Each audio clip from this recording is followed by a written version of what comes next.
This is the Special Arizona Racing Commission meeting of June 28, 2016 for the hearing of the Jeremy E. Sims appeal of the Arizona Racing Commission of the Director's ruling to grant a racing license to Ronald A. Sims, case number 14A-020-RAC.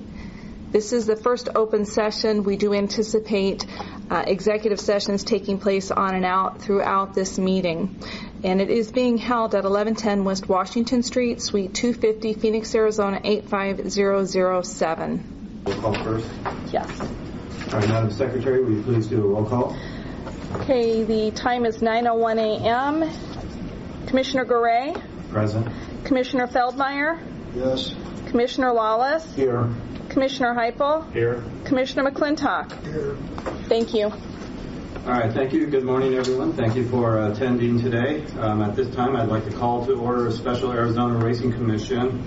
This time is set for consideration of the Director's order in case number 14A-020-RAC, Jerry E. Sims, appeal to the Arizona Racing Commission of the Director's ruling to grant a racing license to Ronald A. Sims, case number 14A-020-RAC. At this point in time, I'm going to ask if all parties are present, and please identify yourself.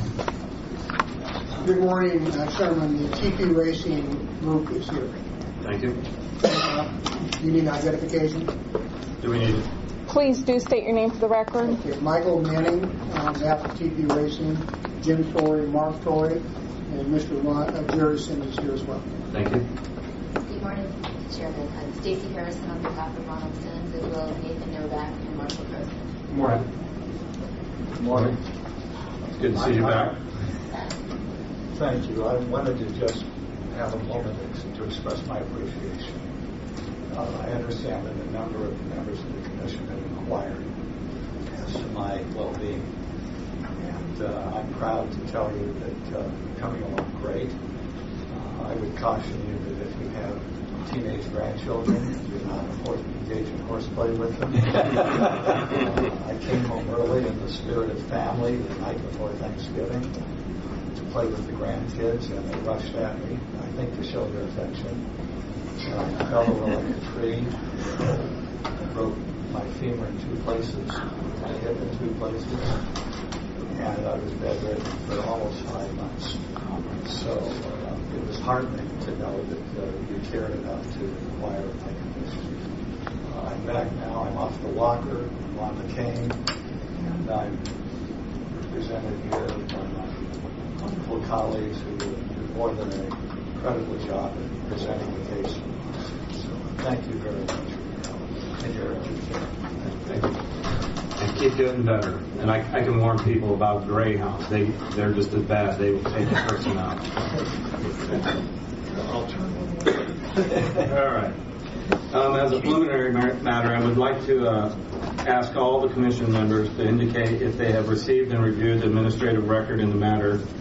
So at this point in time, I would ask that Madam Secretary, could you please poll the Commission? Okay. Commissioner Garay? Yes. Commissioner Feldmeyer? Yes. Commissioner Lawless? Yes. Commissioner Heupel? Yes. Commissioner McClintock? Yes. Thank you. All right, thank you. I do know we have several motions that we need to address before getting into the matter. So at this point in time, I would entertain a motion to go into executive session so that we can meet with our counsel to discuss. So moved. Second. Madam Secretary, please. Commissioner Garay? Yes. Commissioner Feldmeyer? Yes. Commissioner Lawless? Yes. Commissioner Heupel? Yes. Commissioner McClintock? Yes. Thank you. It is 9:05 and we are into executive session. Thank you. Thank you. And you all get to stay here. We're leaving. This is the second open session of the special commission hearing on the Ron Sims matter, case 14A-020-RAC. Just give you a heads up. Okay, we are now back on the record for the second open session of the special hearing, and it is 9:30 a.m. May I do a roll call? Yes, Madam Secretary, please call roll. Okay. Commissioner Garay? Present. Commissioner Feldmeyer? Yes. Commissioner Lawless? Yes. Commissioner Heupel? Here. Commissioner McClintock? Here. Thank you. We're all present. All right, at this time, I'm going to call the meeting back to order. We do have some, before we get to oral arguments, we do have some motions that we need to get through. So the first item is, I believe, Jerry's motion for administrative notice filed June 21st, 2016.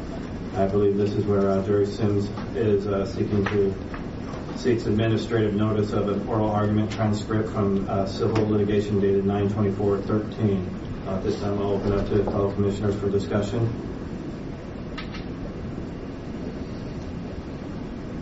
Okay, hearing none, I would entertain a motion. Move to deny. The motion is moved to deny. Is there a second? Second. Okay, all those in favor say aye. Aye. Opposed, nay. Okay, Madam Secretary? Commissioner Garay? Yes. Commissioner Feldmeyer? Yes. Commissioner Lawless? Yes. Commissioner Heupel? Yes. Commissioner McClintock? Yes. Motion carries. All right, thank you. The next motion that we need to take care of is Mr. Ron Sims' motion to strike reference outside the record in Jerry Sims' reply brief filed June 14, 2016. I believe this one is Ron Sims seeks to strike the 9/24/13 oral argument transcript that is subject of Jerry Sims' motion of administrative notice. At this point in time, I'll open it up for discussion amongst the commission. Okay, hearing none, I would entertain a motion at this time. I move we approve that one. Is there a second? Second. All those in favor, please say aye. Aye. Aye. Opposed, nay. Madam Secretary? Okay. Commissioner Garay? Yes. Commissioner Feldmeyer? No. Commissioner Lawless? Yes. Commissioner Heupel? Yes. Commissioner McClintock? Yes. Motion carries. All right, thank you.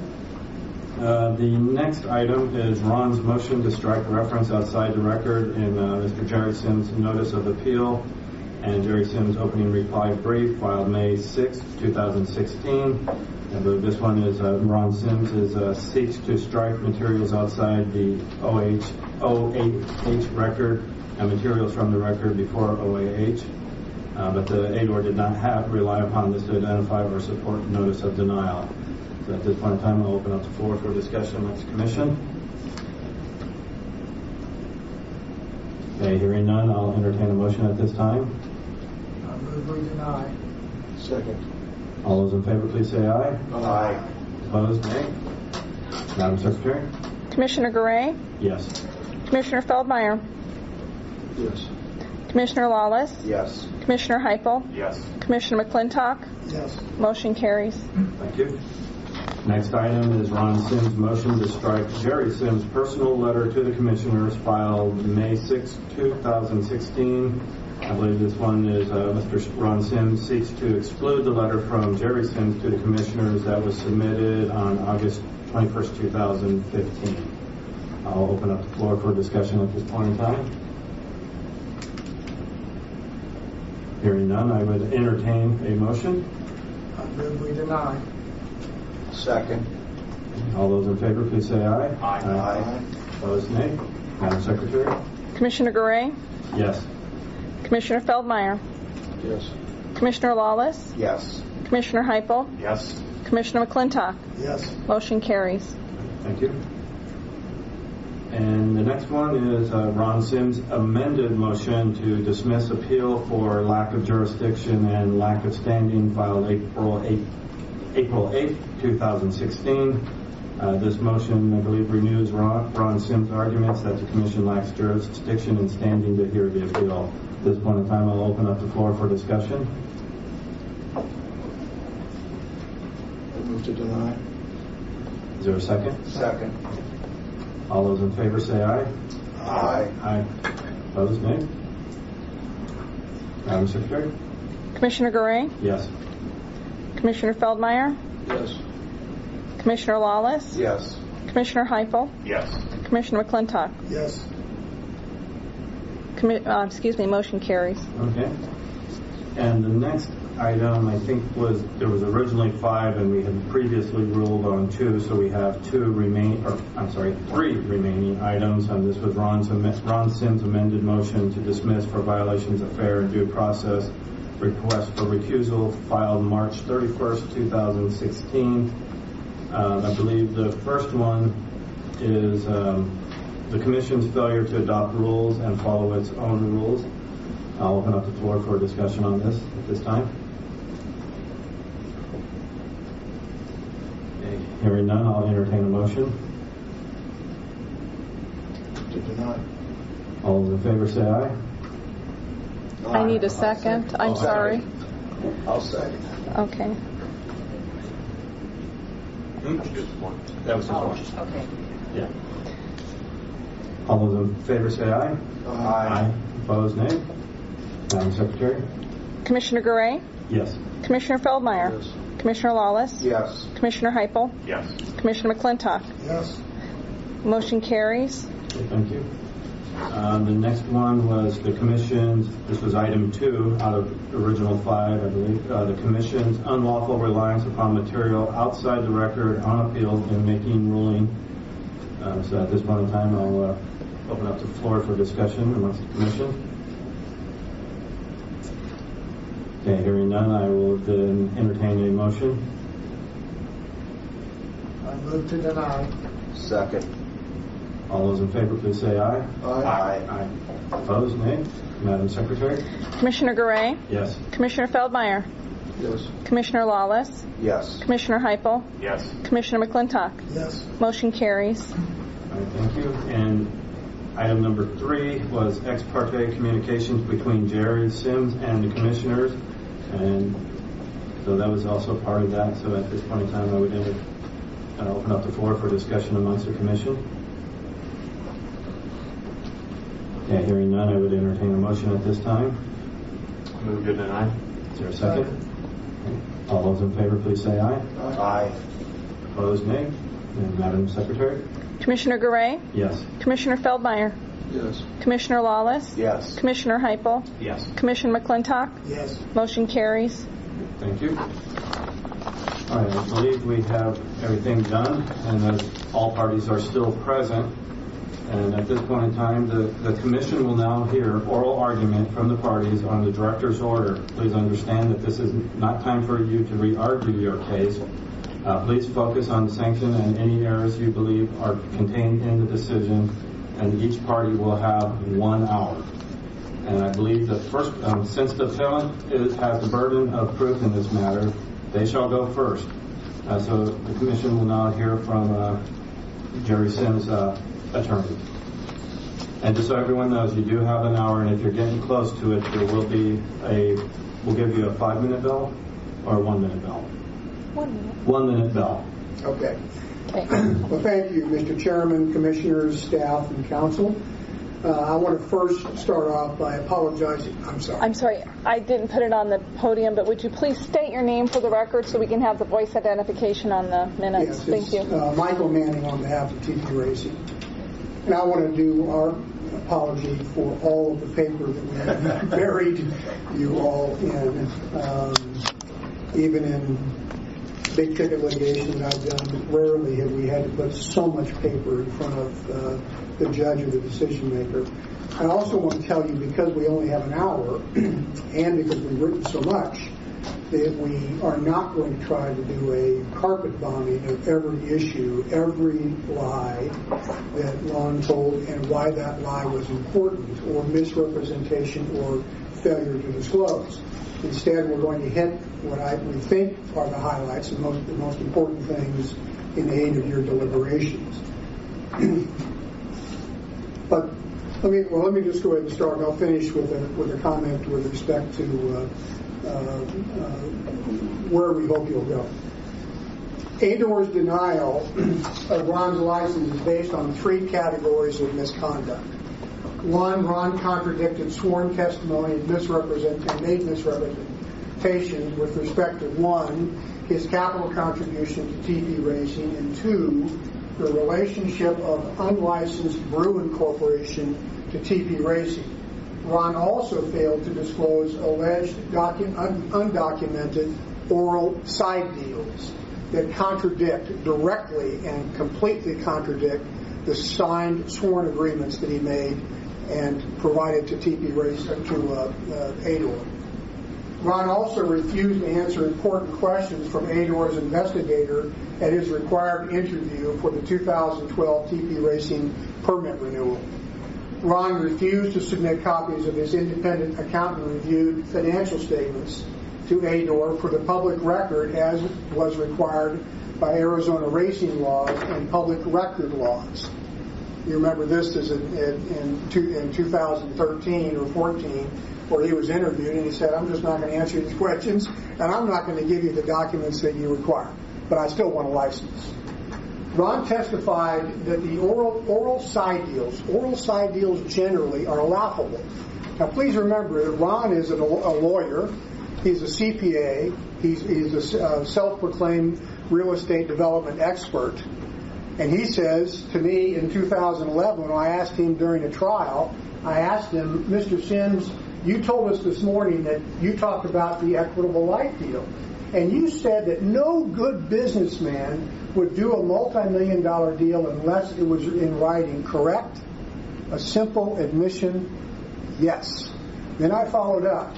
You said to do a multi-million-dollar deal that wasn't in writing would be, quote, laughable, close quotes. Correct? His answer was yes.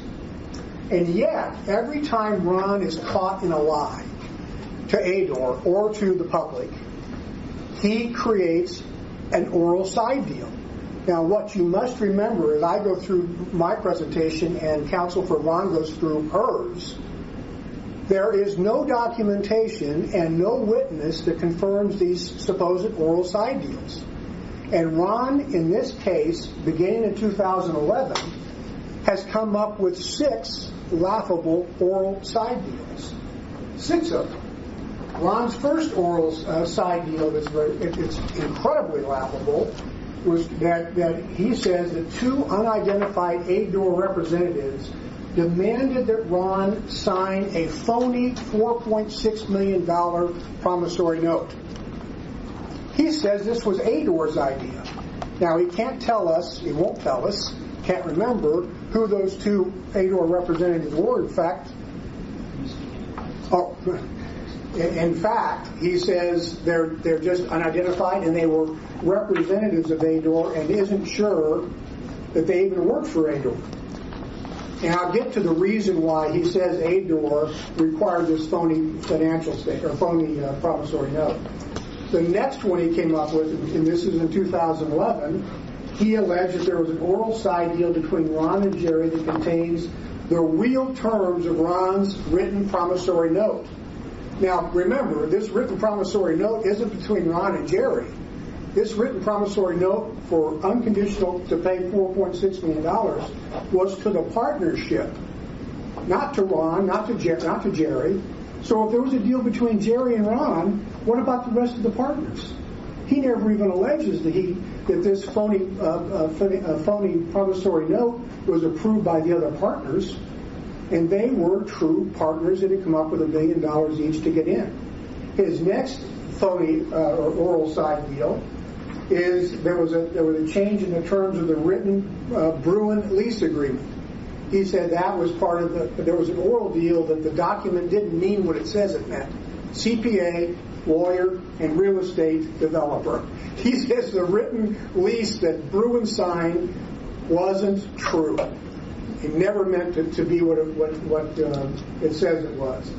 The fourth oral side deal, Ron alleges that Buzz Alston Buzz Alston, remember, this is important, is Ron's lawyer, is Ron's individual lawyer, like Mr. Grossman, like other lawyers for Ron.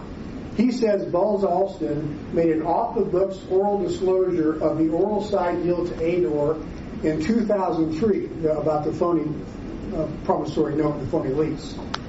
But Buzz Alston, his lawyer, swore under oath he knew nothing about Ron's purported oral side agreement. And by the way, you'll see this later, he also said if there was such an oral side deal, Ron had to disclose that to ADOR.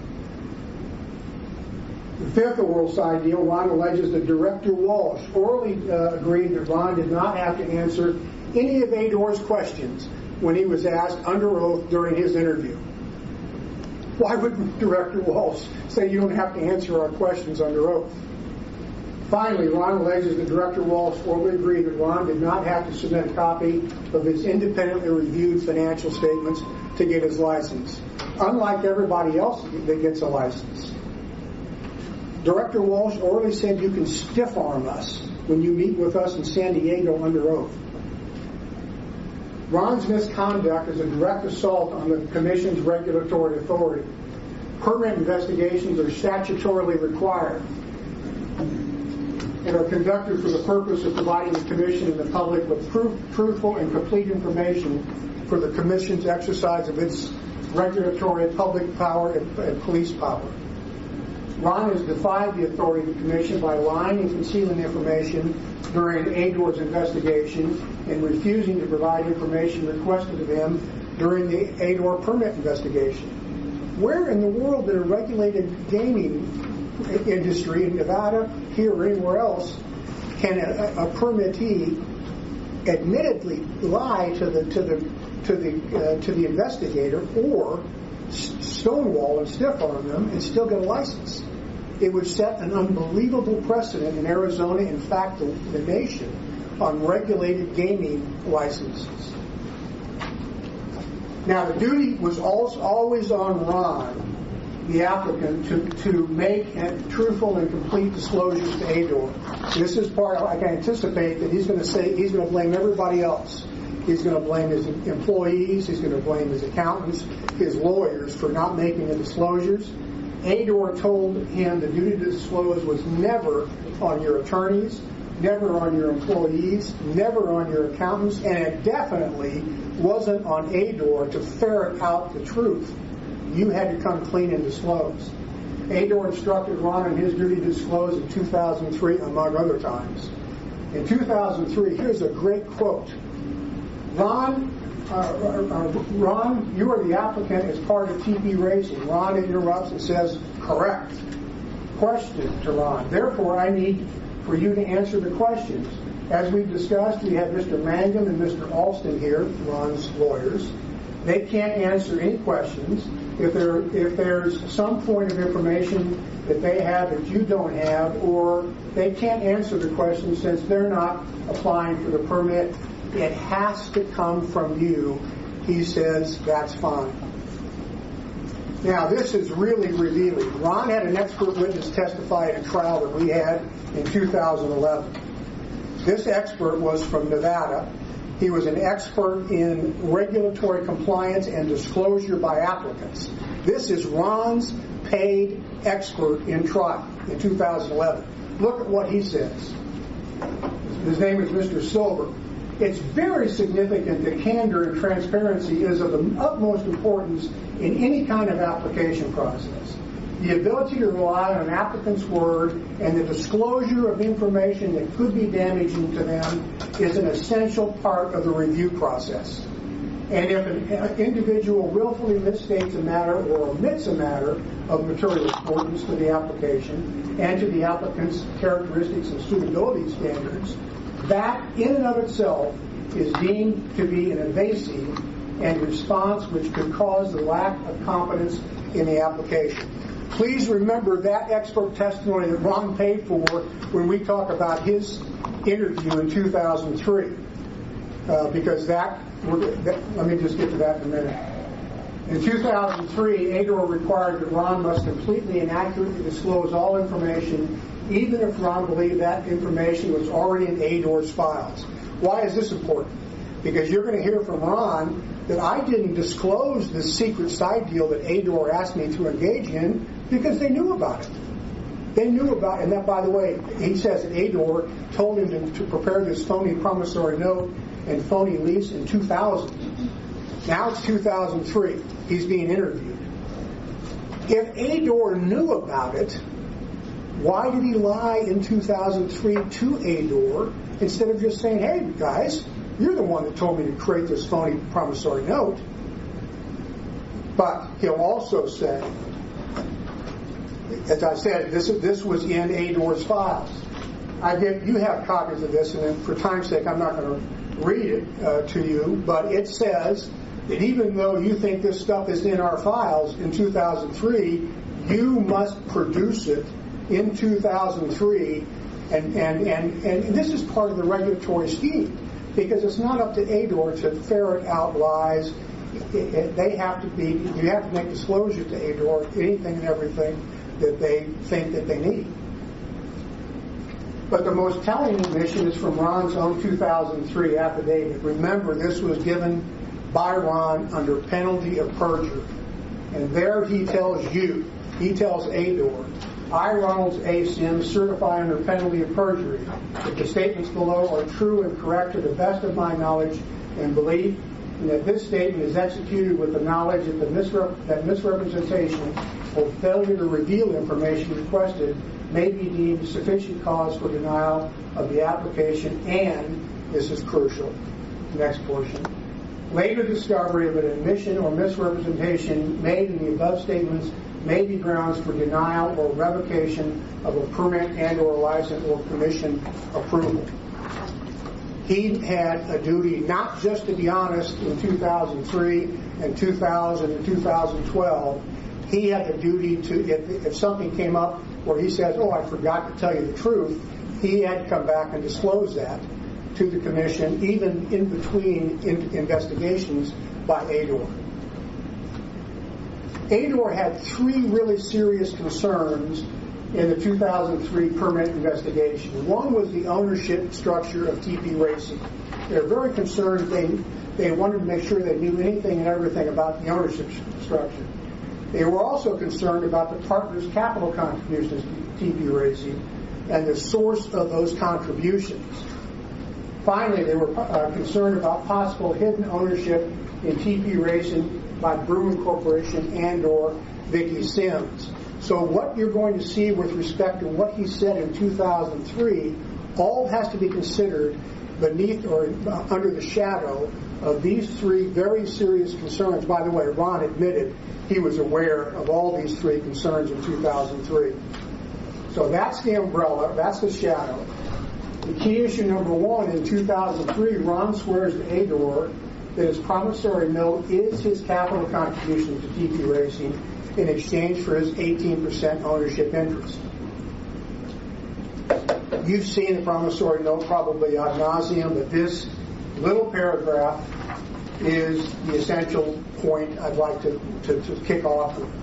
Ron Sims promises to pay TP Racing the principal sum of $4,635,000 to be paid except as otherwise provided herein in lawful money of the United States of America in full 10 days after written demand to Ron. Those of you that are lawyers, and I never mean an offense by that, know that this is and real estate developers and anybody that's done any lending know that this is a demand note. Unconditional, absolutely unconditional demand note that requires payment in cash. Doesn't say anything else about any other way to pay. Now, in addition to signing that promissory note, Ron says at ADOR's request, knowing it didn't mean what it says it meant. In 2003, Ron also signed a written disclosure under oath to ADOR. And there he says, on July 1st, 2000, Ronald Sims was admitted to the partnership in exchange for a promissory note of $4.635 million. Over and over and over again in 2003 and in 2009 and later, Ron keeps saying under oath, this is my capital contribution. It's the promissory note. Now, in 2003, he swears under oath again to ADOR his promissory note was, in fact, his capital contribution. And again, remember, this isn't in litigation with Jerry. This is to you. This is to ADOR under oath.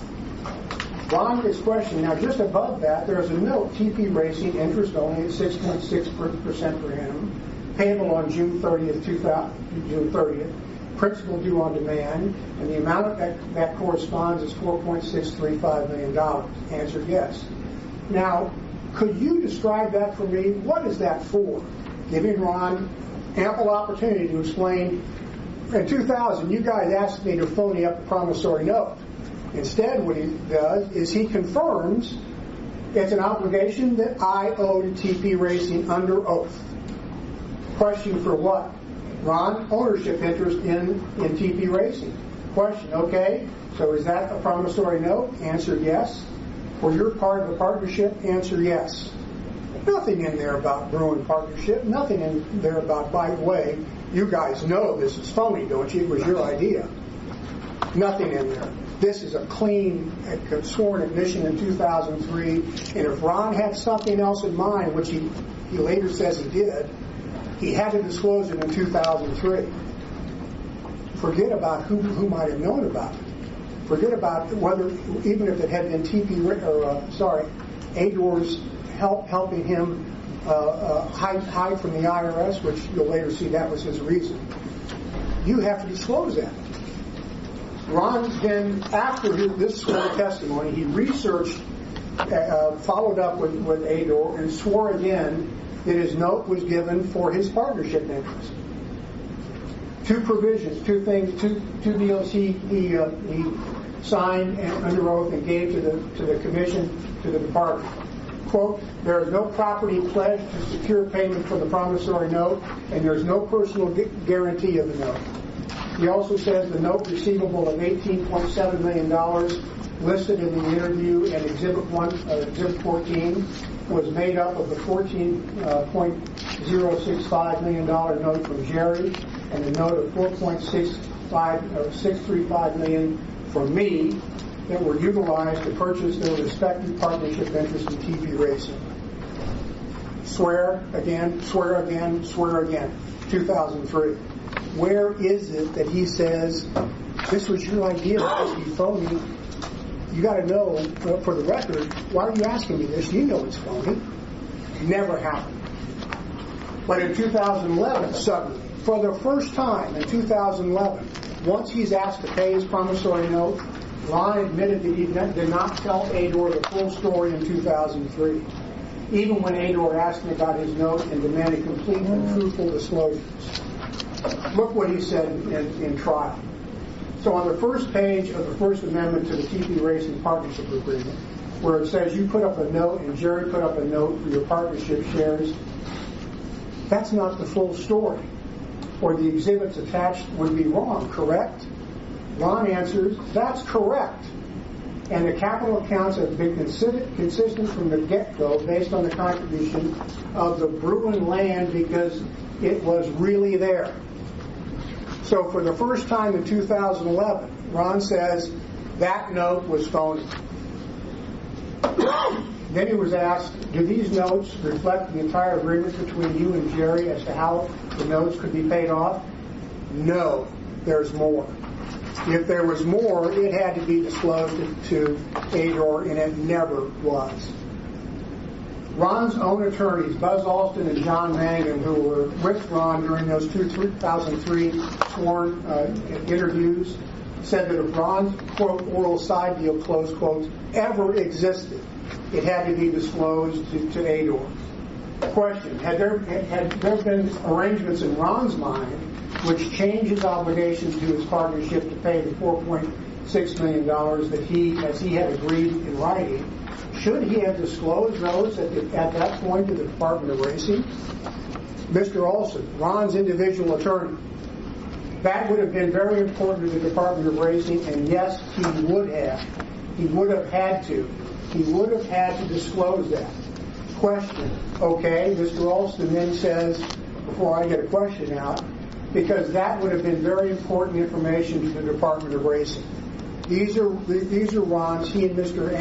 Mangan were Ron's own lawyers. And they said if that were true, and we've never seen any such agreement, we didn't know about any such agreement, it had to be disclosed in 2003 at least.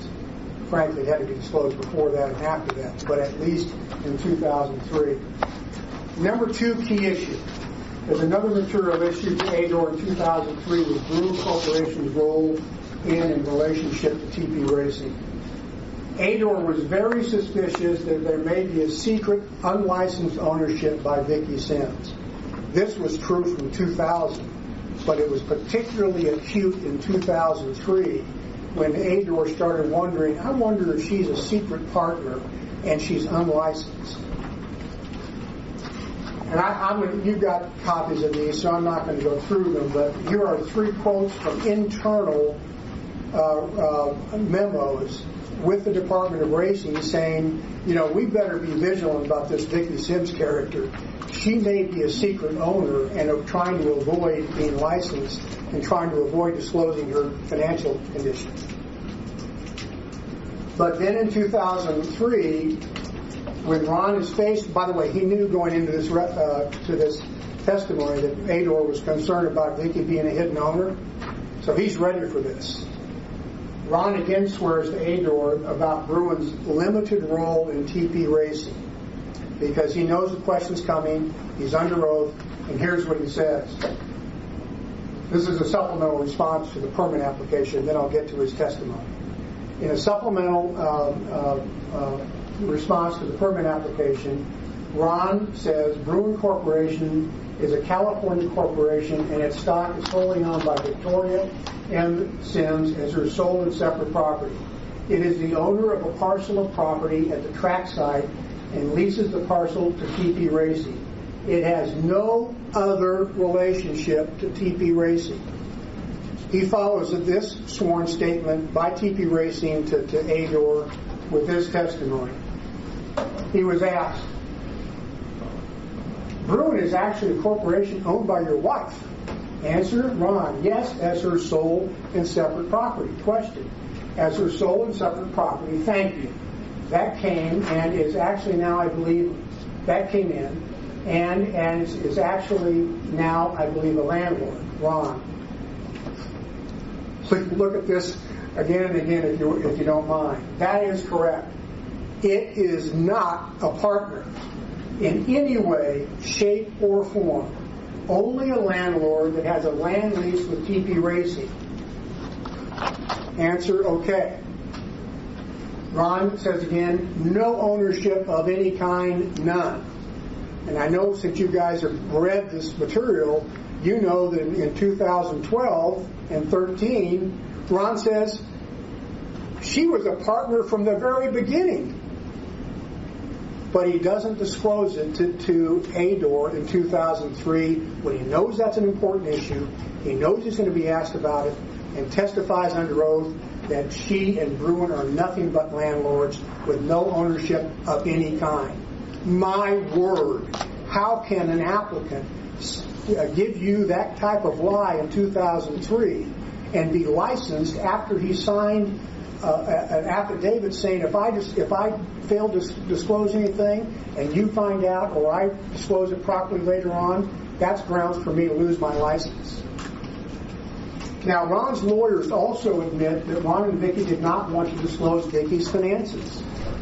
Based on your explicit instructions regarding, this is from Mr. Mangum, based on your explicit instructions regarding Vicki, I'm extremely concerned about the potential need to license her because we would need to undertake a complete financial disclosure. You have always indicated to me that is simply not an option. You all know from the papers you've read that Vicki is magnificently wealthy. She's the heir to the Mann Theater fortune in California. Ron came into the marriage with nothing. Vicki had everything. But Vicki was vigilant. She didn't want anybody from Arizona, California, or anywhere else snooping around her finances. So that's why, if she was a secret owner, Ron had to help her keep that secret, even if he lied under oath.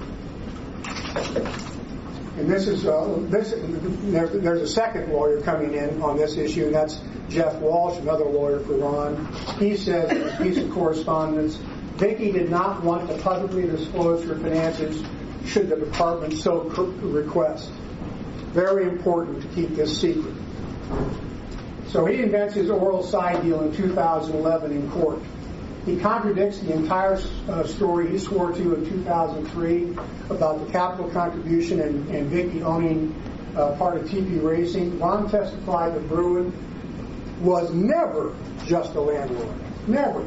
Ron was also claiming that Bruin had always been a partner in TP Racing. My word. Always. What did you say in 2003?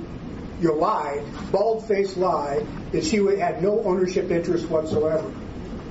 Ron also contradicted his testimony to Ador that his promissory note was his capital contribution. And he says, I never intended to honor that note that I wrote and that I signed. A lawyer, a CPA, a real estate developer. Never intended to honor it. This slide gives you, a couple more sworn statements by Ron, either to a court or in a verified complaint, that Ron never disputed that the Bruin parcels were his capital contribution and not, as it stated, his promissory note, and says that Bruin has been a partner from the very beginning. Ron swore that it was not just after 2010. That's another little shell game you're going to see from Ron. He says, well, I was talking about after 2010 when I tendered my Bruin land. That's not what he said.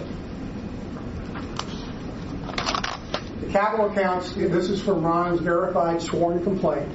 The capital accounts for TP Racing have at all times been maintained consistent with Ron Sims and Jerry Sims' agreement that J. Sims Enterprises and the Bruin parcels and not the promissory notes Ron and Jerry executed were the actual consideration for the two men's limited partnership agreement. So it wasn't just after 2010.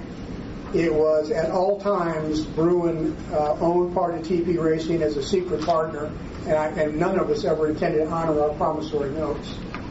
Multiple times, Ron conjured that the Bruin land was his capital contribution. Again, I'm not going to go through this because of time, but you guys have the copies that you're going to keep. You can verify what we say in this screen by just looking at those paragraphs of the complaint. This was, again, the Bruin parcels were always intended to be his capital contribution, never his note. This proceeding is not just about Ron's lies. It's easy for a litigator and rather fun, frankly, to disclose when you really got the other side and some bald-faced lies to stand up and talk about that. And I have. But the issue here isn't just about those lies. In fact, probably the more important aspect of rather than these bald-faced lies is the fact that Ron is asked in 2003 about this stuff. Forget the lies. Don't completely forget about it, please. But remember his failure to disclose. Again, if all of this were true and this was all Ador's idea, or everybody knew about it, then disclose it in 2003 when you're asked, either in writing or orally under oath in his testimony. Ron and Ron's own lawyers and Ador told him that he must document everything and make truthful and full disclosures. Ador directly asked Ron about these issues. Ron signed an affidavit under penalty of perjury stating that any later misrepresentation or omissions would be grounds to deny his license. Through Ron's lies and failures to disclose, Ron prevented Ador from having a complete understanding of Ron's real deal that he says Ador connived in 2000. But even if you buy Ron's lie that he can pay his note for the Bruin land pursuant to his oral agreement, ultimately it makes no difference. Why? Because Ron then jumps out of the frying pan and into the proverbial fire. Because the real issue before the commission is what Ron disclosed to it in 2003. So Ron either lied in 2003 about his capital contribution being his promissory note, remember that testimony under oath, and written assurances under oath, or Ron failed to disclose in 2003 the material oral side deals that he could pay his promissory note using Bruin land. He's had either way. He has nowhere else to go. He either lied under oath or he failed to disclose to you and to Ador what he says the real deal was. Ron's fabrications never excuse his failure to disclose the oral side deals. Now, been waiting to get to this. And my last bullet point is, after all, Ron said the oral side deal was Ador's idea of 2000. Now, I previewed that a little bit in my earlier comments, but now I want to get to perhaps the most laughable part of the oral side deal. Ron says that to hide his fraudulent misrepresentations, his oral side deals that Ron swore to about the phony promissory note were all Ador's ideas. There's no documentary support for Ron's story. Ron claims that people who may have worked for Ador came to him in 2000 and made this request. Ron claims that because of the 2000 meeting, Ador knew about the contradicting oral terms of the oral side deal, but allowed Ron to phony up the documents in public while leaving the real terms hidden. The last point, why is this laughable beyond the fact that it's a multi-million-dollar deal and it's not in writing? It's because the transaction, he says the transaction was Ador's idea and it was legitimate. Then why would the oral side deal be unwritten and left totally undocumented?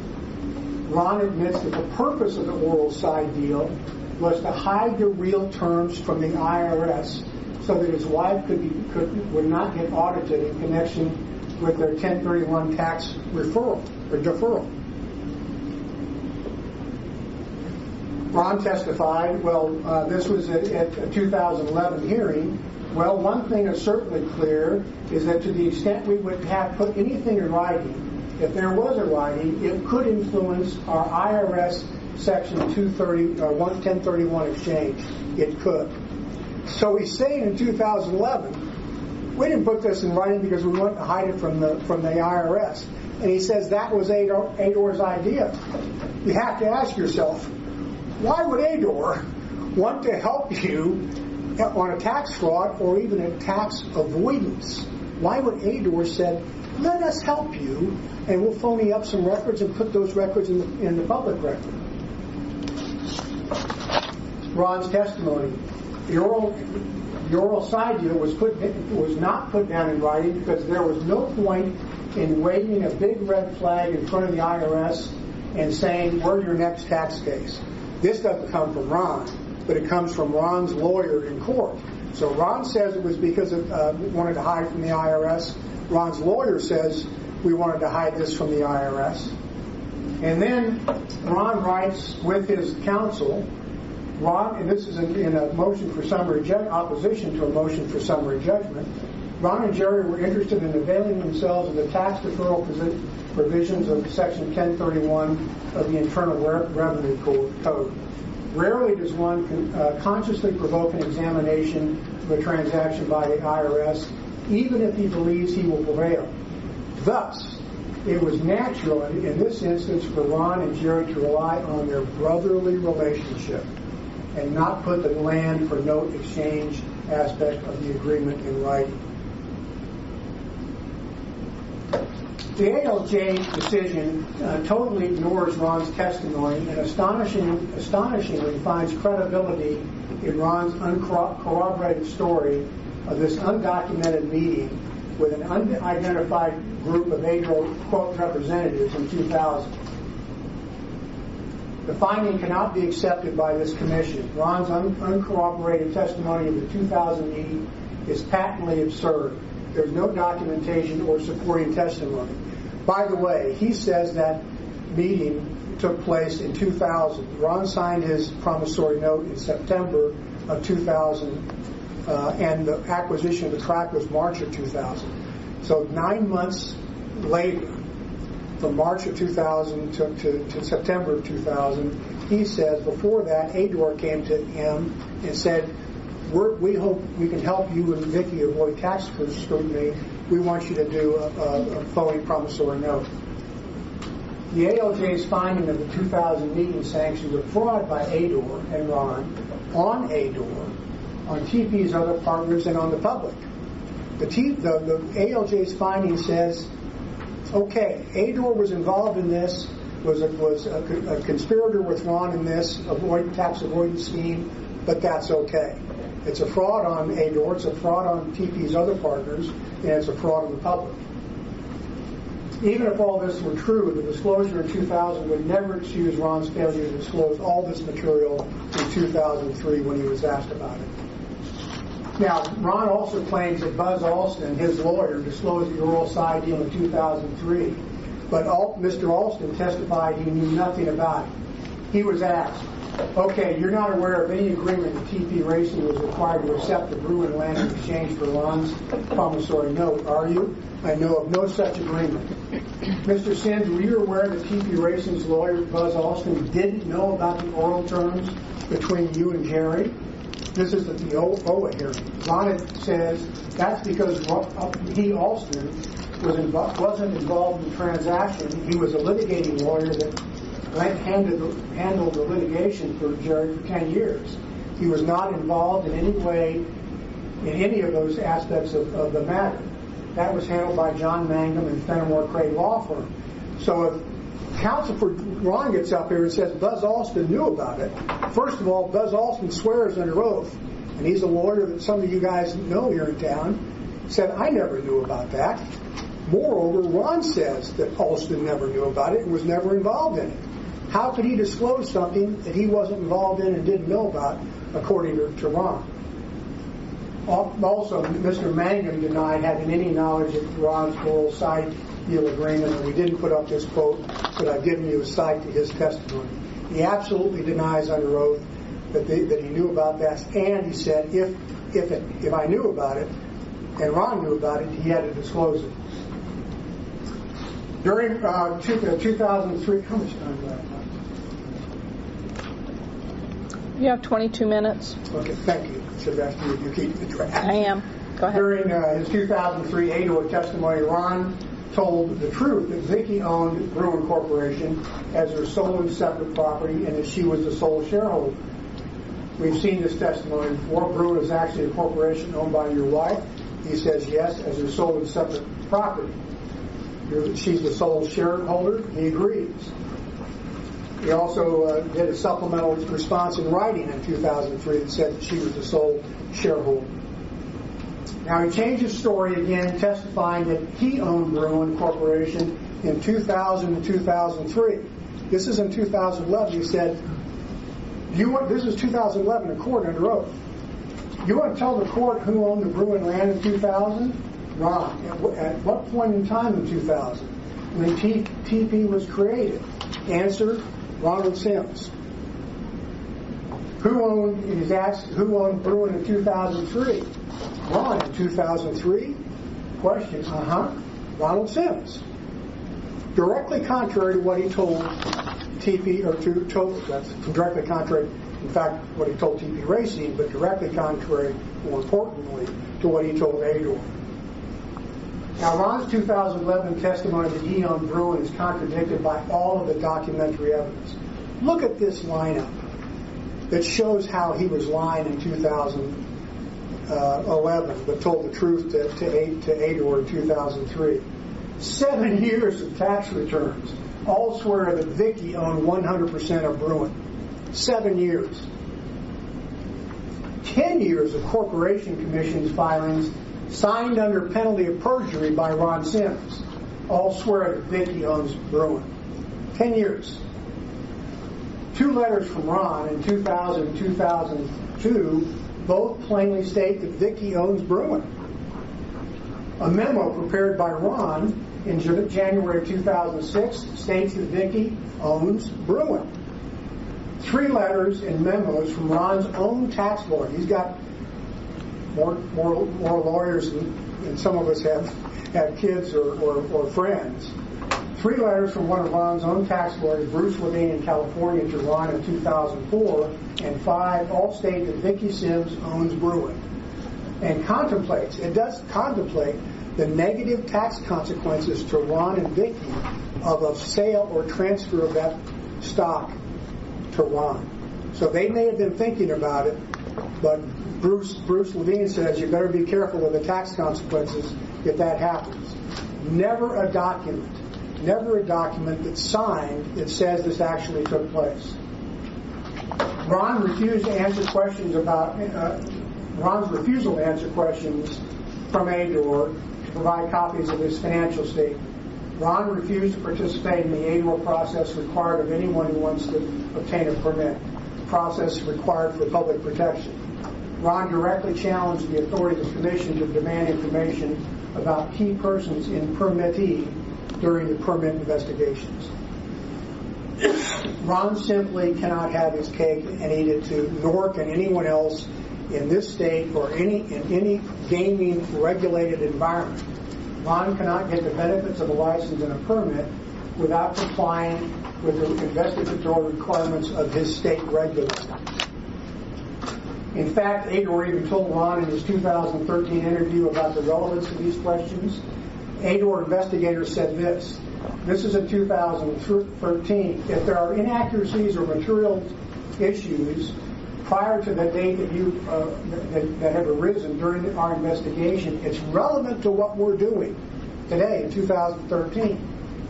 So, and that's why we're headed down this road of trying to identify whether the ownership that was reported to the Department of Racing differs from what the actual ownership was. The ALJ totally ignores this admonition to Ron under oath and says those questions by ADOR's investigators are not relevant. Moreover, the information relates to contradicting testimony that Ron gave to ADOR in interviews in connection with past investigations. The fact is, gentlemen, commissioners, staff, council, Ron stiff-armed ADOR. And how can this be allowed in this state, Nevada, or any other state that regulates gaming? ADOR, look at these are a couple of terrific examples. ADOR says in 2013, the overall question is, again, is it your opinion or belief that Bruin was the only landlord and had no ownership interest in TPR, as you testified in 2003 in the permit renewal interview? Ron's answer, I don't think I want to answer that question. I don't think I want to answer that question. Next one. Why is there conflicting testimony about the ownership of Bruin per your deposition and other lawsuit documentation compared to what was submitted to the Department of Racing under oath, by the way? Now it's Ron's lawyer says, okay, it's also our position that Ron Sims is not going to testify about testimony that he's given or statements that he's made. That's an issue in the litigation. Again, no reason to hide that from ADOR under oath in 2014 or 13. Next example, ADOR says, what is your testimony today as far as ADOR? Maybe confirming is not the right word, but acknowledging you could transfer your land to TPR in exchange for the cancellation of the note. Mr. Walsh, Ron's lawyer. Okay, it's the same thing. It's an issue in the litigation, so I'm not going to have him testify about the issues in the litigation. That's how I'm going to conclude my part of this and save the rest of my time for rebuttal, is how can this be permitted in a state that is supposed to regulate vigilantly gaming activity? How can a permittee just say, I'm not going to answer that question?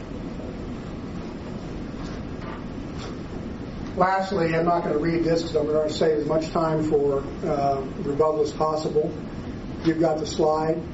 There are some incredibly serious regulatory implications if this commission lets a guy like Ron Sims have a license. Given this record, how in the world can the credibility of this commission of ADOR, of any gaming regulator, at least in Arizona, be maintained if this sort of behavior is allowed to exist on a licensed gaming executive? Thank you. Okay, and just so I'm going to cut the clock now, but if anyone has questions, so you can reserve the rest of your time for rebuttal. So if there's any questions from the commission, they can answer that. I've got a couple questions. You're presenting us information that's part of the public record, part of the record from the. Yes, Commissioner. Everything I talked about. Right. So, do you believe that the state did a poor job of presenting this information? To the ALJ? Yes. Utterly so. So the state attorney general's office did a poor job, And then when they recused themselves, the attorneys for hire did a poor job as well. The attorneys for hire came in at the 11th and a half hour. They didn't have much time, and so much had been given away by, look, I know Mary, and I respect her, and I like her. It's not easy for another lawyer to come up here and say that the job of presentation to the ALJ was not good. But the answer is undeniably so, yes. Including their closing brief. I thought their closing brief was pretty darn good under the circumstances, given the record the new lawyer had to work with. But, Commissioner, I'll tell you that the real fault probably isn't with Mary, probably isn't with the Attorney General's office. It's with, frankly, the ALJ. He got bullhorns from Ron's counsel. If you read any part of that record, can I give you one slide? Just put that up if you don't mind. This is what I would call a jury-friendly slide to indicate how bad the ALJ's position was. We call it the worst objection followed by the worst ruling of all time. This is an example. Mary Williams says, okay, this is Ron on the stand. It's your position that the Arizona Department of Racing had a legal duty to provide you notice prior to denying your license application? Ron says yes. Mary asked a really good follow-up question. Okay, and do you have the authority to support that position? You just said he had authority. Ms. Harrison, Ron's lawyer, says objection. That misstates the record. Ron just said that he had authority. And the administrative law judge says sustained. For those of you that are lawyers or watch Law and Order, this is incredible. This is an example. I'm sorry, it's a long-winded commission. Then next tell me, it sounds to me like you're arguing that the state has been aggrieved. And this whole deal is based about Jerry being aggrieved. No, it's about the state being aggrieved and TP Racing is well, I need to understand why TP Racing is aggrieved. Because Ron is asking that he be licensed, and he will use this new license to try to shoehorn himself back into TP Racing. He's gone from TP Racing. He is a man that's frankly hell-bent on destroying TP Racing. He said so. He wants to set that aside. Okay. He owns 18% or owned 18% in the past. How does that have anything to do with the rest of the majority owners? An 18% owner in any business transaction I've been involved with can't control what's going on. Oh, but those of us that practice in the corporate commercial world know that an 18% owner can torpedo a business. They can't vote as a majority, but they can torpedo a business, and that's what Ron has said that he wants to do. He wants the TP Racing to be liquidated. I don't remember that being part of the record. Well, actually, it's I've never read that anywhere. It's been before the commission. Well, except from your side, certainly. Well, yeah, part of the record that we're talking about. I've heard that claim from you folks, but I haven't seen it. Well, actually, I think you saw when we made that claim, when we told you about that at a commission hearing before this appeal, we showed you what he said in court about dissolving TP Racing. So, but I think you're right, Commissioner. I don't think what I just said is actually in the appeal record. Correct? I don't think it is. So I was answering my question. Well, then tell me if you don't think he's eligible for a license, how Jerry could, with his past record. I'm glad you asked that. Bring that up. Particularly when it went through the Court of Appeals and they sustained the Department of Gaming's. I'm glad you asked. The department has looked at that's 30 years ago. That's 30 years ago. And the Department of Racing has said it's too old and it's too unreliable. We're not going to look at that anymore, and it can't be used any longer. Moreover, the commission and the department just permitted TP Racing and said in the document that you guys looked at and approved that they've looked at this old 30-year-old stuff and it's not relevant anymore. The fact is, Commissioner, whether Ron likes it or not, Jerry Sims has had a spotless, immaculate regulatory record since 2000. In spite of what happened in California over 30 years ago, his record as an Arizonan and as an owner of TP Racing has been utterly and completely spotless. As it relates to racing, since 2000. Right. But it was the Department of Gaming who saw it differently when he applied for and was rejected for a license for the gaming aspects in the telemarketing portion of casinos. Is that right? The Department of Gaming denied him a gaming license. Right. But let me tell you what I'm hearing is the pot calling the kettle black. Oh, please remember the regulatory record since 2000 with the Department of Racing in racing. And you're not here to look for the Department of Gaming outside of racing. Please remember that for 16 years this man has had a spotless regulatory record. That has to be important to you. Moreover, your staff looked at that old record from California days 30 years ago and said in writing to you, I think it was this year, in a memo that you looked at, they said, we've looked at that old evidence from California and it's not material, it's not relevant.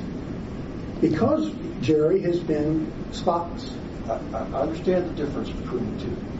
I'm just saying that you're pointing fingers when you're not accepting responsibility. I didn't bring this up except that it was on the public record as well as part of these proceedings. So be it. So is on the public record that he's been spotless as far as his regulators for 16 years. That has to be impactful to you as a regulator of racing today.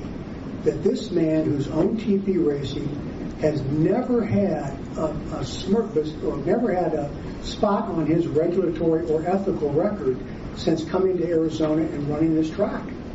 My word, I can't imagine how many other people, good people, might have come to Arizona to run this track and might have had a little ethical issue, but Jerry hasn't. That has to be impactful to you. That has to be important to you, especially when you're going to hear them talk about Jerry and Ron engaging with Ador in this scheme. Unbelievable, particularly given what he's done with you, and by you I mean racing, with you I mean the state of Arizona, with you, the Department of Racing, for 16 years. Tell me about the contact that you folks have had with the former director. How do you explain that? I'm glad you asked. That's part of, yes, I'm glad you asked that. Easier to just did all that. I know we only had an hour, but nevertheless. You're right. Yeah, I was on the clock, and frankly, too many of you know either directly or the history of Bill Walsh, and know he's a man that wouldn't even run a stoplight. He's a former school teacher.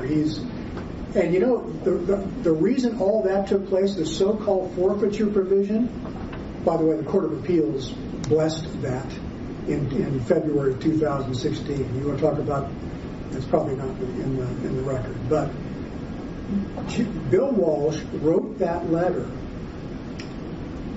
when Bill Walsh caught Ron's lawyer lying to Judge Reyes in court. Bill Walsh, Ron's lawyer, Jeff Walsh, went to Bill Walsh, secret, he calls it ex parte contact, went to Bill Walsh without us there and said, we'd like to have a letter from you that we can use in court. And he used it, that November letter in court. And he used it to suggest that Bill Walsh's position was that Ron didn't need a racing license. Have you seen that evidence? I hope so. And that is in the record. So Jeff Walsh takes this letter to Judge Reyes. I'm in court with him and says, Bill Walsh has stated that Ron Sims does not need a racing license to own 18% of TP Racing. The boys and I look at ourselves, I'm glad there was no undue influence by Mel McDonald. He had lied to Judge Reyes, and Jeff Walsh then bragged internally. Is this in the record? Bragged about getting that letter and how useful it would be to Judge Reyes against TP Racing. Commissioners, I object. That last section was struck by the ALJ as a privileged communication and is not in the record. It is in the record, and Judge Burke, in our civil proceeding, we can show you that. We'll give you the slide. Not in this record. Judge Burke. Is it part of this record Yes, that it we're is. hearing? Can you show it to me where that is, please? It's hearing exhibit FFF. And it was struck by... She's right. It was struck. If it's not part of the record, we can please remove it. Well, all right, let's take that slide. It's part of what OLA forwarded, but it was stricken by the ALJ. So if we could please remove that last part from the screen, please. Okay. Thank you. So once Bill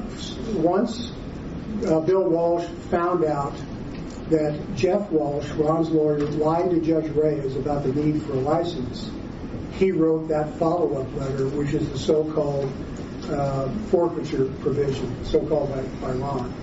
He doesn't forfeit anything. It's just a restatement of the record. And the Court of Appeals, again, we shouldn't go back there.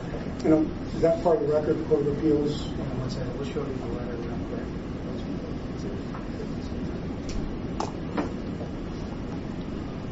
Can you switch to 3, please? Actually, could you show it to opposing counsel before putting it up on the screen to determine and find out if it's part of the record or not? It's in 56 TX 243, the December 6th letter from Bill Walsh. The December 6th letter is, but not the Court of Appeals opinion. Well, I should want me to talk about the Court of Appeals opinion. It's 130 cases in the record. So. Right. And I'll just make that point. The Court of Appeals opinion, she doesn't want you to hear about it, but remember that they cited over 100 pieces of precedent that aren't in the court record in their briefs. This is a piece of precedent in Arizona. It doesn't have to be part of the court record. But here's what he says to Mr. Walsh. On November 18, 2013, the department, through you, provided a letter to Michael Manning, litigation counsel for Jerry Sims. That's not the record, is it? You know what? In the interest of time, I don't need. Okay. You guys have probably seen this. Bill Walsh writes a follow-up letter that says, you lied to the court. Ron does need a license. So Bill Walsh was upset because he caught Ron's lawyer lying to Judge Reyes and wrote that other letter, which, by the way, is consistent with other letters written by the department with respect to licensing, the required licenses of people, vendors, people who work at the track or sell stuff at the track. Did I answer that question, I hope? But there was nothing untoward or wrong about Bill Walsh writing that letter because it was provoked by Bill Walsh catching Ron's lawyer lying down the street to Judge Reyes. How about the contact with Mel McDonald? Yes, he made contact with Bill Walsh, but the contact, what? And assisting him in writing up the language? The denial? Yeah. That's appropriate? Of course it is. But Ron Sims' lawyers met with Bill Walsh about these matters more than we did. Bill Walsh testified in his deposition that that Ron's lawyers lobbied me more than Jerry's lawyers or TP lawyers lobbied me. And by the way, he loves to call these ex parte communications. Bill Walsh wasn't a judge, and they were doing more of that, if it was wrong, and it certainly wasn't, than TP Racing lawyers were doing. So, Commissioner, there was nothing wrong with, particularly with TP Racing, the regulated entity meeting with its regulator. But then we had Ron Sims, who wasn't a regulated entity, meeting with Bill Walsh, trying to lobby him for position. And in fact, the letter which provoked this so-called forfeiture provision was a product of Ron Sims lobbying Bill Walsh. And Ron Sims got the letter he was lobbying for, and then he used it in court. He got caught. So, yeah, there was utterly nothing wrong with Mel McDonald talking to Bill Walsh with respect to the lie and catching them in the lie and what to do about it. Because had that gone unchecked, undiscovered, there would be some precedent in Maricopa County Superior Court that an 18% owner didn't need a license to be an 18% owner. Absurd. So we're unabashed and unapologetic about meetings with Bill Walsh or phone calls with Bill Walsh, and I don't know how many there were phone calls. We met with him probably 4 or 5 times. Bill Walsh says that Ron and his team met with him more than that. So what? He's the regulator. We're the regulated entity. We can't meet with our regulator? Absurd.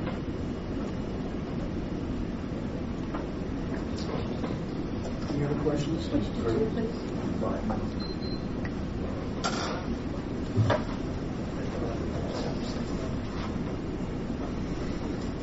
There's a copy of the letter. It's slide number 48. Well, you don't have that yet. So, but we're going to give it to you again. Want paperwork? Yeah, I'm sorry.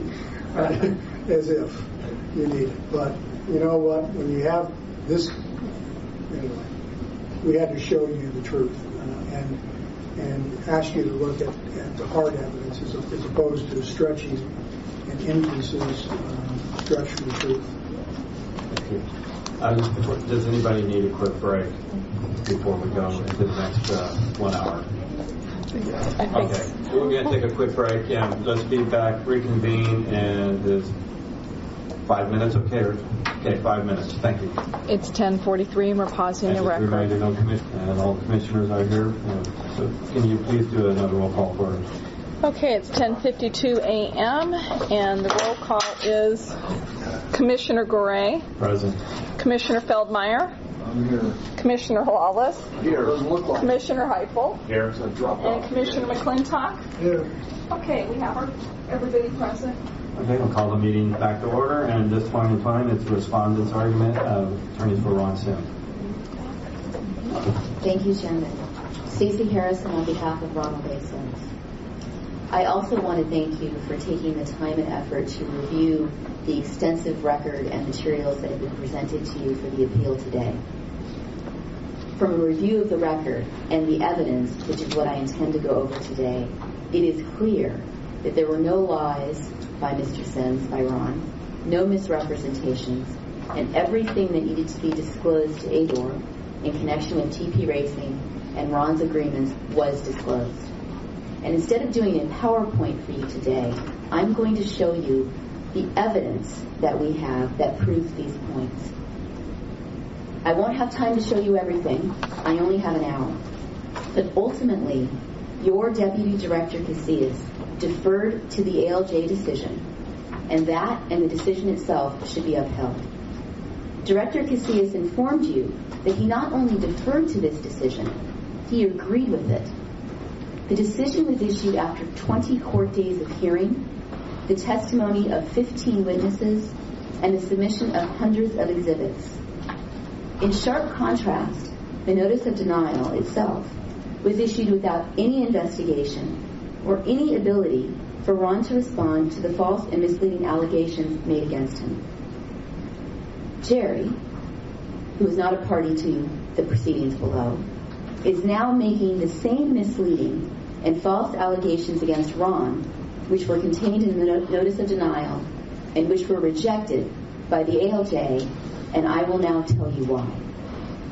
But first, whether or not Director Walsh's notice of denial was right or wrong, and it was wrong, the ALJ decision reversing it must be upheld because Ron was denied fair and due process of law during the process leading up to the notice of denial. The proceedings there were tainted by the undue influence of former Commission Chair Mel McDonald, counsel for TP Racing, and by Jerry and TP Racing and their counsel, namely Mr. Manning, who is here today. But even if you were to ignore these due process violations, and for this reason alone, not uphold the ALJ decision, which you should, you can only reverse the decision if you find that the Deputy Director Casillas abused his discretion in deferring to it. That is the standard before you today on appeal, and that is cited in the DeGroot opinion that's in our papers. Also, even under the Ritlin versus Arizona State Board of Medical Examiners opinion, which is cited in Jerry's paper, you should give deference to the ALJ's findings of credibility at the hearing. Specifically, the court in Ritlin states, the predicate upon which our deference is given to the finder of fact, which is here the ALJ, is the assumption that he has indeed had the opportunity to look the witness in the eye and reach a conclusion with respect to his veracity or lack thereof.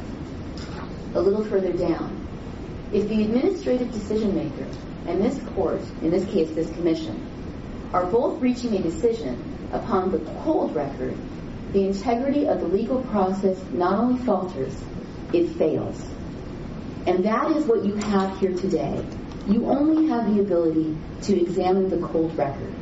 You don't have the ability to look Ron Sims in the eye like the ALJ did. You don't have the ability to sit next to him, right next to him, 2 feet from him, for 3 days while Ron testified under examination and cross-examination, explaining the history, explaining all of his statements and testimony, both to the civil court and to ADOR regarding the transactions. You don't have that opportunity, and as such, it is your responsibility to defer to his determinations of credibility and the credibility of all of the witnesses and the evidence that he was able to have the time to review over a 20-day period, as well as briefing, post-briefing, and time after that. Ultimately, the ALJ determined, and you have some booklets in front of you, and this is in booklet page 2. This is the ALJ decision itself, Exhibit 1 in your appendix. The ALJ determined, and this is on paragraph 10 of the conclusions of law, after full review, this tribunal concludes that the preponderance of the evidence presented at hearing established that Mr. Sims is qualified to be licensed by ADOR and that he has sufficient good repute and moral character to satisfy the statutory requirement for a license. Jerry bears the burden here, as the chair of this commission has noted, to overturn this decision and this conclusion. And he can't do it. The allegations in the notice of denial are not supported by the evidence. Based upon Jerry's one-sided fictions, which you've heard today, and without ADOR conducting any investigation during the 9 business days before the date Ron submitted his license application and the director denied his license, the notice of denial issued.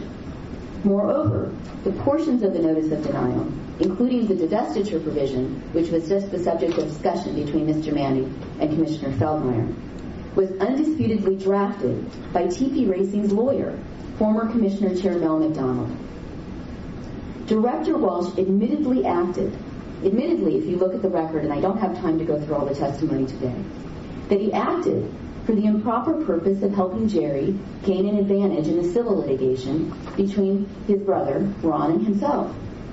Jerry used the notice of denial and the divestiture provision to get the court to dissolve 2 injunctions that had been issued against him, and Jerry also used it to allegedly dissociate Ron from the TP Racing partnership. You must keep that in mind when we go through this as to how all of the evidence has been tainted by that motive by Jerry. I will discuss the undue influence and campaign in further detail later.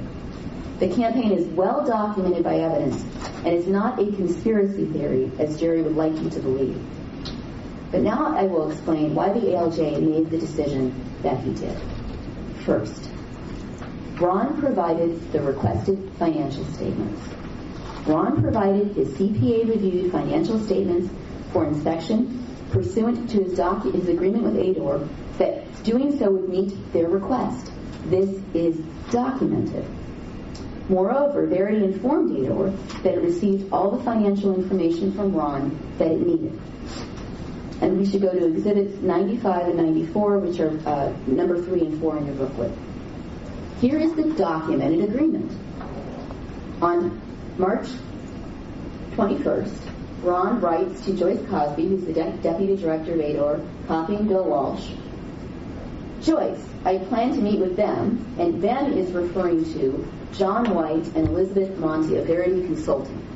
Verity was the agency that performed the financial solvency investigation of TP Racing for the 2012 permit, and this is the context in which the financial statements were requested. Ron, I plan to meet with them, show them the CPA-reviewed personal financial statements as of September 30th, 2012, and will also provide access to the real estate valuations, broker letters, etc. that support the values while at that meeting. What is the response? Let's go to Exhibit 94. Ms. Monty forwards Ron's email to Joyce Cosby and Bill Walsh and states, if the department is not going to require Ron to submit his financials, we will prepare a spreadsheet with his fair market values and assets for the last licensing period and writing his current values per his current financial statements. So we have a record of the changes for our analysis. Do you foresee any problem with this? Joyce Cosby responds, I think the spreadsheet will work. And at the hearing, Joyce Cosby acknowledged that she never would have agreed that the spreadsheet would work unless she had also confirmed with Director Walsh that it was sufficient for Ron to provide his CPA-reviewed financial statements for review and inspection as opposed to just copies. The meeting took place on April 3rd, 2013, and Verity copied down virtually all of the information that was in the CPA financial agreements, the financial statement. That's actually number 6 in your booklet, and it's number 5 in your booklet, Exhibit 96. I won't show it here, but if you flip through all of the handwritten notes, these are Ron's CPA financial reviewed statement. Verity got what it asked for. And let's go to Exhibit 8, which is number 6 in your book. Now, this is a text exchange. It was produced later, so you have a May 1st date here, but it was confirmed by Mary Williams that this is a text exchange dated April 3rd, 2013, between Joyce Cosby and Bill Walsh. And here, Joyce Cosby says to Bill Walsh, Verity got what they asked for. They will retain the notes. That is the notes that you are looking at today. The financial information was provided. To state otherwise is false, and that was the first allegation that was in the notice of denial. This text message also talks about another subject, where Joyce Cosby states Ron's still looking for a document. This refers to something else. This actually refers to Ron's search for documents to support his testimony regarding the fact that he and Jerry met with ADOR representatives in September 2000 to discuss how the promissory notes could be paid in cash or land. I will go into this more, but Ron spent a lot of time looking for those documents, and it turns out the reason he couldn't find anything was because, as Joyce Cosby admitted, the documents were either missing or destroyed. So none of the documents from the 2000 investigatory time period for the financial solvency of TP Racing exist in ADOR's files. That's why Ron couldn't find the document to support the meeting. But Bill Walsh's response is very telling. He states, well, OJ's still looking for Nicole's killer, and Diogenes is still searching for an honest man, so Ron is in good company. Thanks. This demonstrates the extent to which Director Walsh was poisoned by Jerry and his counsel over a near 2-year period. This is not a neutral fact finder or investigator into whether Ron should be licensed. In any event, the ALJ concurred that the financial statements had been provided. If we go to Exhibit 1 again, in paragraph 36, the ALJ, looking at the evidence, stated, in an April 3rd, 2013 text message, Ms. Cosby confirmed Mr. Sims' cooperation and compliance with the parties' agreement. Verity got what they asked for, they will retain in notes. That's the first allegation. Now, the agreement that Ron and Jerry could pay their promissory notes with cash or their respective entities' land was well documented and disclosed to ADOR in 2000 and 2003. The Jerry Group's claim that this deal is phony, fictionalized, and not disclosed to ADOR is the basis for nearly all of the allegations in the notice of denial, and in fact, all of the allegations that were presented to you here today. But Jerry's claims are a house of cards that fall apart upon the examination of the evidence. And here is the chronology. In your booklet at number 7, there is a timeline of the promissory notes and how the land and the entities tied in.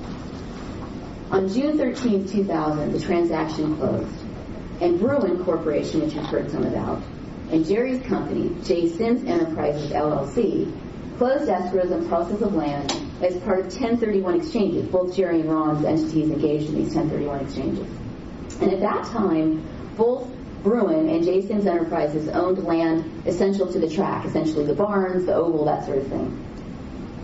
During this time period, from June 2000 to September 2000, it was contemplated that the land owned by Bruin and J. Sims Enterprises may become the capital contribution for Ron and Jerry's respective individual partnership interests. That was how it was originally contemplated, and that's why you have allegations and testimony about how the land was to be the capital contribution. Time and context are everything. However, in September of 2000, ADOR took a second look at the permanent TP Racing. Why? Because Director Wade Turner replaced Director Higginbottom and was instructed by the governor to take another look at TP Racing due to Jerry's background. That's why you have another meeting in September of 2000. And we'll get there. But first, I want to show you all of the evidence that supports the deal. Jerry denies the existence of the deal and claims Ron lied about it, but the evidence is clear. At number 9 in your booklet, Exhibit 10, are work papers from the 2000 time period. These are TP Racing's work papers from their accountants, not Ron's. These are work papers from TP Racing's accountants at the contemporaneous in 2000, and this is what it says about the capitalization for TP Racing. Since TP Racing does not have title to the land exchange in the transaction, land was reduced and notes receivable were executed. If Jerry does not give TP the land at the end of the agreement, he would have to pay TP the $14,065,000. That's the amount of the promissory note. And Ron would have to pay TP the $4,635,000. That is the amount of Ron's promissory note. And also, by the way, the value of the land, the respective land at the time. Now, the auditors testified in the civil case that even though they left out the fact that Ron could pay the land, that's what this meant. It either meant that Ron or Jerry would either have to deed over their lands or they would need to pay their promissory notes. This is in their own work papers. You didn't hear this from the other side. In addition, you've heard from the other side about Bruce Levine and memos he wrote, and Bruce Levine represented both Ron and Jerry in connection with this transaction. And if you go to number 10 in your booklet, in Exhibit 131, you have a memo from Bruce Levine, November 28, 2001, copying Ron, Jerry, others, Don Mangum. And here's how he describes the contribution. Jerry Sims has an obligation either to contribute land or the sum of $14,065,000 to the partnership, and the Ron Sims interest has the obligation to contribute land or both, or $4 million, there's a typo, it should be $635,000 to the partnership. Both the Jerry Sims entity and the Ron Sims entity own real estate which is leased to the partnership and is of the value, or at least purchase price, of their capital contribution commitment to the partnership. From the very beginning, it was understood the promissory notes could be paid with land or cash. And most critically, Jerry admits this is the deal in his own correspondence. And this is number 11 in your book, Exhibit 6 in the appendix. This is a letter from Ron to Jerry, May 10th, 2010, from Jerry to Ron, May 10th, 2010, before the litigation commenced. Dear Ron, our other partners and I are concerned about your continued failure to place the property adjacent to the track, now owned by Bruin Corporation, into Turf Paradise. If you will recall, all of us agreed, all of the partners, not just Ron and Jerry, all of us agreed and expected that the land that I utilized for my 1031 exchange, that J. Sims Enterprise land, as well as the land you utilized for a 1031 exchange, the Bruin land, would ultimately be consistent with the mandates of Section 1031, rolled into Turf Paradise. I did that. And by the way, Jerry did do it in 2003, which you'll see. And so far, you have not. He continues later in the letter, all that was ever contemplated is that the tract would own the property. Surely you can find a way to accomplish that transaction. Then the tract would own the property. The tract would not have to worry about collecting the $4,635,000 note from you. Very truly yours, Jerry. This is his own words about the deal. There is testimony from numerous third-party witnesses that this was the deal and the agreement among the partners as to how the promissory note could be paid. And I don't have time to play or show it all to you. It's in the record. But I will show you Buzz Alston's testimony. Now, Buzz Alston was not Ron's lawyer. Buzz Alston was TP Racing's lawyer, just like John Mangum, and he was representing TP's racing interests throughout the time. And what I'm going to show you is deposition testimony from the civil case in which Buzz Alston was deposed by Jeff Walsh, Ron's lawyer, because he wasn't Ron's lawyer, he was opposite him. But this is what Buzz Alston says about the deal. You told us a few minutes ago that you had an understanding, you don't know where you got it from, that someday those 1031 parcels would be owned by TP Racing. Correct about that? Did you have an understanding that when those parcels came in, or one of those parcels came in, that the associated promissory note, in other words, the promissory note made by the same guy, Ron and Jerry, would be canceled? That was my understanding. Do you think, if you can tell us, do you think that understanding came as a result of conversations you had with people, or just as a process of deduction by looking at the structure of the transaction? It would have had to been by conversations I had. It would have been my understanding in 2010 that if Ron put the Bruin land into the racetrack, he wouldn't have to pay the notes. Right. That would have been my understanding. Yes. Now, it is true that Buzz Alston did not represent TP Racing in 2000, so he couldn't confirm first-hand knowledge of the agreement. But that doesn't mean he didn't know about the agreement and didn't have enough information to disclose it to ADOR in 2003, which, as you'll see, he did. Moreover, a lot of these witnesses in the civil case were asked by Mr. Manning and others on Jerry's team whether they knew of a secret oral side deal. This wasn't a secret oral side deal. This was the deal. The promissory note was part of it. It wasn't secret from anyone, not from ADOR, not from any of the partners, no one. And it wasn't side because it explained the overall deal. So by twisted questions, Mr. Manning and others were allowed to elicit testimony that they didn't know about the deal, but everybody knew about the deal. And I'll show you an email from Patty Shakur, who's the CFO of TP Racing and has been almost there from the inception. Patty Shakur, October 7th, 2010, to Greg Hanks of Fenimore Craig, who has represented TP Racing in their interests from the beginning. And she's explaining how she understands the note-land relationship. TP Racing held a promissory note receivable from each of them for their capital contribution of the same amounts. I think the original entries to TP Racing's books were to debit the notes receivable and credit the capital accounts. By the way, that explains why the capital accounts are structured such that it's the value of the land, because the value of the land was tied to the notes, and the land would ultimately pay the notes. That's how this deal worked. In 2003, Jerry rolled his land into TP Racing, and we retired his note receivable. That still has not happened for Ron's portion. That's Patty Shakur, CFO of TP Racing, confirming the existence of this deal. But she's not the only one. The court, in the civil case, when there was a summary judgment motion filed by Jerry to enforce the note to be payable in cash, credited this evidence and rejected Mr. Manning's assertions that this deal did not exist and the evidence was made up. And this is from the April 3rd, 2013 transcript of the summary judgment motion. And this is an exchange between Mr. Manning and the court. The court, when they're talking about this deal. Well, it sounds like the facts are as Ron says they are. He just didn't properly draft the contract to establish what they wanted to do. Mr. Manning, well, Ron says there was an absolute enforceable contract that said that they could each use their land to satisfy their promissory notes. That's not true. And there's no evidence of that except Ron's testimony. The court, well, there's the memo, the communication in 2010, referring to Jerry's communication, and there's the fact that the amount of the loan is the exact dollar value of the 1031 exchange for property value. Even the court acknowledged the existence of this evidence. And the fact remains that in 2003, Ador knew about this because Jerry paid off his note with his land, and this was acknowledged in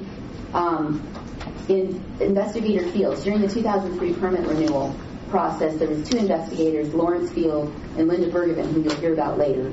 Lawrence Field did a report and the conclusions as to how to approve the permit. And what he said was, this is what happened in 2003.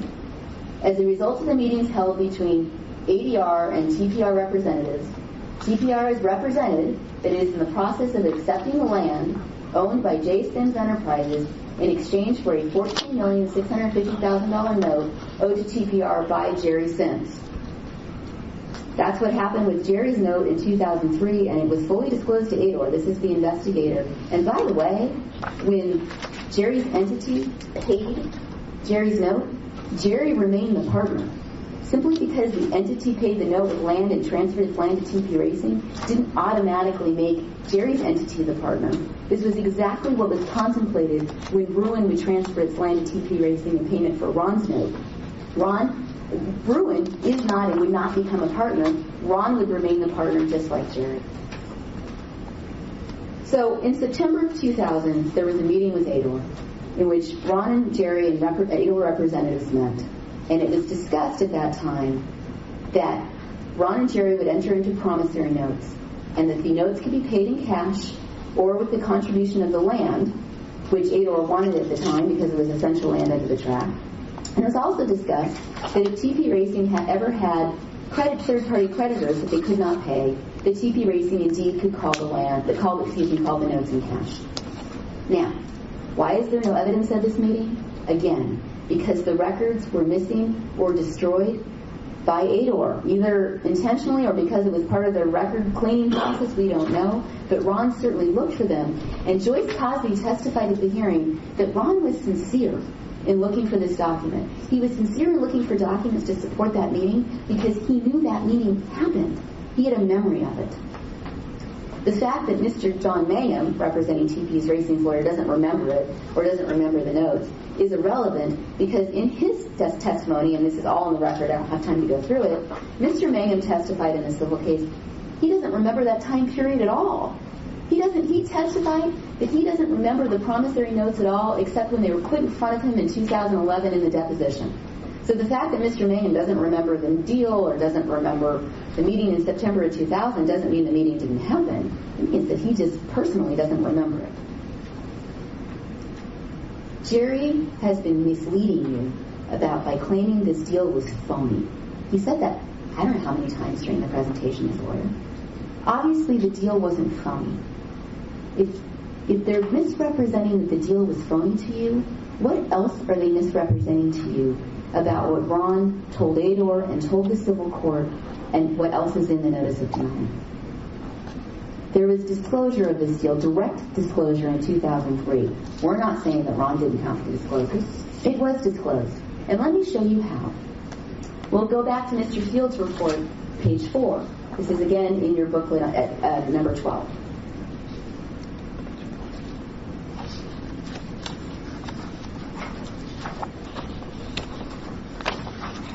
In 2003, Mr. Fields states that he reviewed TPR's audited financial statements and the related work files of Clifton Gunderson, which is the auditors in 2000 for TP Racing, related to their audits for the time period from inception June 13, 2000 to December 31st, 2000, and for the calendar years ending December 31st, 2001 and 2002. What did those notes include? The work papers that talked about the land note deal. And by the way, I do want to go back to the ALJ decision, Exhibit 1, which is in number 2, where the ALJ found that Ron is specifically credible on these issues. Paragraph 27.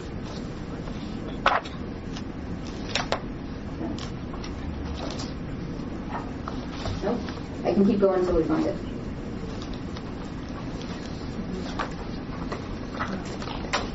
All right, we'll find it in there. Regarding the meeting and the disclosures, Mr. Sims' testimony regarding the conversations with ADOR representatives in 2000 is found to be credible.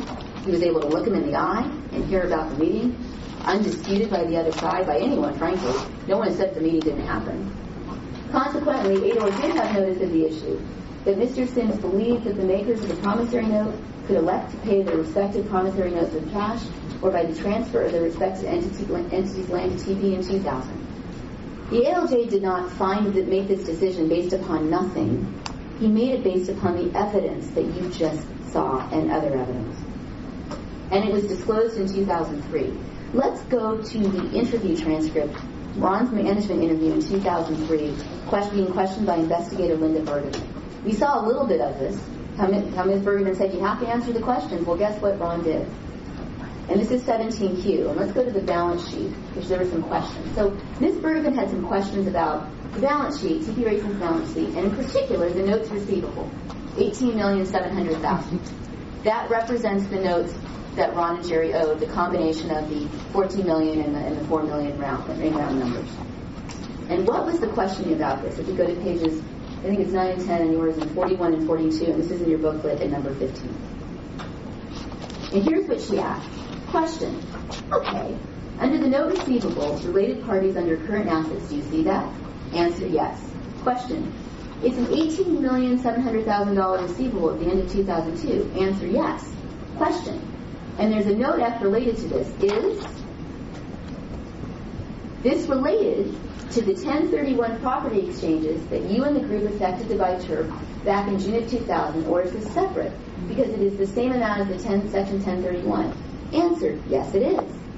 Question, so it occurred that maybe it is tied into section 1031. Answered by Ron Sims, it is tied in. He wasn't hiding it, it was right there. Question, can you tell me how? And then Mr. Mangum, who represents TP Racing, not Ron, TP Racing's regulatory lawyer, and you all may know him, states, well, maybe we better submit a written explanation. There's a bunch of different parties. Ms. Bergman, should we research that? Answer, I think that would be better. Question, that's fine. I'm agreeable to that.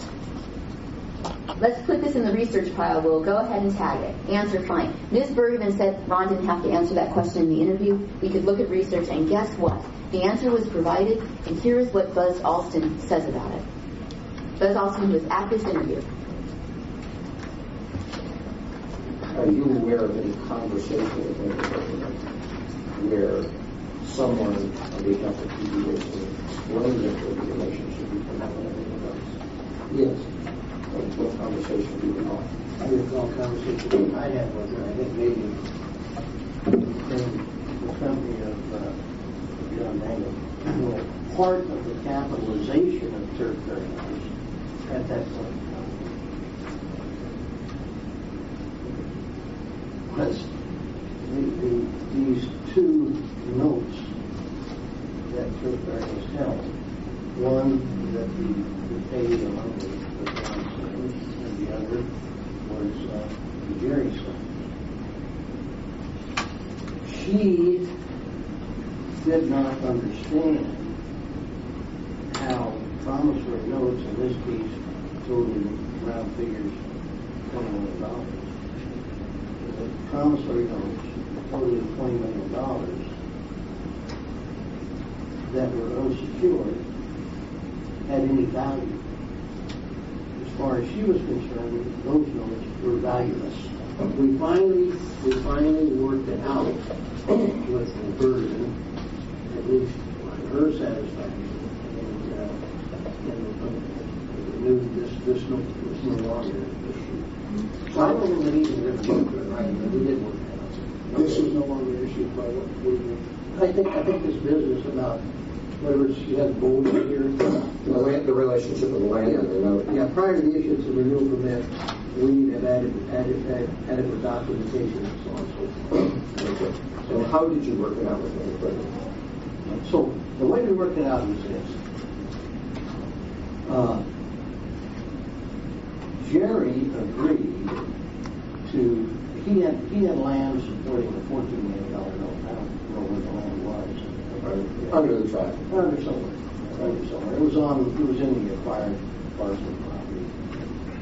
And Jerry agreed to convey his land to TP Racing in exchange for the satisfaction of his note. Now, from Bergen's standpoint, the partnership now has $14 million worth of land supporting the capitalization that they do. That changes the debt to equity ratios and all that. So now she's satisfied. If I understand correctly, Bergerman wasn't so concerned about liquidity. She was concerned about capitalization. So when the land came in, she saw what she wanted in terms of capitalization because she valued the land more than the note. Bingo. Okay. And this is key. This is why it was disclosed to Ador that you could pay these notes with land, because Ador was concerned about capitalization, not necessarily how the note would be paid in terms of liquidity, but capitalization to the enterprise. So all of this was disclosed and understood by Ador in 2003, and what happened was in 2013, when this notice of denial was issued, is no one went back and looked at the records from 2003 as to Ador had cleared all of this already. And Ron's testimony and statements in the civil case are consistent. By the way, I want to also refer you to number 17 in your booklet, which is Exhibit 14, how Director Goncher confirmed that they received all of the information they wanted, all the questions to all the answers to Bergman's questions during the 2003 permit renewal.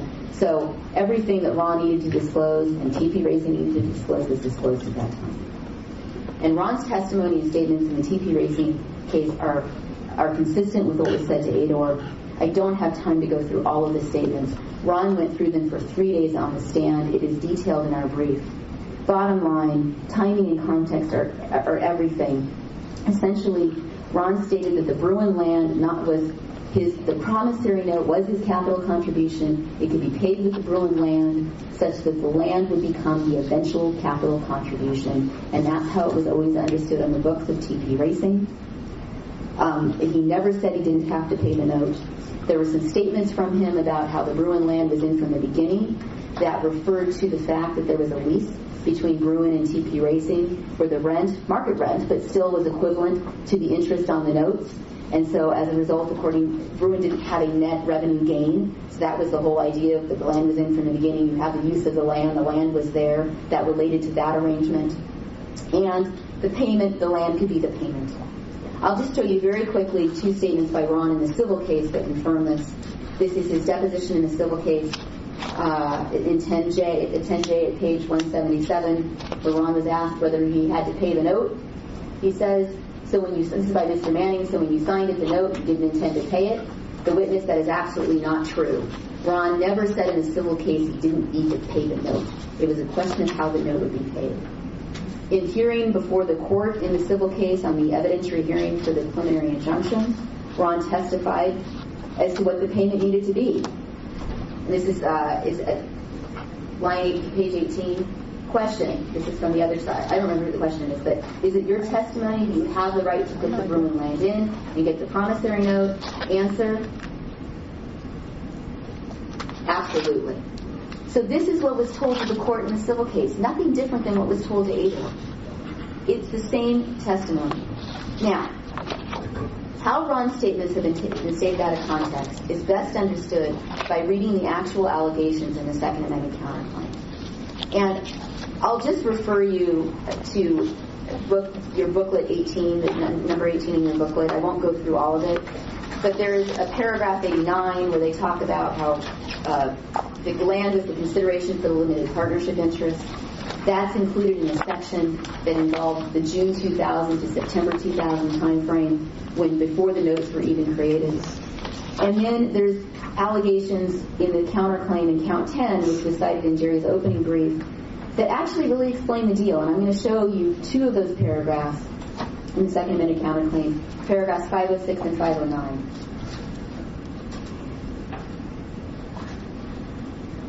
So you can understand the context of everything that was happening here.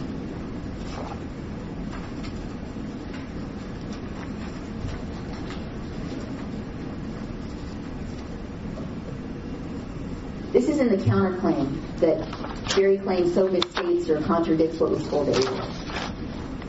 Ron also enjoyed the right to have the Bruin Land Service's eventual contribution to the partnership.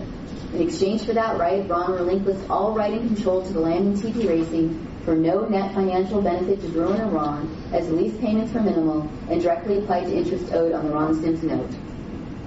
Critically, at all times, pursuant to the agreement, Ron enjoyed the right to tender the Bruin land in full satisfaction of the Ron Sims note. That was represented to the civil court. Nothing different than what was told to Ador. Everything you've been shown is snippets and things taken out of context and words put in Ron's mouth. Or even statements from Ron's lawyer that are taken out of context, some of which is outside the record. You should ignore it because Ron's statements are consistent. There's also, in 2009, Ron was asked whether he could write the check by the 2009 investigator for Ador to pay the note. If there's cash flow problems, he said yes, because part of the agreement was that he could write the check if there's cash flow problems and pay the note in cash. And by the way, these notes were unsecured. And I think as accountants, some of you lawyers, accountants may understand this. A secured note means that you can foreclose on land. That's what means that the land is security for a note. Here, the note secured payment for the land. So the note itself is unsecured, but you could pay the unsecured note with land. That is a distinction that has been confused by the other side, but ultimately it was consistent to say that the note was unsecured. The Bruin lease issue is a red herring. It was, if you look at the notice of denial, there's nothing specific about the Bruin lease in the allegations. The ALJ gave it the attention to which it deserves. The reality is that it was TP Racing's lease with Bruin. TP Racing had the obligation to disclose all of its terms, including the fact that it could be extended beyond 2010. Ron had every reason to believe that TP Racing disclosed all of the terms to the lease to Ador, and he relied upon that. So Ron failed to disclose nothing. And ultimately, if you really want to go through it, you can look at page 143. The lack of merit in Jerry's position is explained in page 143 of our response brief. Bruin ownership. Ron has owned Bruin since mid-2000. He acknowledged the error made in identifying the owner of Bruin at various times. The ALJ heard all of the arguments, now again made by Jerry. The ALJ found, and if we look at his decision, paragraphs 20 and 22. Mr. Sims testified that his incorrect representation was the product of mistake or error by himself and third parties who prepared forms for filing with government agencies. In answering the questions about Bruin's ownership in his 2003 management interview by Ador, Mr. Sims testified that he was thinking of the ownership of Bruin from a family standpoint, since his wife, not a stranger, his wife, Victoria Sims, had originally inherited Bruin from his family. Mr. Sims' testimony was the product of mistake or error by himself. Oh, excuse me. Let me go to 22. Keep going down.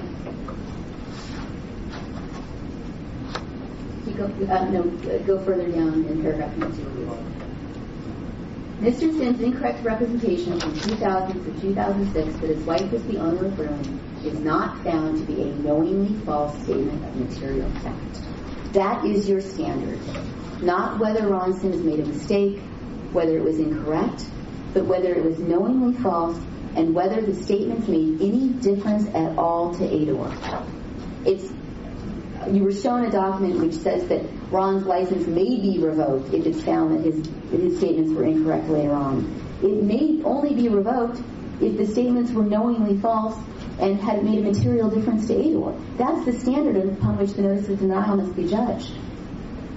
In any event, as Mr. Manning told you, Ron came into the marriage with, as he'll say, no liabilities but no assets.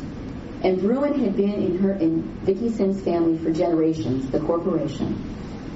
And when Bruin did the 1031 exchange and bought the land under the track, at that point, Vicki deeded all of the stock to Ron in 2000. But Ron always thought of it as Vicki's family money, frankly, and from a family standpoint. So when he was asked the questions in 2003, that's what he said. But it wasn't to mislead anyone. And let me show you how we know for certain that the stock was transferred in 2000. We'll go to Exhibit 103. Here's a letter from Ron Sims, June 5, 2000, to Milbank Tweed, a respected law firm in New York, saying, please prepare a document transferring the stock to Bruin Corporation to Ronald Sims.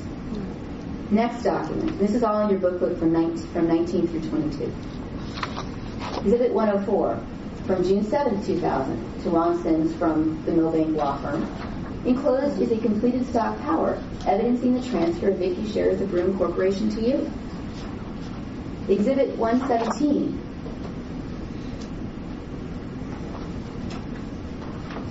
This is also June 5th to Ronald Bauer, Fenimore Craig, respected Phoenix law firm, who's representing Ron and Jerry in the transaction. Pursuant to the 1031 exchange, it is contemplated that Ronald Sims will acquire the stock presently owned by Vicki Sims, Ronald Sims. And guess what? There's a stock certificate transfer in 2000. And that's Exhibit 106 in your appendix. This certifies that Ronald A. Sims is the owner of 100 shares of the total shares of Bruin Corporation dated June 2nd, 2000. It's dated the same week as all of this other correspondence. Now, Ador claimed in the hearing that Ron lied in 2003 by identifying Vicki as the owner of Bruin, and there was some reason for him to do so. This is what Ador claims, which is different than what Jerry now claims. There was no reason and no intentional, there was no intent, Ron did not intentionally mislead anyone. By identifying Vicki as the owner of Bruin in 2000, he put her at risk of being licensed. Why would he do that to his wife? Why would he lie in 2000 and put his wife at risk of being licensed when clearly he already owned stock? It was a mistake. And there was no reason to do it for any tax purposes.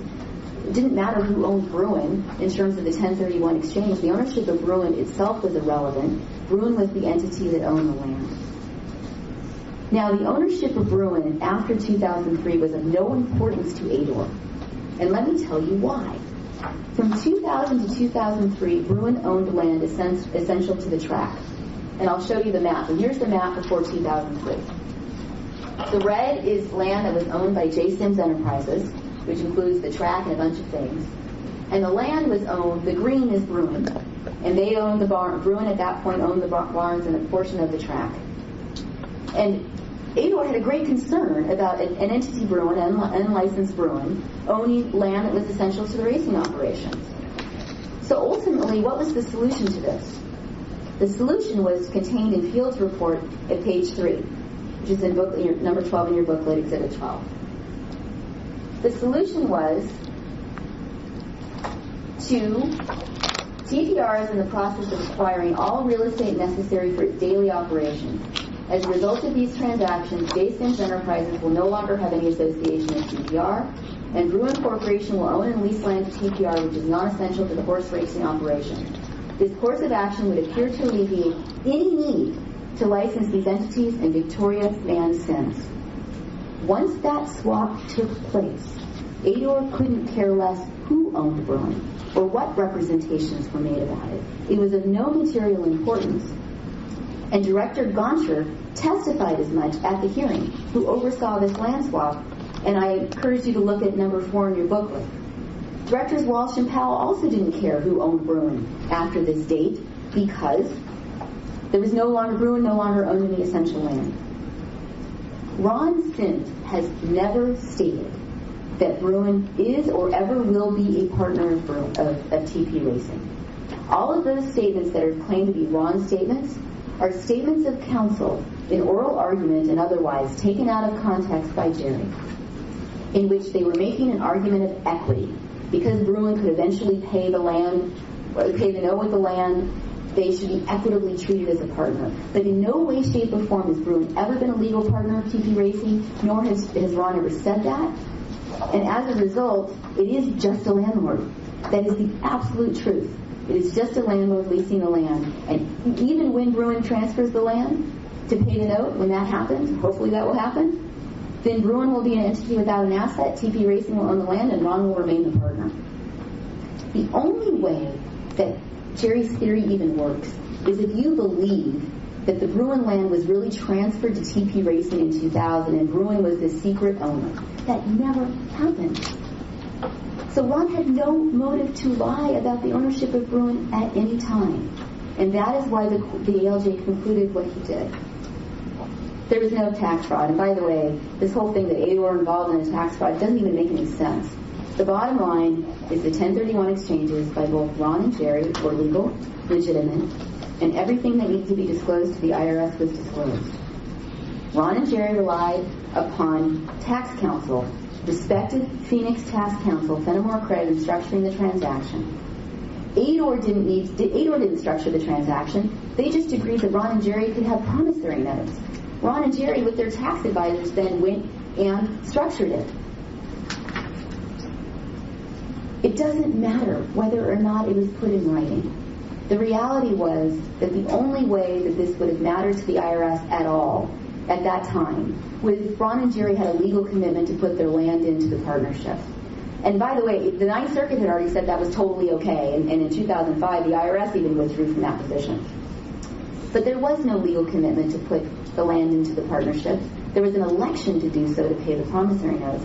So nothing needed to be reported to the IRS that wasn't reported. And the 1031 exchange itself was reported. And you can look in your booklet at pages 25 and 26 regarding the tax advice that was received and what was reported to the IRS. This is just fiction. The September 11, 2013 interview. Let's just look at the ALJ decision at paragraphs 37 and 38. Exhibit 1.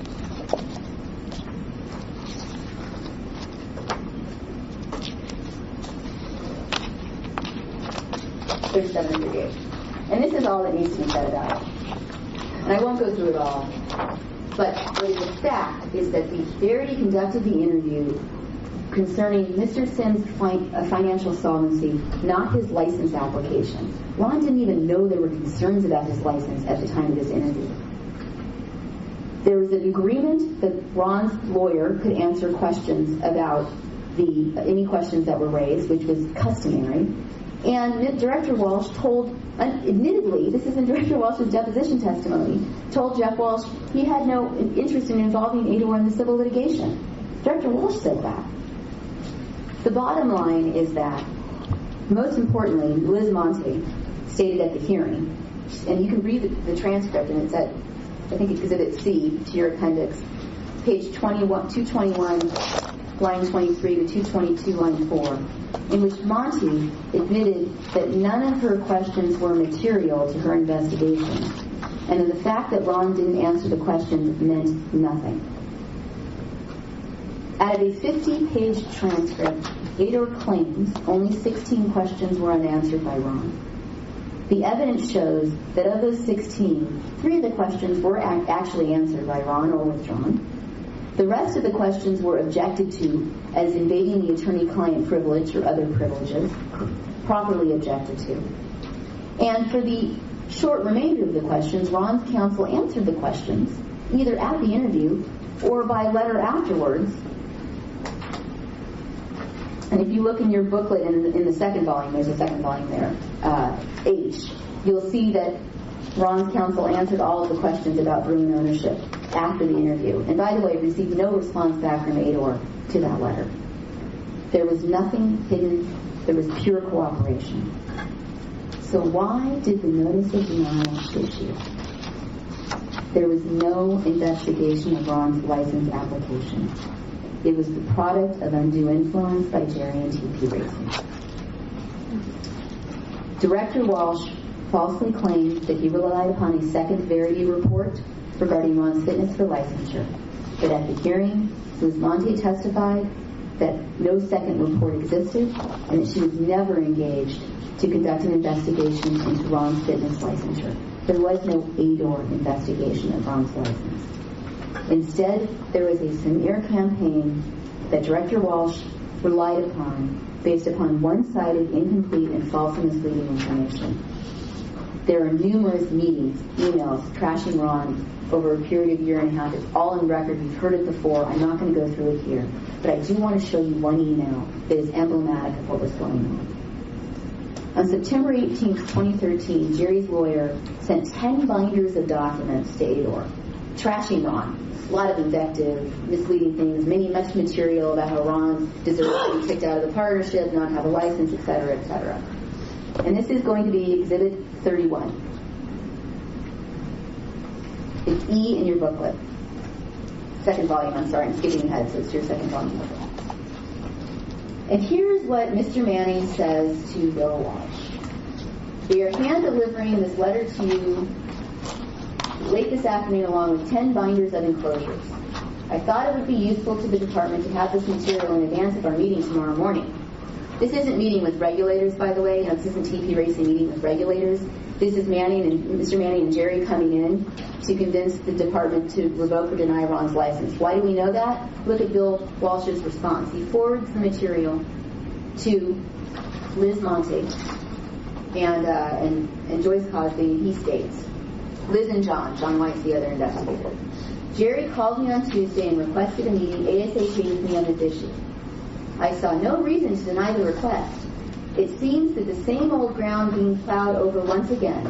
Essentially, they're coming in to trash Ron and to lay out a path for the department to deny/revoke his license, thus clearing the path for Jerry. That's Director Walsh's email.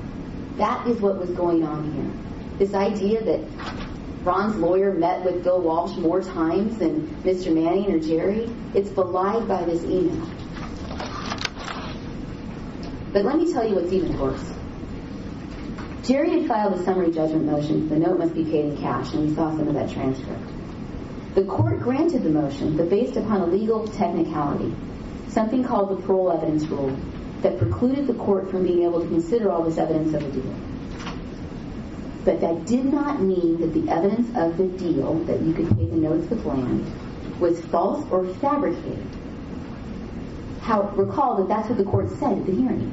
However, when Mr. Manning forwarded this ruling to Liz Monte, this is what he said about it. It's cab F in your second booklet. Fabrication. Liz, October 4th, 2013. He, meaning the judge, did not buy Ron's fabrications concerning any version of the infamous secret oral side deal, including Ron's ever-changing variations, ADOR made me do it, Tinkerbell made me do it, etc. That's not what the court said. But that's what Mr. Manning wanted ADOR to think the court said. And this twisting of the truth was critical, because at his deposition, Director Walsh testified that he would not have included the charges about Ron, about the promissory note, in the notice of denial, which is, as we know, critical to everything. If he had not understood the summary judgment, but for understanding the summary judgment ruling to mean that the judge had said Ron had rejected Ron's evidence as lies. That never happened. Ron never had the opportunity to respond to these things, and I want to go to the December 1 and December 2 emails that were the subject of some discussion today with Michael Manning. I'd like to go to Exhibit 24. And there's in your booklet at A, there's a whole timeline of how these things occurred, but I want to go to these emails because I know I'm short on time. You heard that these emails were the result of some misrepresentation by Jeff Walsh. I don't have the time to go through and explain why that's not true. Ultimately, Mr. Jeff Walsh misrepresented nothing to the court. He took a letter November 27th that was written by Director Walsh, went to court with it to explain how the TP Racing permit was not at jeopardy if Ron wasn't licensed. It was twisted around. They twisted Director Walsh's head, and as a result, Director Walsh secretly communicated with Mr. Mel McDonald about this notice of denial. And what did Director Walsh do? From his personal email address on December 1, no, that 24.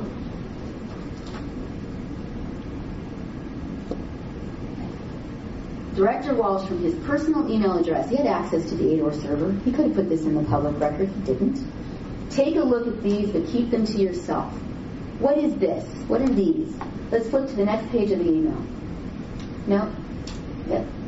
It's a draft of the notice of denial. And let's go back to the cover email. And what does Mr. McDonald say to Bill Walsh from his own personal email address, all out of the public record? Bill, you did a terrific job. I think you did an A+ job in your presentation. The 2 documents absolutely nails it. Nails Ron Sims. Because who is Mr. McDonald representing? TP Racing. He wasn't a neutral commissioner at this point. He was representing TP Racing and drafting the notice of denial against our client. December 2nd, more secret correspondence between the two of them. Mel McDonald to Bill Walsh, attaching recommended language to the notice of denial. And what does he say? A little influence here. I personally believe that it is critical to head off what I consider to be misleading comments made by Mr. Walsh to the court. It would be far-reaching if he was able to convince a judge using your letter into making a ruling that would be highly damaging to the regulatory process. Former chair of the commission telling Director Walsh, you better get this done. And why? Critical issues in the case are being argued on Tuesday of the following week. The earlier the rejection letter went out, rejecting Ron's license, the clearer the direction to the court and to all parties.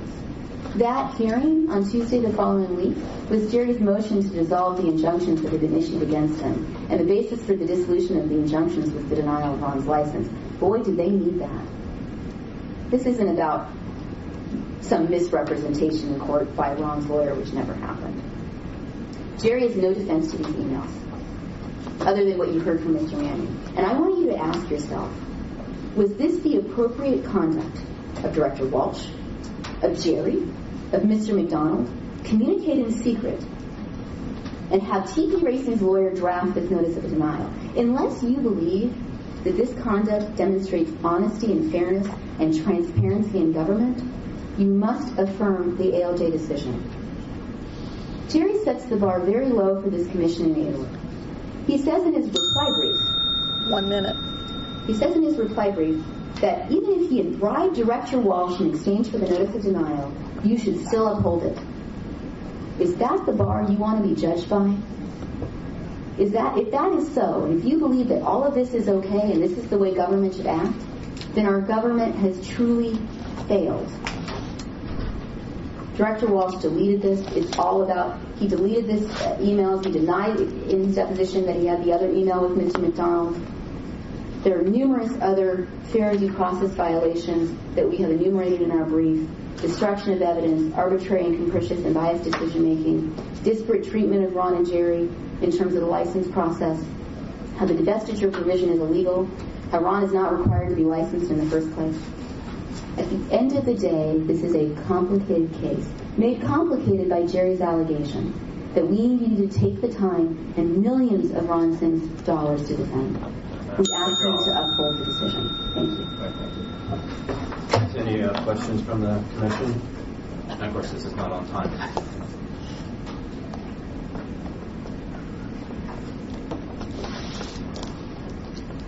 The whole Bruin ownership still confuses me. I've read it. I've seen Ron say that it's Vicky's sole and separate property. Can you tell me who owned Bruin in 2000? Ron owned Bruin in 2000. 100% of the stock? 100% of the time. 2003? 2003, Ron owned Bruin. And there's two... Why would he represent under oath that it's Vicky's sole and separate property? I can't follow that. What Ron explained at length to the ALJ, and he listened to him at length on this testimony and looked at the story behind, was that at the time, he was thinking of Bruin from a family standpoint. I know this sounds hard. I know this sounds hard to believe, but you have to think about it. You're sitting in an interview. This has been an asset of your wife's forever. You're not... You know that all of this is going on, but you're a passive investor in TP Racing. They ask you who owns Bruin, and you think to yourself, is Vicky Sims my wife? Because probably in the back of your mind, you're thinking, what difference does it make if it's Vicky or mine? It's the family, and it's Vicky's family. And I can't judge that, and I don't think any of us can unless we're sitting there, and unless you can judge the credibility of Ron in front of you. And that's what he said. Now, there's also documentation that identifies Vicky as the owner. I want to be clear on this. Documentation, corporate filings over a number of years. And that's a different answer. Between the years of 2000 2006? Correct. And that's a different... IRS filings? Yes. And that's not because Ron was thinking of it from a family standpoint. That was because third parties had prepared these materials. And I know this is hard to believe in some respects, but it is absolutely true that Ron and Vicky have 70 to 80 entities. Third parties prepare the documents. Excuse me, I'm just going to make an objection for the record. She just said that there are IRS documents showing that Ron was the owner of Bruin. There's utterly nothing in the record prior to 2006. There's utterly nothing in the record about that, either in this proceeding or in the civil case. I don't exist. I don't think I said that, and if I did, I misstated it. Good. What I was referring to are the corporate filings that are in the record. I don't believe that they were to the IRS. I think they were to the Secretary of State, which at various times have identified Vicky and then Ron as the owner. Same objection. There's utterly nothing in this record prior to 2006 in any corporation filings that say anything other than Vicky is the 100% owner. Nothing in the record. Okay. So either withdraw that or ask it to be stricken. As I stated, there was corporate filings in the record that showed that Vicky was the owner for a period of time, and then I believe for one set of the corporate filings it shows that Ron was the owner after 2007, and in another set of the corporate filings it shows that Ron was the owner after 2010. I may be wrong about that, but the evidence is in the record, and I encourage you to review it for accuracy. But I want to explain why that occurred, because it's not because it was from a family standpoint. It's because Ron and Vicky owned many different entities and relied on third parties to prepare the documentation, and come the end of the year when they had to sign the materials, they flipped through them all, as we may do with our own tax returns, and signed them all and didn't review them carefully. And that is the reason why the corporate filings were inaccurate. And I will tell you that this is a family business. This isn't a huge Fortune 500 corporation. This is Ron and Vicky that have a little office in Beverly Hills and accountants that do things for them. And these things happen. But the most important part of all of it is Ron had no motive to lie. He did not intentionally mislead anyone. And the ownership of Bruin, after 2003, after it swapped the essential land for the non-essential land, was irrelevant because Ador didn't care who owned Bruin after 2003 because it no longer owned essential land under the track. So yes, mistakes were made by Ron. He testified in 2003 that Vicky was the owner, and boy, if Ron had remembered correctly that he was the owner, ultimately Vicky wouldn't have been at risk for licensure. But he remembered it incorrectly because he was thinking of it from a family standpoint. But that doesn't mean he intentionally lied or made a knowingly false statement of a material fact, which is the standard here. He did not. Stacy, one of Director Walsh's reasons in his denial was that he was not provided, the department wasn't provided with the required information in his mind. And I thought I heard you today say prior to his denial, everything was provided and the department was satisfied. There were two allegations specific to that. One was that the financial statements weren't provided, and two were that questions weren't answered. I think I just demonstrated the financial statements were absolutely provided, and per an agreement that was documented in emails and in writing. And so that information was provided. And Ron, and if you go through the testimony of the questions that were supposedly unanswered in the interview, either the questions were answered, withdrawn, objected to on the basis of privilege, or otherwise the information was supplied. And any questions that were left unanswered were deemed not material by Liz Monte to the investigation, such that all of the information that was required to be disclosed was disclosed, and if little bits of information wasn't, it didn't matter.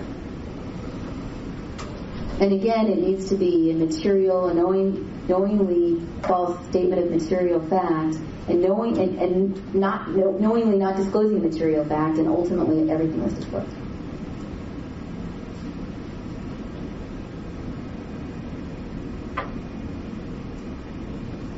Anything further? No. I got something. I asked a question earlier about the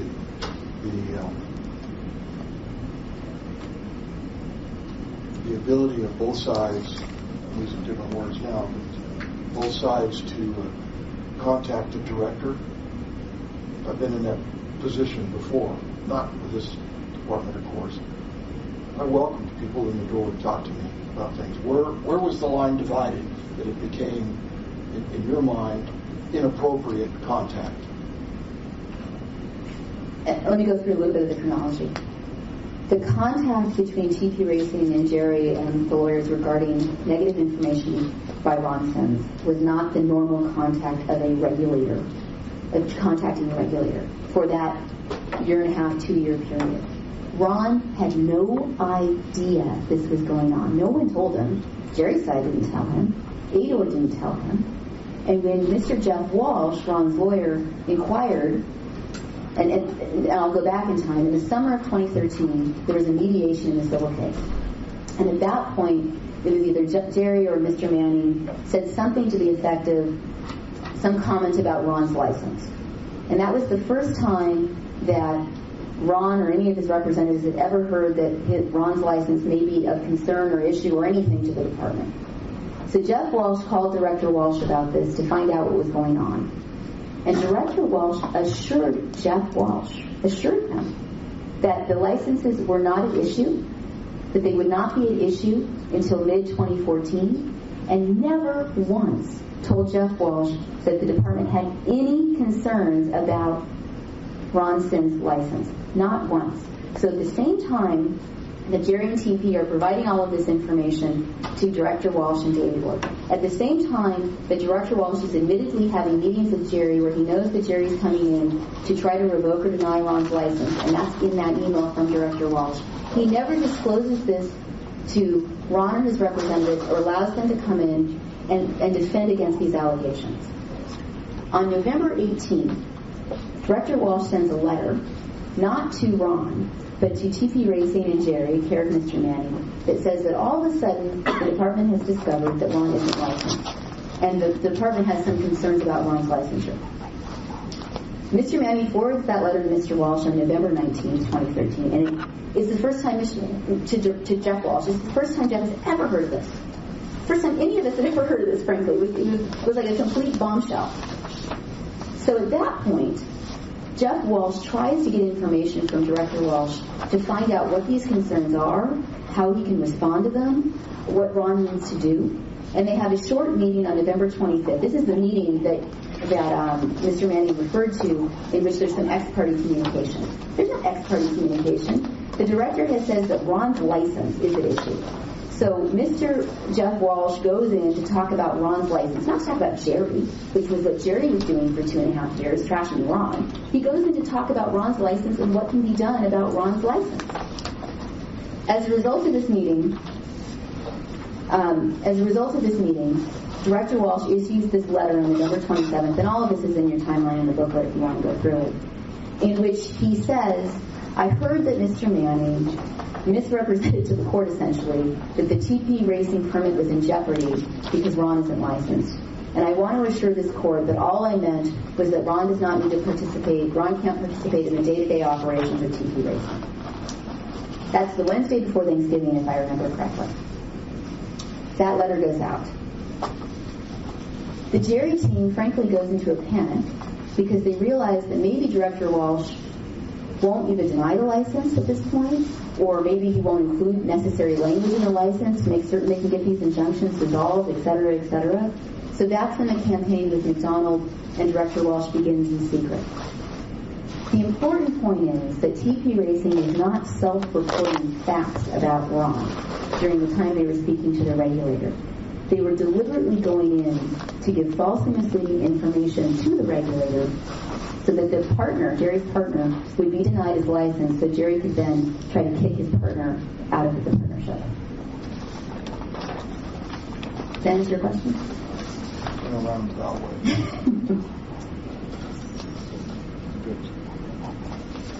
Further? All right, thank you. And yeah, since we've gone over an hour, we're just going to take another quick 5-minute break, if that's okay with everyone.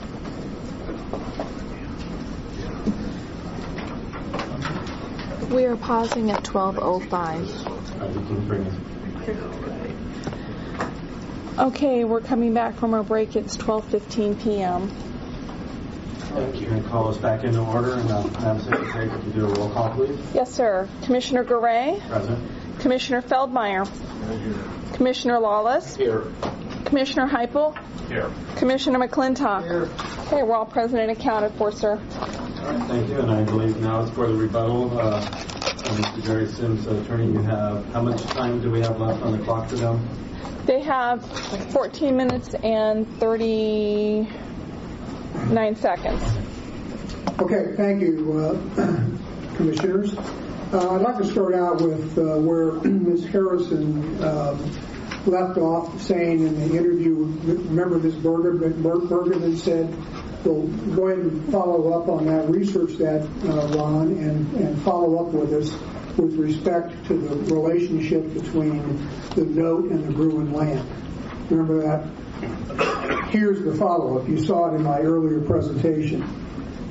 Ron researched and swore again to Ador that his note was given for his partnership interest. Again, this is his follow-up, his written submission to Ador, where he again fails to disclose what the relationship, if any, was between the note and the Bruin land. Page 4, and these are sworn follow-ups to Ador. Page 4, page 28. There's no property pledge to secure payment of the promissory note, and there's no personal guarantee of the note. Perfect opportunity for Ron to disclose, if it really were true, that there was a relationship between that land and his capital contribution or the promissory note. He didn't do it. It gets even better. On page 41, the note receivable of $18.7 million listed in the interview in Exhibit 14 was made up of 14.065 note from Jerry Sims and a note of 4.635 from Ron Sims that were utilized to purchase their respective limited partnership interest in TP Racing. Where is the disclosure? There is no disclosure. He lied about it in his interview, and then when Ms. Bergerman said research it, and he agreed to research it, get back with me, this is what he said in getting back with Ador.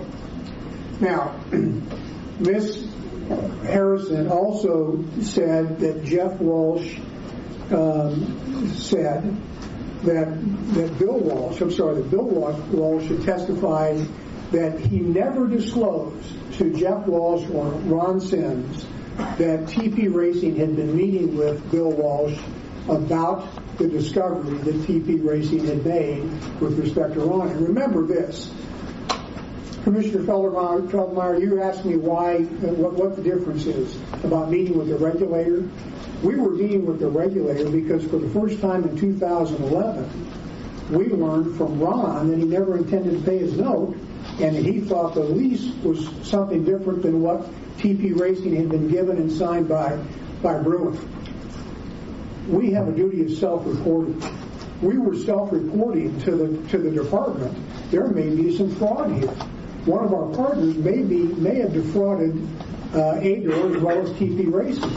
We have an absolute duty, like Ron's expert witness, Mr. Silbert, said, to self-report to our regulator.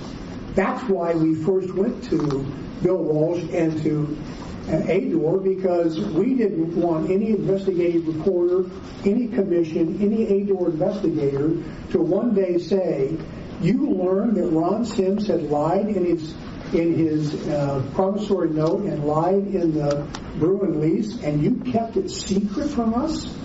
You didn't report that to ADOR, knowing how important we, ADOR, felt about your capitalization and about the Bruin relationship with TP Racing?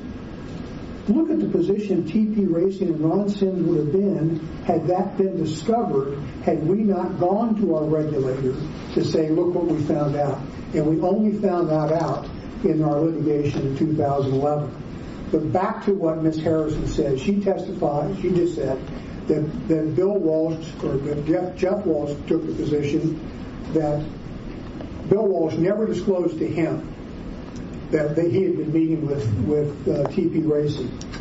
That is an absolute lie. Bill Walsh testified that he told Jeff Walsh numerous times that he had been meeting with TP Racing as well as with Ron Sims. And Bill Walsh is here. If you want to ask him that question again, it's under oath and it's in the record. Bill Walsh told Jeff Walsh that he'd been meeting with TP Racing numerous times. An absolute misstatement. Now, with respect to the side deal, I've handed you something from Mr. Gonsher. I hope you have that there. It's not a slide. It's an actual testimony from Mr. Gonsher. Give me a copy of that. Okay. This is testimony from Mr. Gonsher.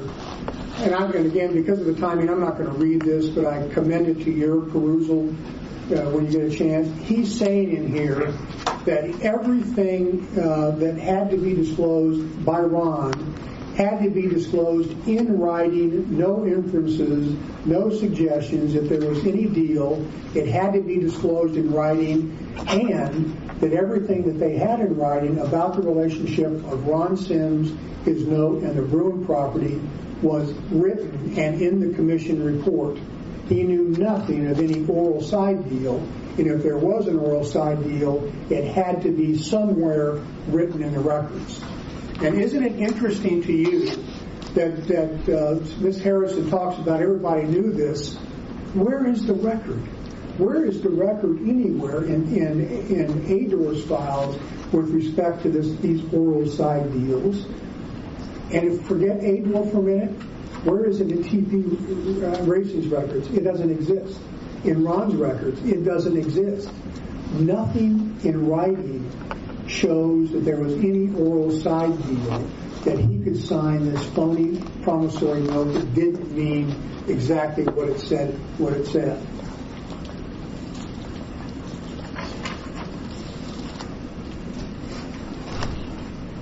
Let me now show you something else when you were horribly misled by Ms. Harrison with respect to what Buzz Alston said and with respect to who Buzz Alston was. Buzz Alston was Ron's individual lawyer, as he was a TP Racing lawyer. They took the position initially that we couldn't talk to Buzz Alston and we couldn't have his records because he was Ron's individual lawyer. She said today that he was never Ron Sims' individual lawyer. We have admissions from them and arguments from them that that's exactly who Buzz Alston was. Excuse me, is that in the record anywhere? You hope it's not, don't you? It is in the record. It's not in the OA proceeding records, and there's no testimony of that anyway. Buzz Alston. What? And it's in Buzz Alston's deposition, isn't it? Yeah, it is in the record. So they don't want you to know that, obviously. And she wants to rely on the lie she told at this podium. Buzz Alston was Ron's lawyer. And here's what Buzz Alston said about the oral agreement. And Mr. Mangan. Okay, question. Okay, you're not aware of any agreement that TP Racing was required to accept the Bruin land in exchange for Ron's promissory notes, are you? Answer, I know of no such agreement. She clipped together snippets from the video deposition to mislead you. He says that plain as day, I don't know of any such agreement, and he's Ron's own lawyer. Next question. All right. Now, just to ensure that there's no later distortions, because we know how Ron plays, or at least to try to ensure that, let me ask you a series of questions about these potential side agreements. Mr. Alston, okay. You aren't aware of any agreement between Ron and anyone else that Ron wouldn't have to pay his promissory note according to its written terms, are you? No. Next question. You aren't aware of any unwritten terms in Ron's promissory note, are you? No. You aren't aware of any unwritten conditions to Ron's promissory note, are you? No. Then Jeff Walsh, seeing where this is going, that's Ron's other lawyer in this deposition, says, let me object to these questions about the promissory note to the foundation. You didn't have any involvement with this note, right? They were telling you, she was trying to present to you evidence that Mr. Alston said that there was a condition on the note and a side agreement. He nails it in his deposition, and none of this is taken out of context. I didn't have to cut and snippet stuff to try to mislead you here today.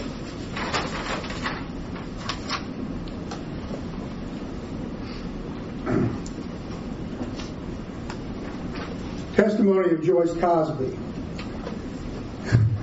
They say that she said that Ador didn't have records or destroyed records. Joyce Cosby didn't admit to or even suggest that Ador somehow went into the files and destroyed records. And the fact that they couldn't find any in their document inspection, Ron couldn't find any, means, and those of you that practice law or have been involved in lawsuits, sometimes you go through records and there aren't any there. That doesn't mean they've been destroyed. There was no evidence of any destruction of documents by Bill Walsh or Adar, and why would they? Why would they destroy those records if they never existed? Ron has no documentation. Ador has no documentation. TP has no documentation. Jerry has no documentation. The CPA has no documentation. Again, misleading you, she gives you testimony from one of the TP CPAs, the work papers. You remember that, the work papers? Well, the woman that made those work papers or testified was Brenda Brandt. And she testified, and this is in the record, that she's not aware that there was any oral side deal where he didn't have to pay his note when it came due or when it was demanded. That's in the record.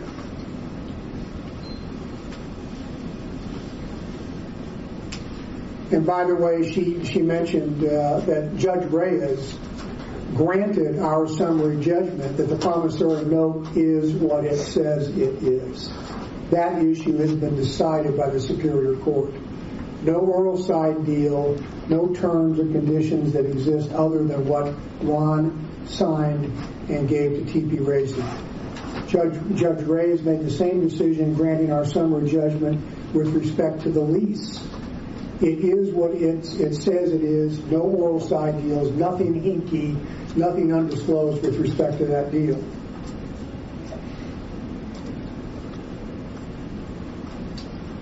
She showed you not a single disclosure to Ador to prove that Ador believed he would not pay his note when due.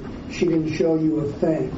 Everything you saw, and you saw from us, was that Ador was told by Ron, in writing and orally, always under oath, that this note would be paid as his promissory note, as his contribution to the partnership.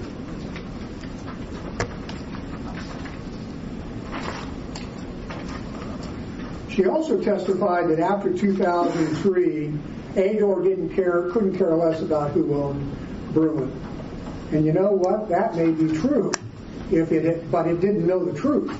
All it knew was that Ron had testified that Vicky owned Bruin, and that Bruin was nothing more than a landlord. And after 2003, according to a deal a documented deal that was done with Jerry and with Bruin, the land that was under the track went to TP Racing.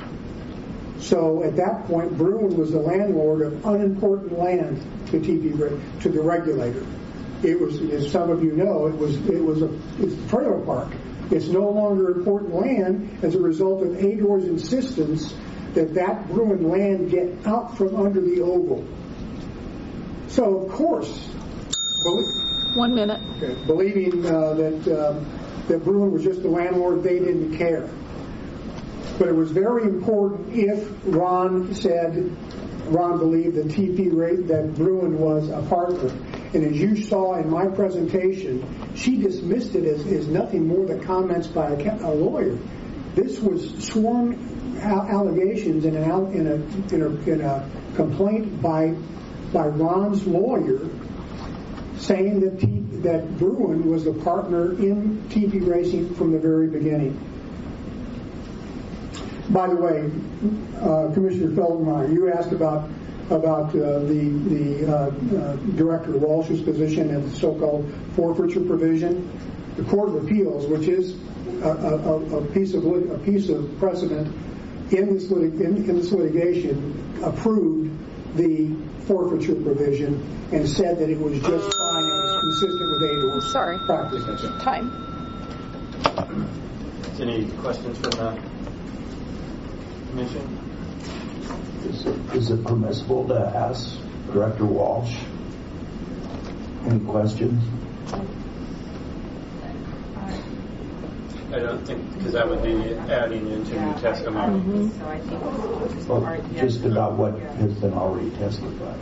Well, Mr. Walsh's It would be in the record. Yeah, you can ask if you want. You could ask both Mr. Manning and Ms. Harrison the same question, and they could each answer you and cite in the record where it is. Well, I think Commissioner Heupel is, this whole Bruin thing is so confusing to me. Stacy seems to come up with some good rebuttal to your arguments, and your arguments are great and kind of supported by the record.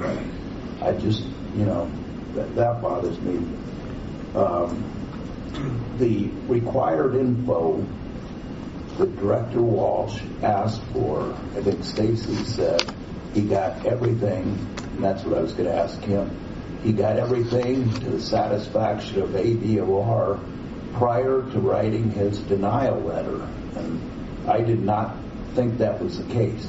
It's not the case. His denial letter says that he didn't. And there may have been some back and forth and emails about, how are we going to handle the interview, what are we going to look at, what are we going to have in the records. But the undeniable truth is Ador and Director Walsh, when that denial was issued, said it was in part because they didn't get the information that they asked for. They asked for financial statements, and they asked questions, and you saw the stiff arming by Mr. Sims, Mr. Ron Sims, and his lawyer at the interview in San Diego, saying, I'm not going to answer that question.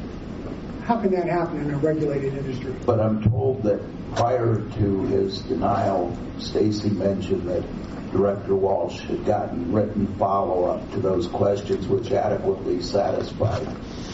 The truth is in the record that the evidence that we provided, and I so wish Director Walsh could testify in front of you today. He would tell you what he said in the record. He would tell you what's already in the record. He didn't get what he was supposed to get.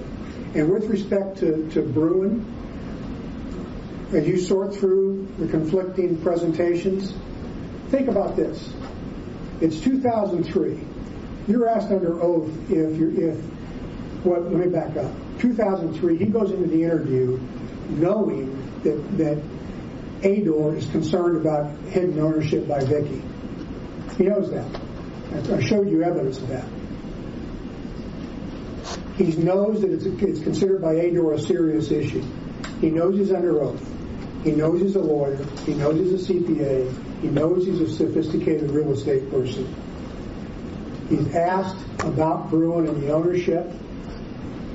What is the simplest thing, if it were true that he owned it from 2000, what is the simplest thing to do during that interview when you're asked who owns Bruin? I own it. At that point, all of Ador's concerns about secret ownership by Vicky go away. So think how implausible it is that he had Mr. Grossman in the proceeding with the ALJ answered your question, why didn't he just tell the truth? Mr. Grossman's comment was that Ron had a psychological issue on that question.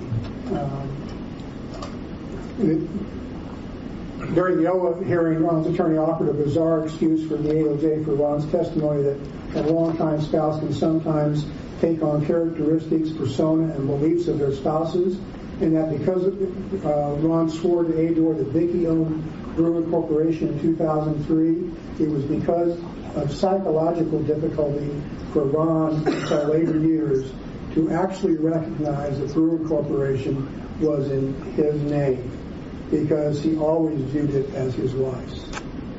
Absolutely absurd. Again, the essential point, Commissioner Heupel, all of you, is that if you know, as he did, that Ador was concerned about the ownership of Bruin being in Vicky and Vicky being a secret owner, you fix that. You protect your wife, and you just say, I own it. And by the way, there's a slide in there, and I'm not going to go back over it because it would be fun to. But remember that slide I showed you, 10 years of tax returns. I'm not sure it was 10 or 7. 7 years of tax returns, 10 years of corporate commission filings under oath, under penalty of perjury. Ron says it's Vicky that owns. Look at the fraud that's being perpetrated and the shell game that's been in front of you today with respect to all the taking snippets of evidence and piecing videotape deposition together to make it appear like something it's not. I want to go on, but it wouldn't be a response to the question. I have a question regarding, and this is my question is regarding to the working page here. Did I hear you right? Say the person who put this together testified that they had no clue about this? Yeah. Because to me, I mean, what I'm reading here would almost make me believe that they would have known about it. So did they lie under oath at the hearing, or what's going on here? She had no reason to lie under oath. She was telling the truth. She said, I know of no oral side agreement. Is that the Larry Fields notes? Yeah. No. These are the notes from the auditor.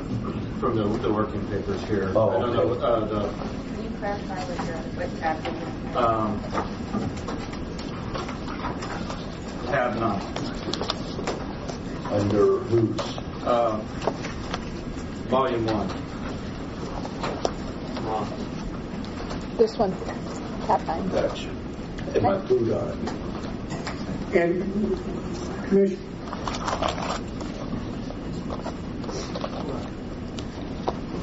Commissioner Garee, there's something that's awfully important and basic about that. That's not a disclosure by Ron.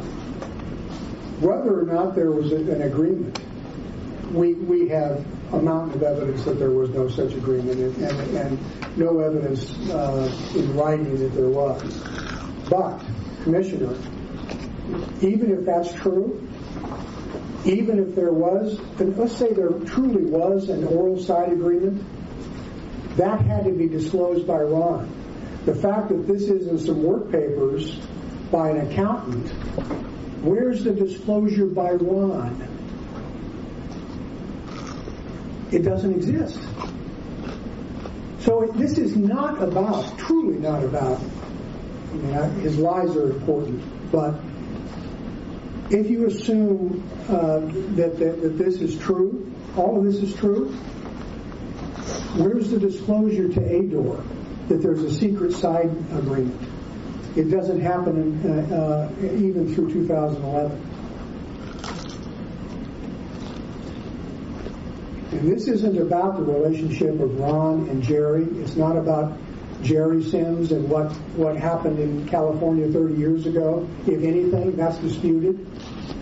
This isn't about that. It's about Ron Sims. Is Ron Sims a man that has done the stuff that we've shown you he's done over the years? qualified to have a license in Arizona on a gambling activity. That's the issue before you. What did he disclose? I don't care what's in the, and I do care what's in the work papers of the accountants, truly. But where is the disclosure to ADOR with respect to that secret side agreement?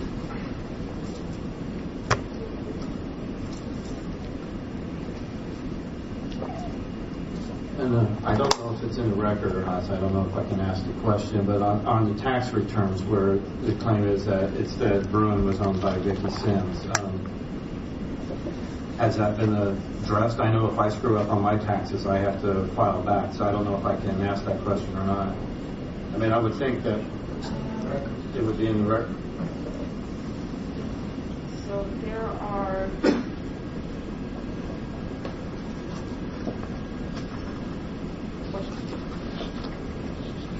I'll look. Okay. I did not...